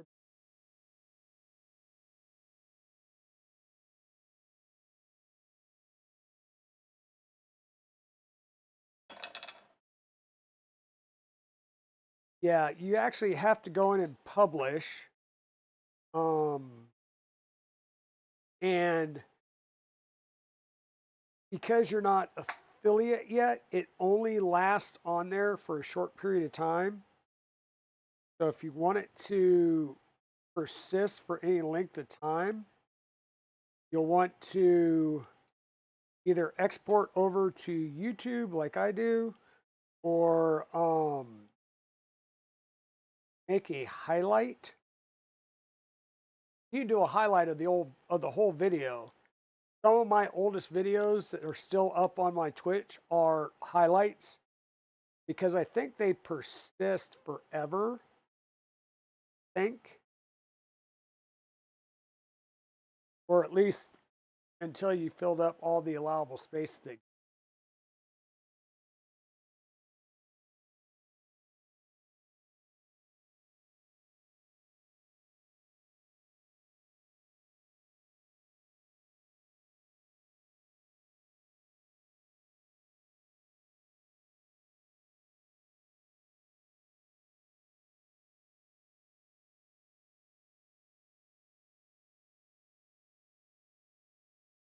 Listening to my neighbors running around. They've been running around on the golf cart and the ATVs.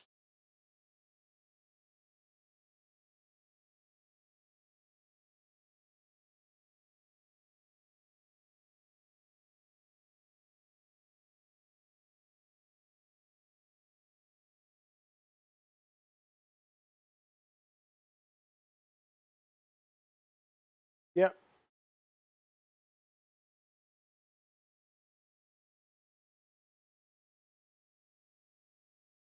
Because the other side is somewhat tight, I am able to go ahead and crank down on this side, which will hopefully still keep everything nice and straight and in line. I gotta flip it back over and tighten the other side back down so it's nice and tight. I don't know if there's any warpage in the parts. There shouldn't be because this is glass filled ASA.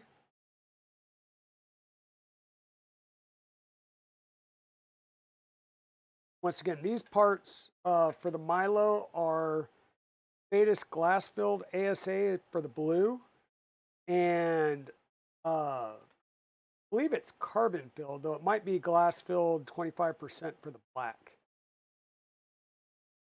Either way, they're both a filled ABS or ASA filament. The Talon Claw project that we'll see here in a little bit will be 3DO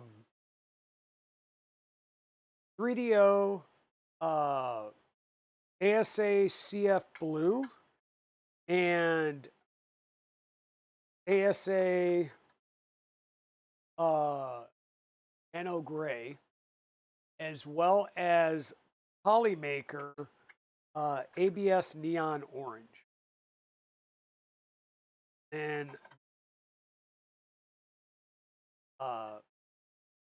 V0 rebuild to a V02 is going to be the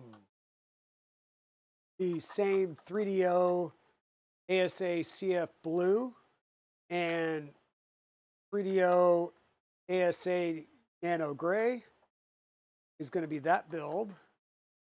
And the positron, yes, yet another one.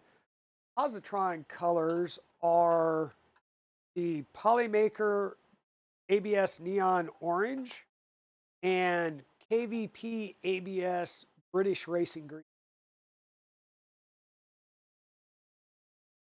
Lots of builds coming up, and we still haven't even talked about, needing to work on the two droids still. 3D print. Now we're going to slide the two 2040 extrusions into the channel on either side of the skirt piece. This is where it might get interesting, and we might have to take some time to do some filing and stuff like that, depending on how well parts printed.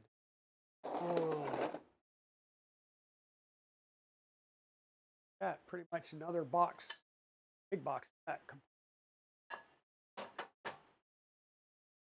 So these are going to slide into the side channels here over the printed parts.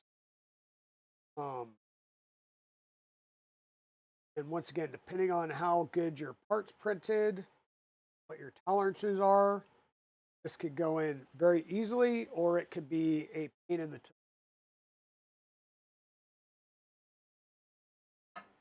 And apparently mine's going to be the pain in the tuchus.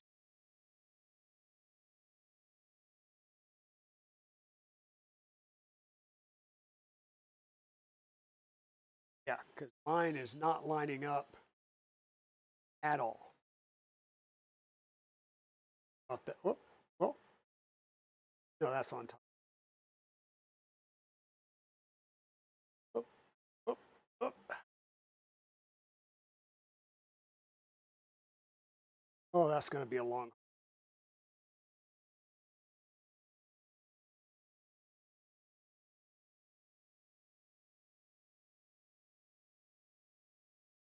And I'll tell you what might be here, and I'm surprised it didn't talk about this um, in the instructions. I'm going to do it anyhow. I'll lay this over, undo the ends.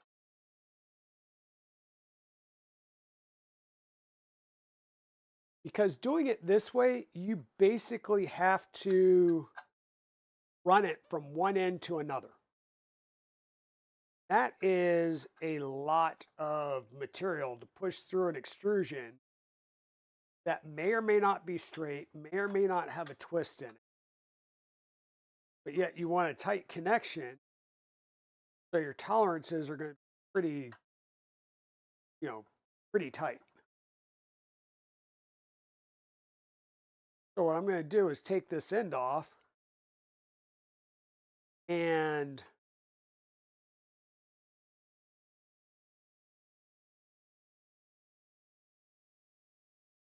basically work it onto the end of the extrusion.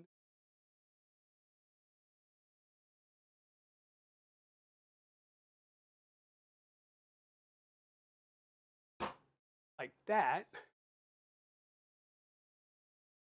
Now, I'm going to do the same thing on the other end.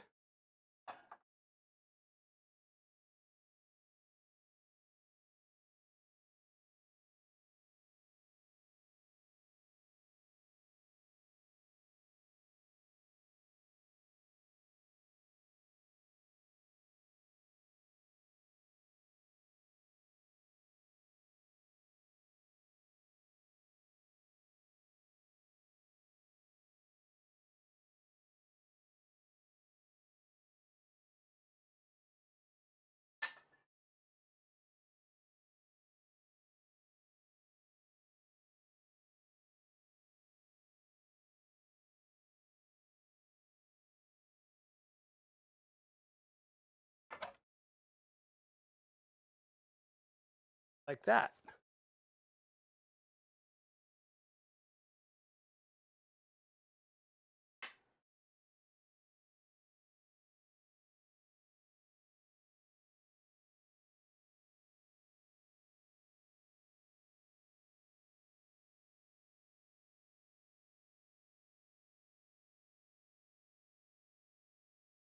I think they'd almost be better off doing it this way.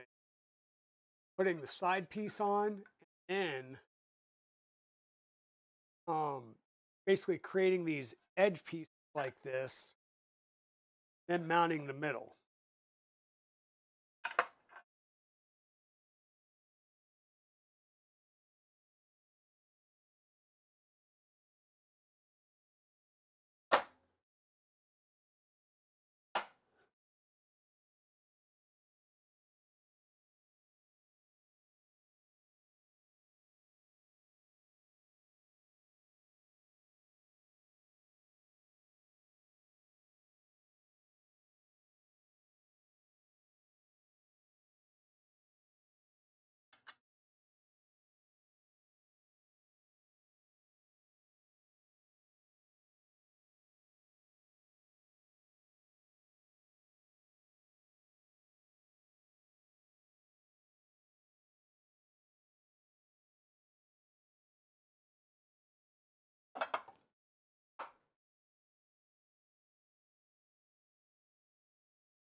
I see this being a ton easier to get everything on here, trying to run a full length tube.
Sorry, that might have been loud. Think about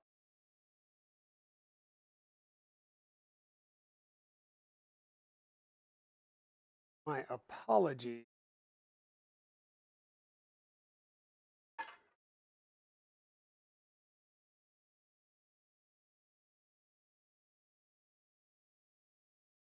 Sounds good, Evil Diesel. Go adult.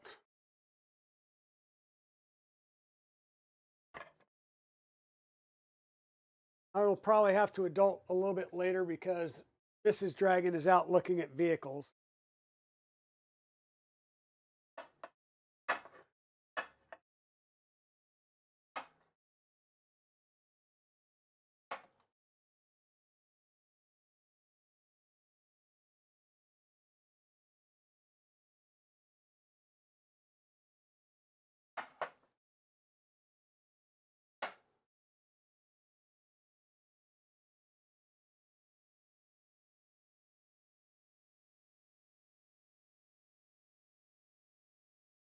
Oh, that's why there's a.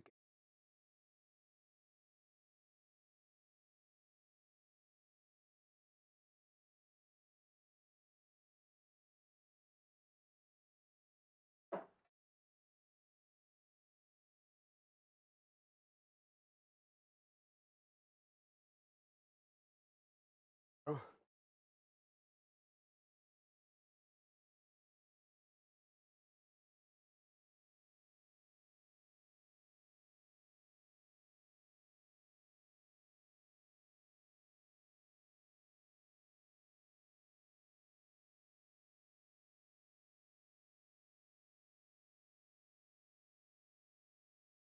Screw that we threw across the room.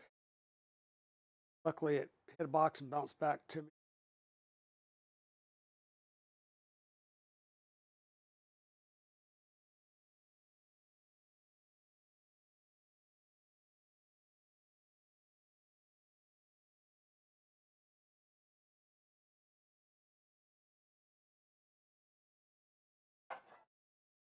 Okay.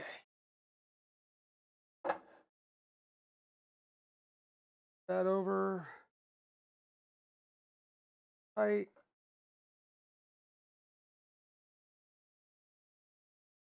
All that.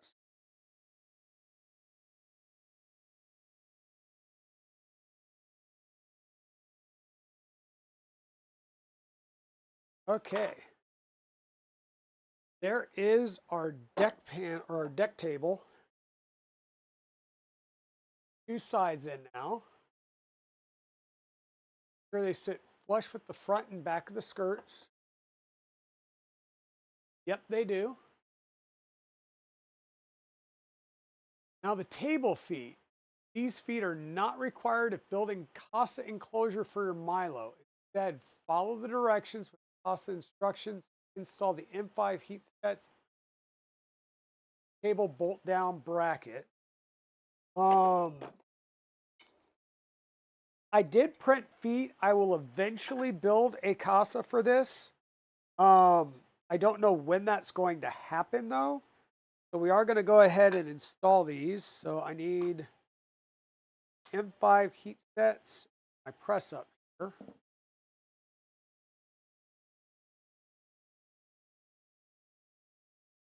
Five heat.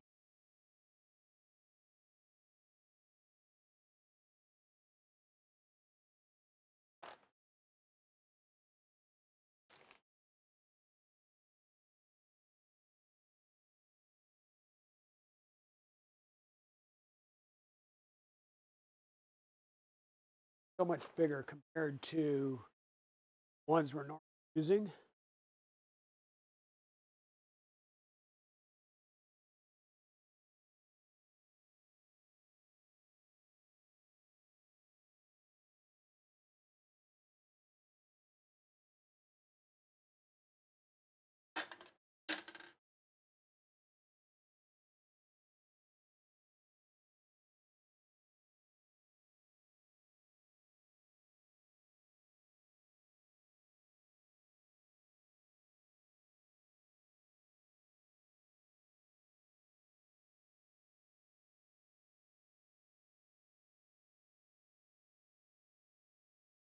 And Tugboat, if you're still here,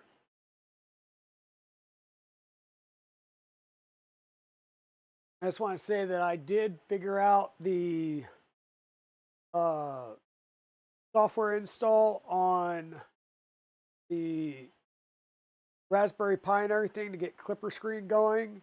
And I do have Clipper Screen installed, and I think I figured out what the issue is. That's you basically have to get Clipper Screen working. Well, no, you have to install Clipper Screen, and there's a part there that I keep missing. Not missing, but I see it, but I don't heat it. And that's you basically have to have a screen installed to bring up Clipper Screen and rejoin your network. That's the issue. Is after you install Clipper Screen, it kicks the Raspberry Pi host off the network. So you kind of have to go back in via the Clipper Screen, join the network. Remembers the credentials, it just drops you off the network.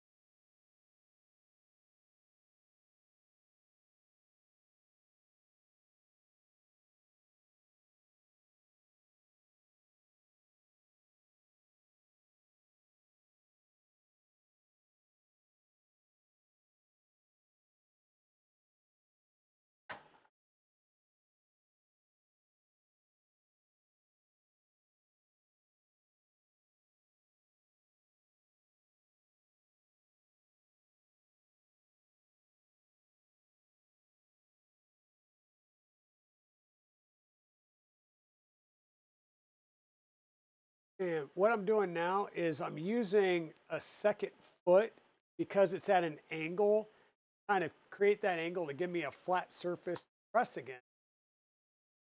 And be very careful because you now have hands. Um, Let it heat up for a bit and it'll start going down. You should not be pressing and trying to dry these in. But I get it real close to being done. And I finish it off against the edge of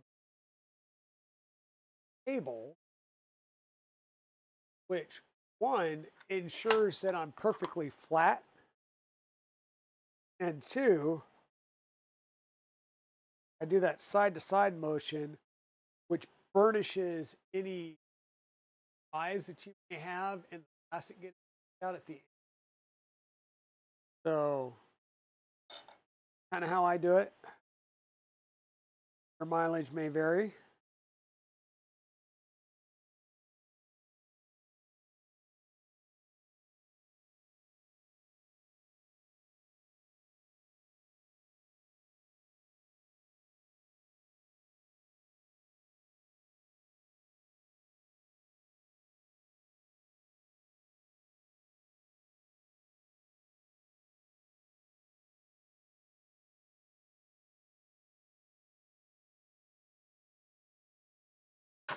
And if the CASA requires me to basically come in from the top and do a screw and hard mount that down on the CASA enclosure, uh, it's really easy to reprint these feet. It's not like they're that hard and take a ton of plastic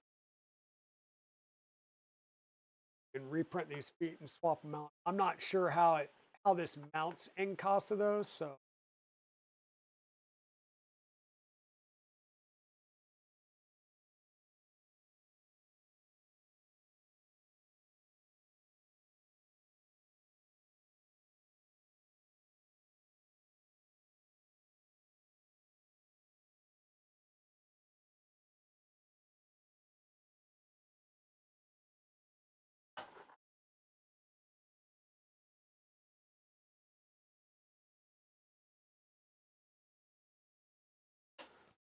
Four feet done. Let that cool off and swap the heat set out later.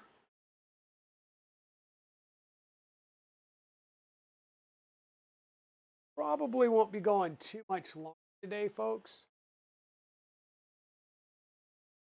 Use M5x12 button heads to attach the table bolt down bracket to each corner of the electronics enclosures. Now that we have these, we're going to install them on each side to the front of the machine. Again, with our M5 by 12s.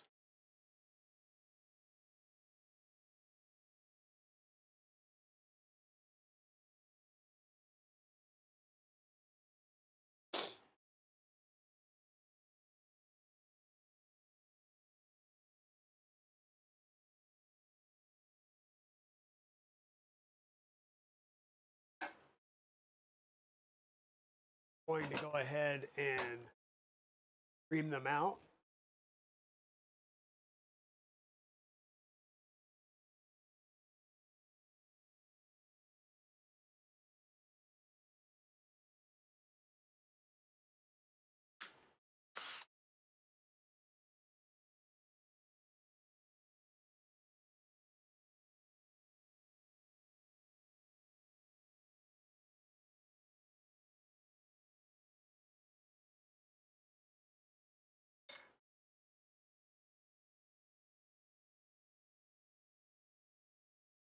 Hopefully noise canceling kicking in.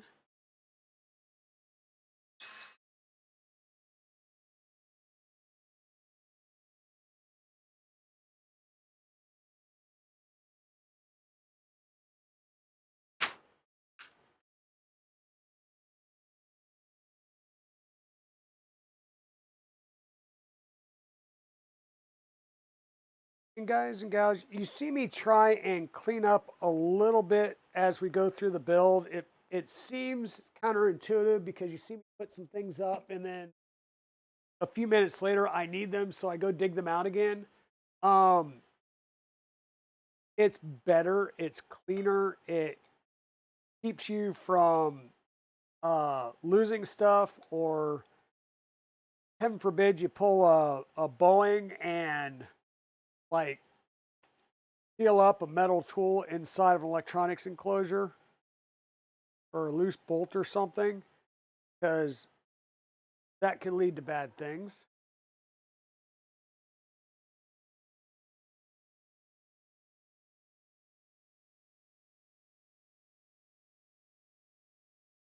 And loosely, we'll do the second one. And that's all I'm doing, is just trying to keep a semi-clean work area, especially doing multiple builds at the same time. The more organized you are, the better you'll be, so you don't lose things. Trust me, I've lost quite a few pieces over the last couple of builds. So, like, I don't know, the M3 by 43 millimeter D screw, or not D screw, but shaft for the black box, basically the sex bolt, right? Lost that, had to order it. Kind of sucked because it put a little bit of damper on having to wait for parts when you're ready that close, and you can't go any further because you can't do the Z offset calibration. Have that piece. This kind of sucks.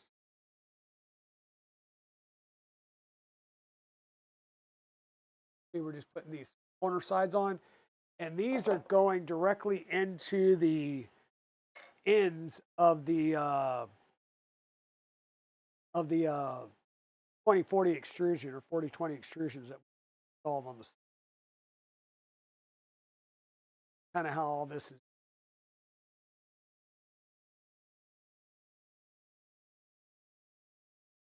How's it going, Da Vinci? Hope you're doing well.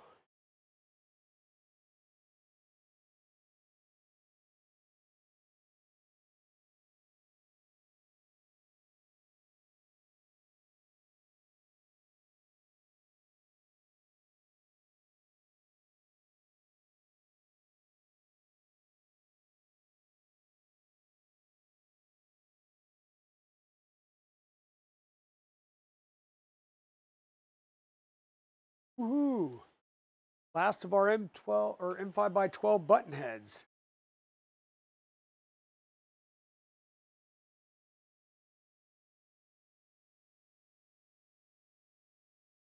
And when I was building my plane project, it was always nice when you empty a box or a bag, it's like, woohoo, progress is made, especially when they send you a box of 12,000 rivets.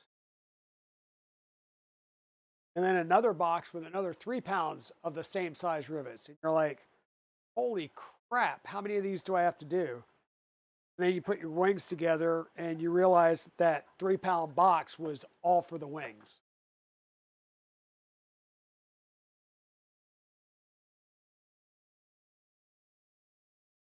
Okay, so those are on front and back. Now we need to brace the table. Um,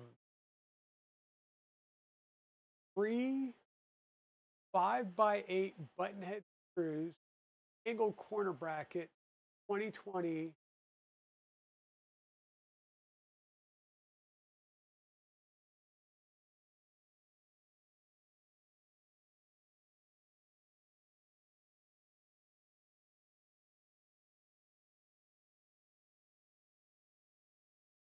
Especially when.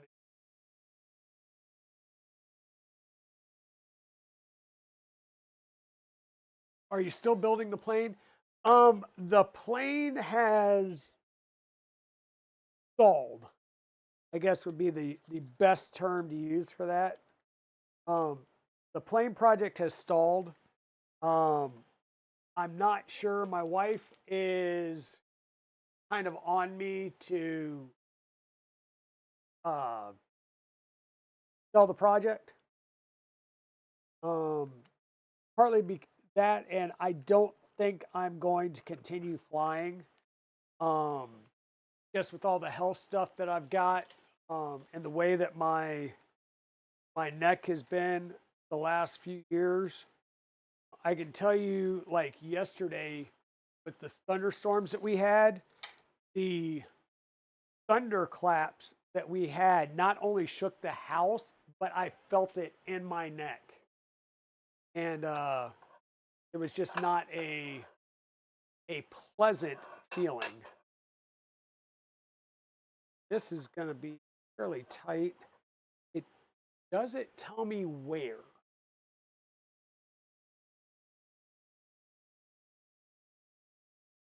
Not actually tell me where to install this front, back, side to side.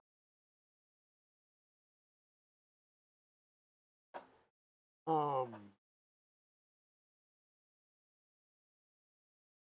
guess I'll just put it there, and if I need to move it later, we can move it around later. Nice to use some of the open build corner brackets that we've had in here because up a lot of space in the parts baggie. But I was building a Vans RV12 IS. It's a 2-seat, low wing, all aluminum airplane. Going to use a Rotax 912 IS and a Dynon Skyview glass avionics panel.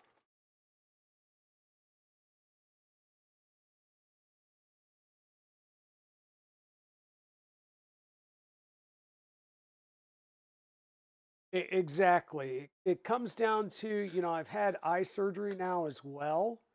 Now I have a sport pilot's license, means that I basically self-certify for my medical, but that also means that I'm self-certifying my medical. Real, right? I need to be real with myself and my capability. No sense putting myself or anybody else at risk just because I want to be vain and continue to fly.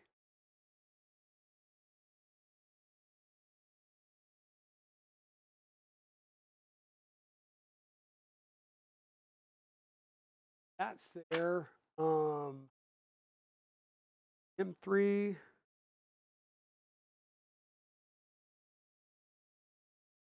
Now this isn't as structural. of a piece.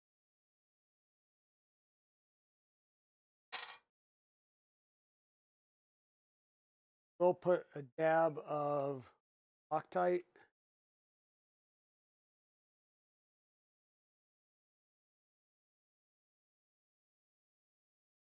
Yeah, and I've had eye surgery to remove cataracts now. I've had surgery on both my shoulders, so I have hardware in both my shoulders. I've got hardware in my neck. Um, just getting to the point where you know, I don't want a chance getting up to altitude and having an emergency issue and knowing that it was poor decision on my part.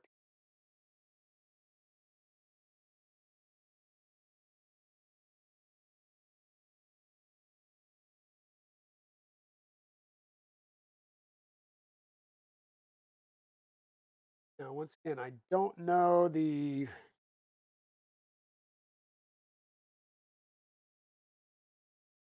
correct side to side position that this needs.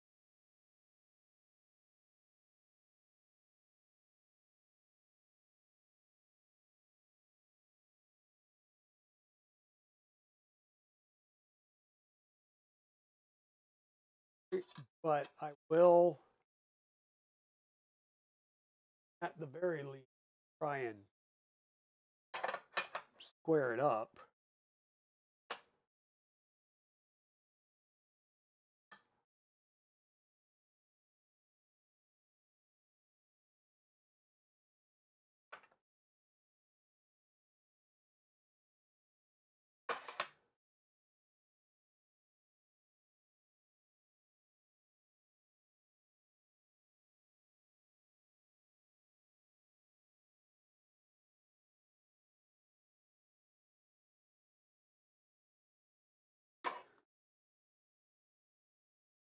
So there we go. We got our side brace in. Um, doesn't give me a position, so we'll see if there is a given position. If you want to use your table now, install your Asia. Now is the time to install the TP using 5 by 30 button head. This is the weirdest. So we just put M5 nuts, and it's telling us to run screws from the top through the M5 nuts and into TPU feet. And the only way that it would work that direction, and there's steps in here, it is if you put sets in the TPU feet themselves. Well, if you're going to put heat sets in the, why the hell did you put sets in here? That part doesn't make a whole hell of a lot of sense. 5 by 30. What it called for? Button.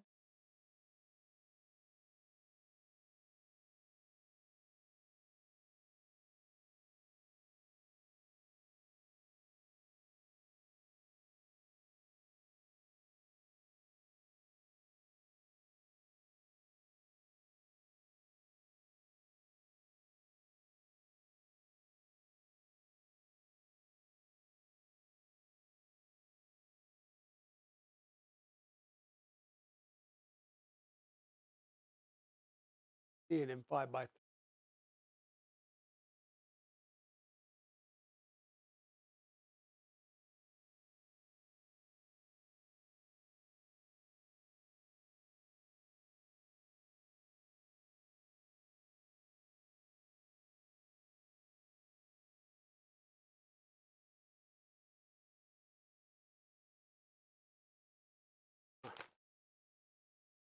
Yeah, I have. Pretty sure I have in 5 by 30 button heads.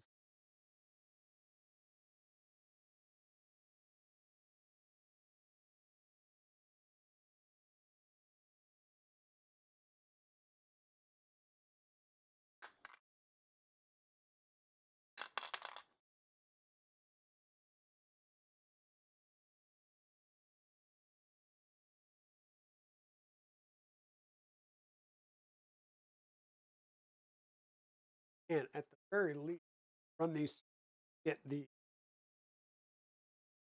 push that wharf out of the holes. That's to be.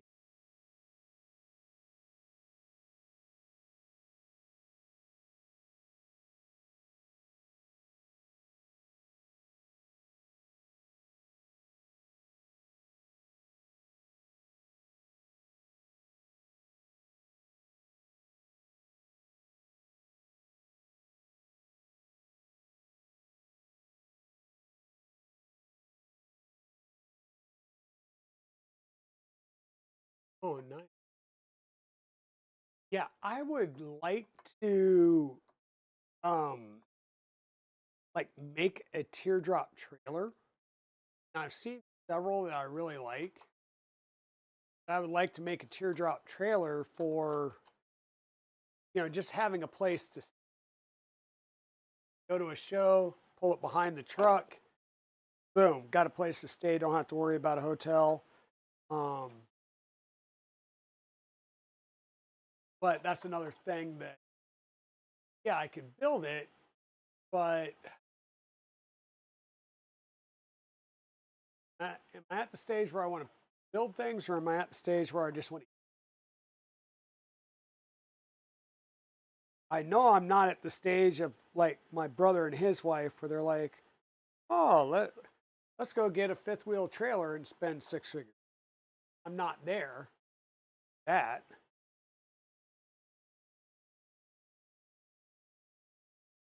even though I would be spending close to the plane. Um, that was kind of going to be my one vice. Now I'm probably not going to continue that, but it all depends on whether anybody's willing to take over the project at this point. They are great. If not, then I have to work or figure something else out. Now, once again, looking at this, coming from the top, that just goes straight through, right? So you would have to, and it's got the little deck in there. You would have to put a heat set insert into this, come from the top down. Well, if you're going to put a heat set in your foot, why'd you bother putting a heat set into? You know what I'm saying? And if you're coming from the bottom of the foot, it's there's no recess for it. Their only option is to come from the top. So I don't know if that's a hey, we changed the design of the foot, but we didn't pay attention to what we were talking about, or what. I don't know.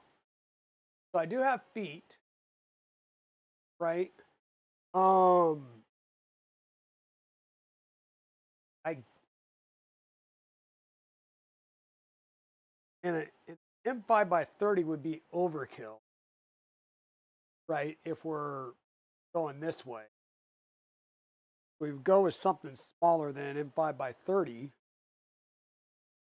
and we would have to heat set um, M5s in there. I don't know. I mean, I seem to have a good amount of heat sets in here. I guess if I need to, I can order some from Chris. But I don't know. Yeah, like these things barely press in. You'd literally have, I mean, they're straight pressing in all the way down to where that cavity lip is. You're going to have to heat set and press them, like indentate them into the, or to melt them into the foot.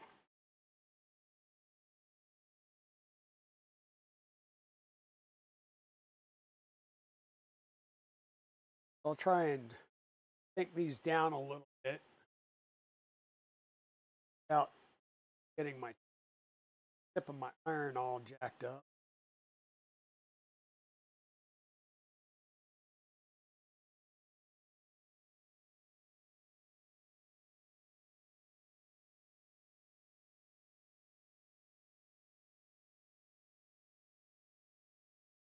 So like that melt temp.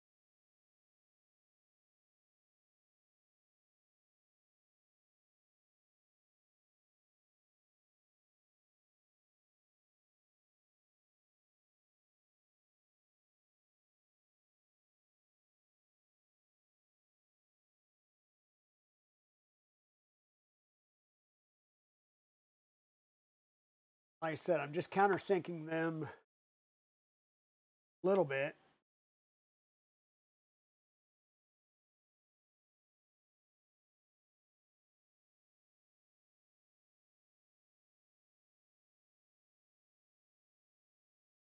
And I don't know if we're doing it like this where we'll have a double, that's a thought. So if you have a double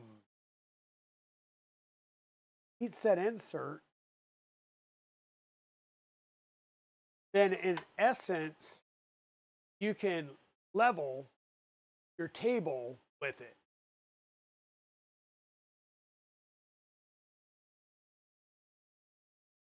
So normally you would come in, like on our 3D printers, we come in from the bottom, and that would work, but the bottoms are flat. There's no countersinker. Bottom's flat. So any screw you put there is then protruding and not the foot. That's what I'm saying. It's either the foot design's wrong, or their mounting's wrong, or they're literally expecting you to screw the screw these all the way in and then basically use these as leveling feet. The only thing I can think of.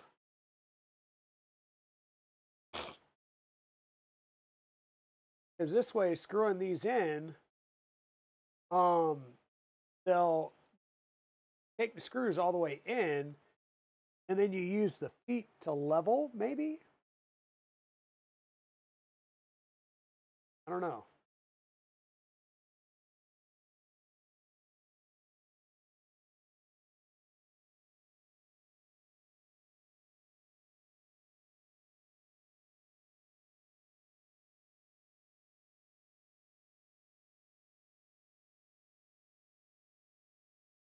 There's M5 by 30 all the way in. Take this now.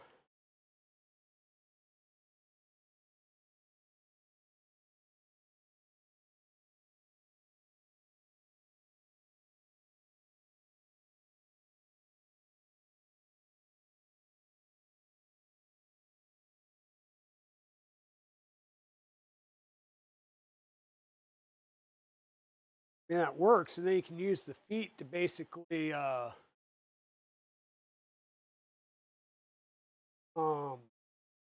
kind of use the feet level.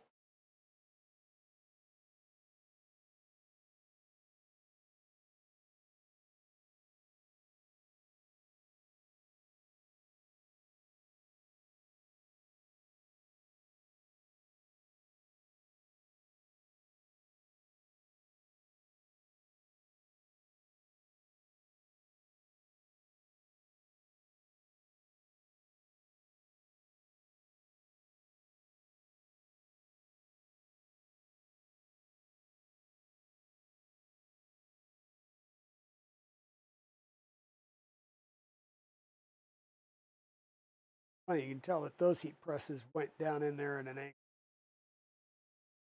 That's because my bottom legs of my heat press are broken, so I need to reprint a new base for it. That's fine for the.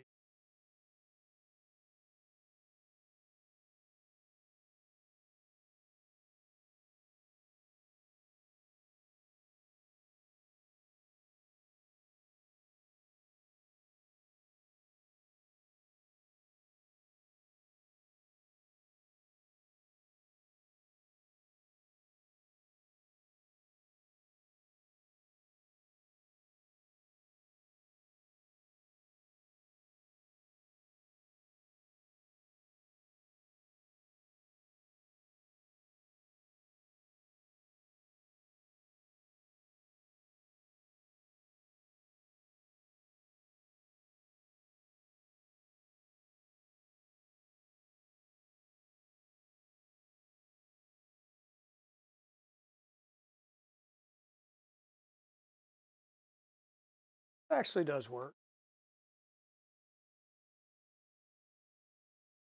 This does work.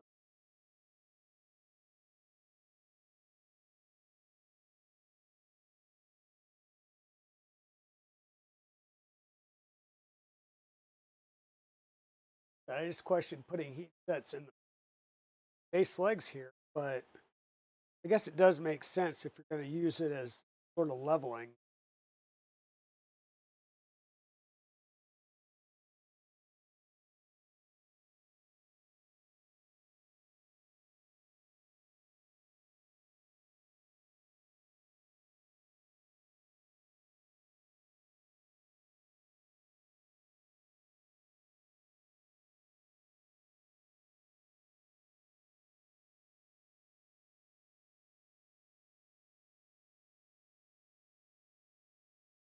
Okay.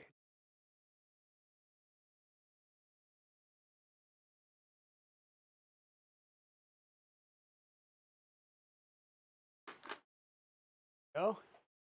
So we got feet on here now. And that's the end of the chapter. Next chapter is installing software and then installing the electronics. So I kind of like the idea here of installing the software while we're, I'll say, on the bench, not mounted and everything. Especially since I know from watching other people, um, when you install the board,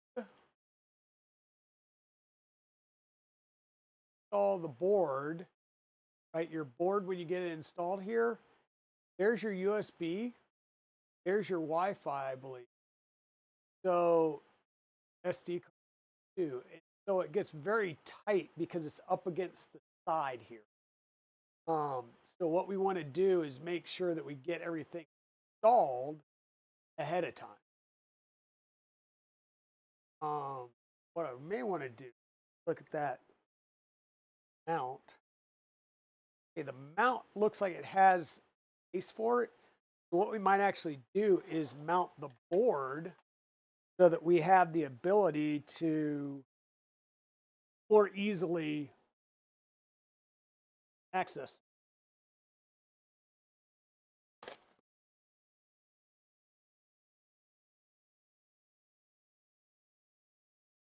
That's just,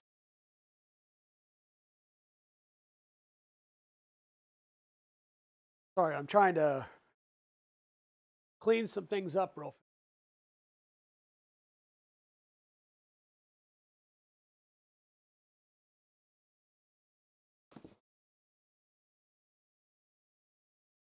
Because that's empty, that's empty.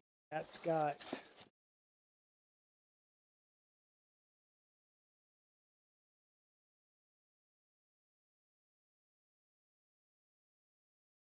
take all these rail blocks out and put them in a bag to keep for future.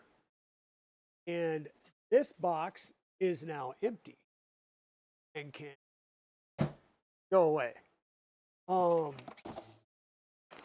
Mellow box here. Worry about everything else just yet.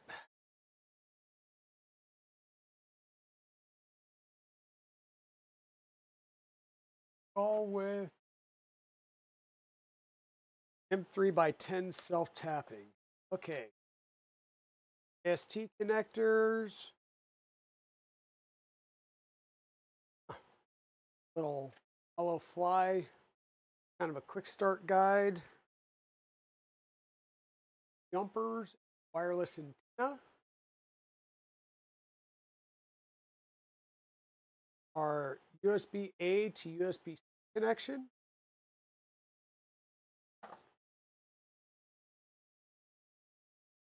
And the board itself.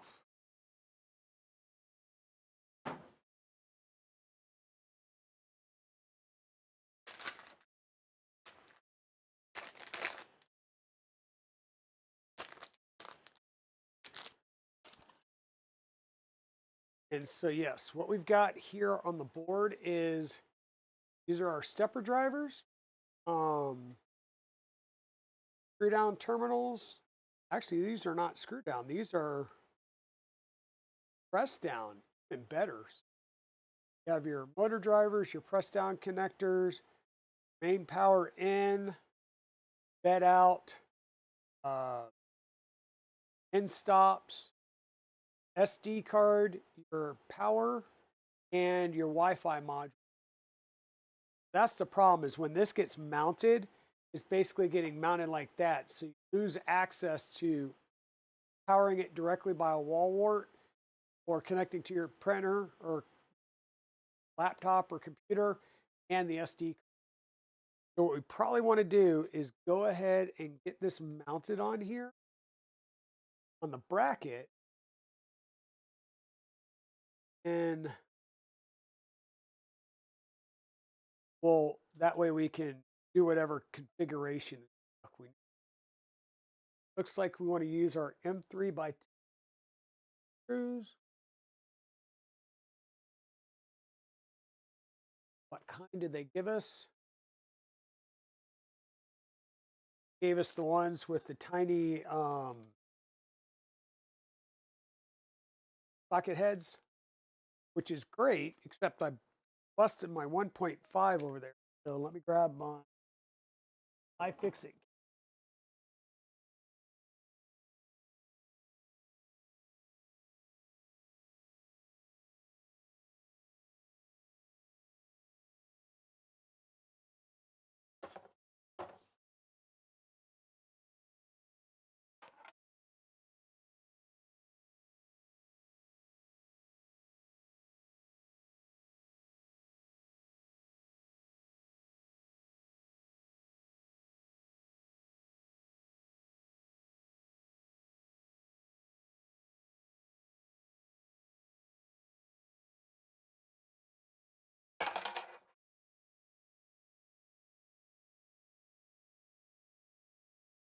Screw this down on there.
Are self-tapping, but I just stripped 2 of them. Wind up having to work on getting these out with a pair of pliers, and so that's kind of gonna be it, guys. We're gonna stop here. We're gonna need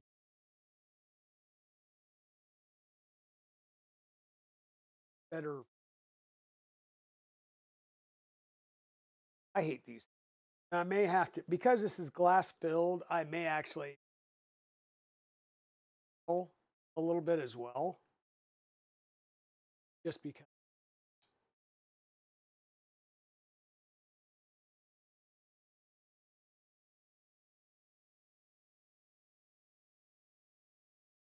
That's what I'm gonna want.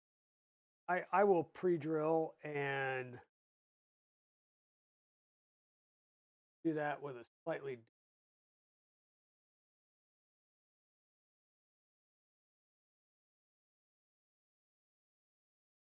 Have too much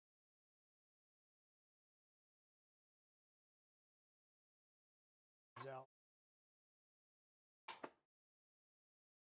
Okay, I think that's where we're going to call the stream for the day.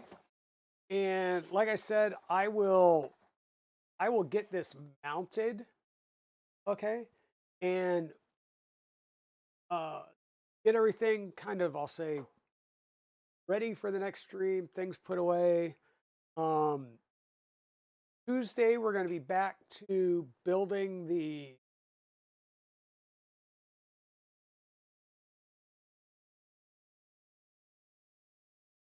Word something. Tuesday, we are going to be back to building our rook, trying to complete the rook. We're getting real close.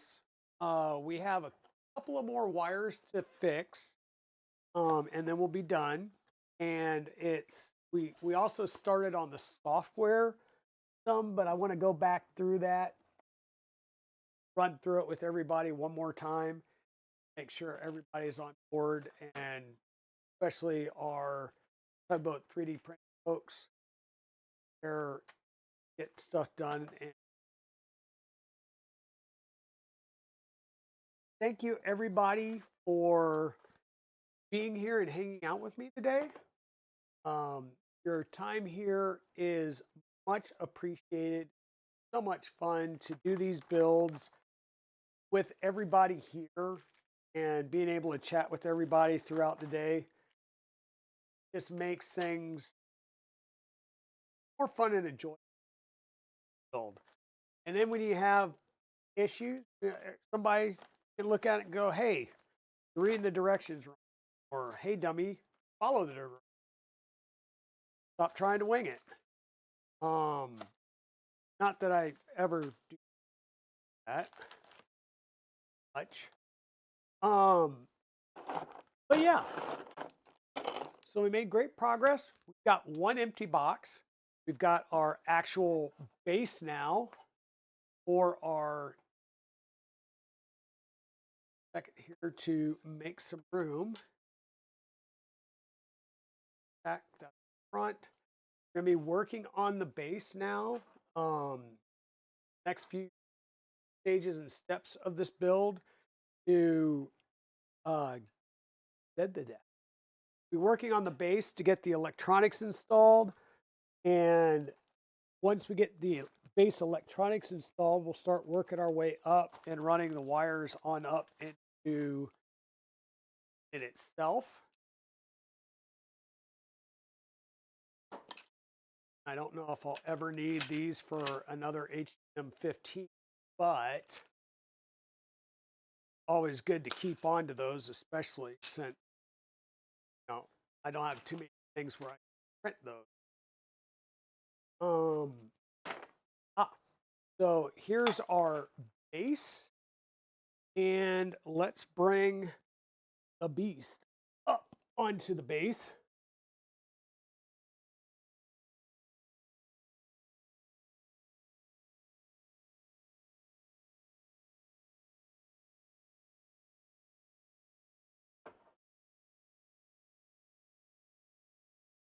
And we will be something like that. On shot this way. We will be something along the lines of this. Got our base, we've got our front handrail. Probably be all the way forward and aligned, back and aligned. We'll have our hand wheel that we can forth, side, axis down. So we made really good progress. We're seeing what looks like a now. So thanks everybody for being here. Let me figure out grade in or who won. I saw free.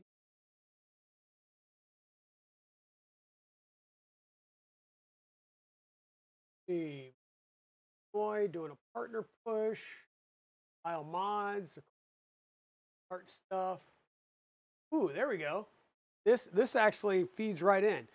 Tech Jeeper is working on building his X-Carve CNC.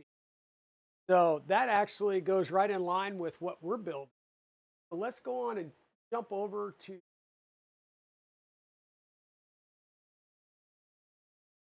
and watch him as he does his CNC build.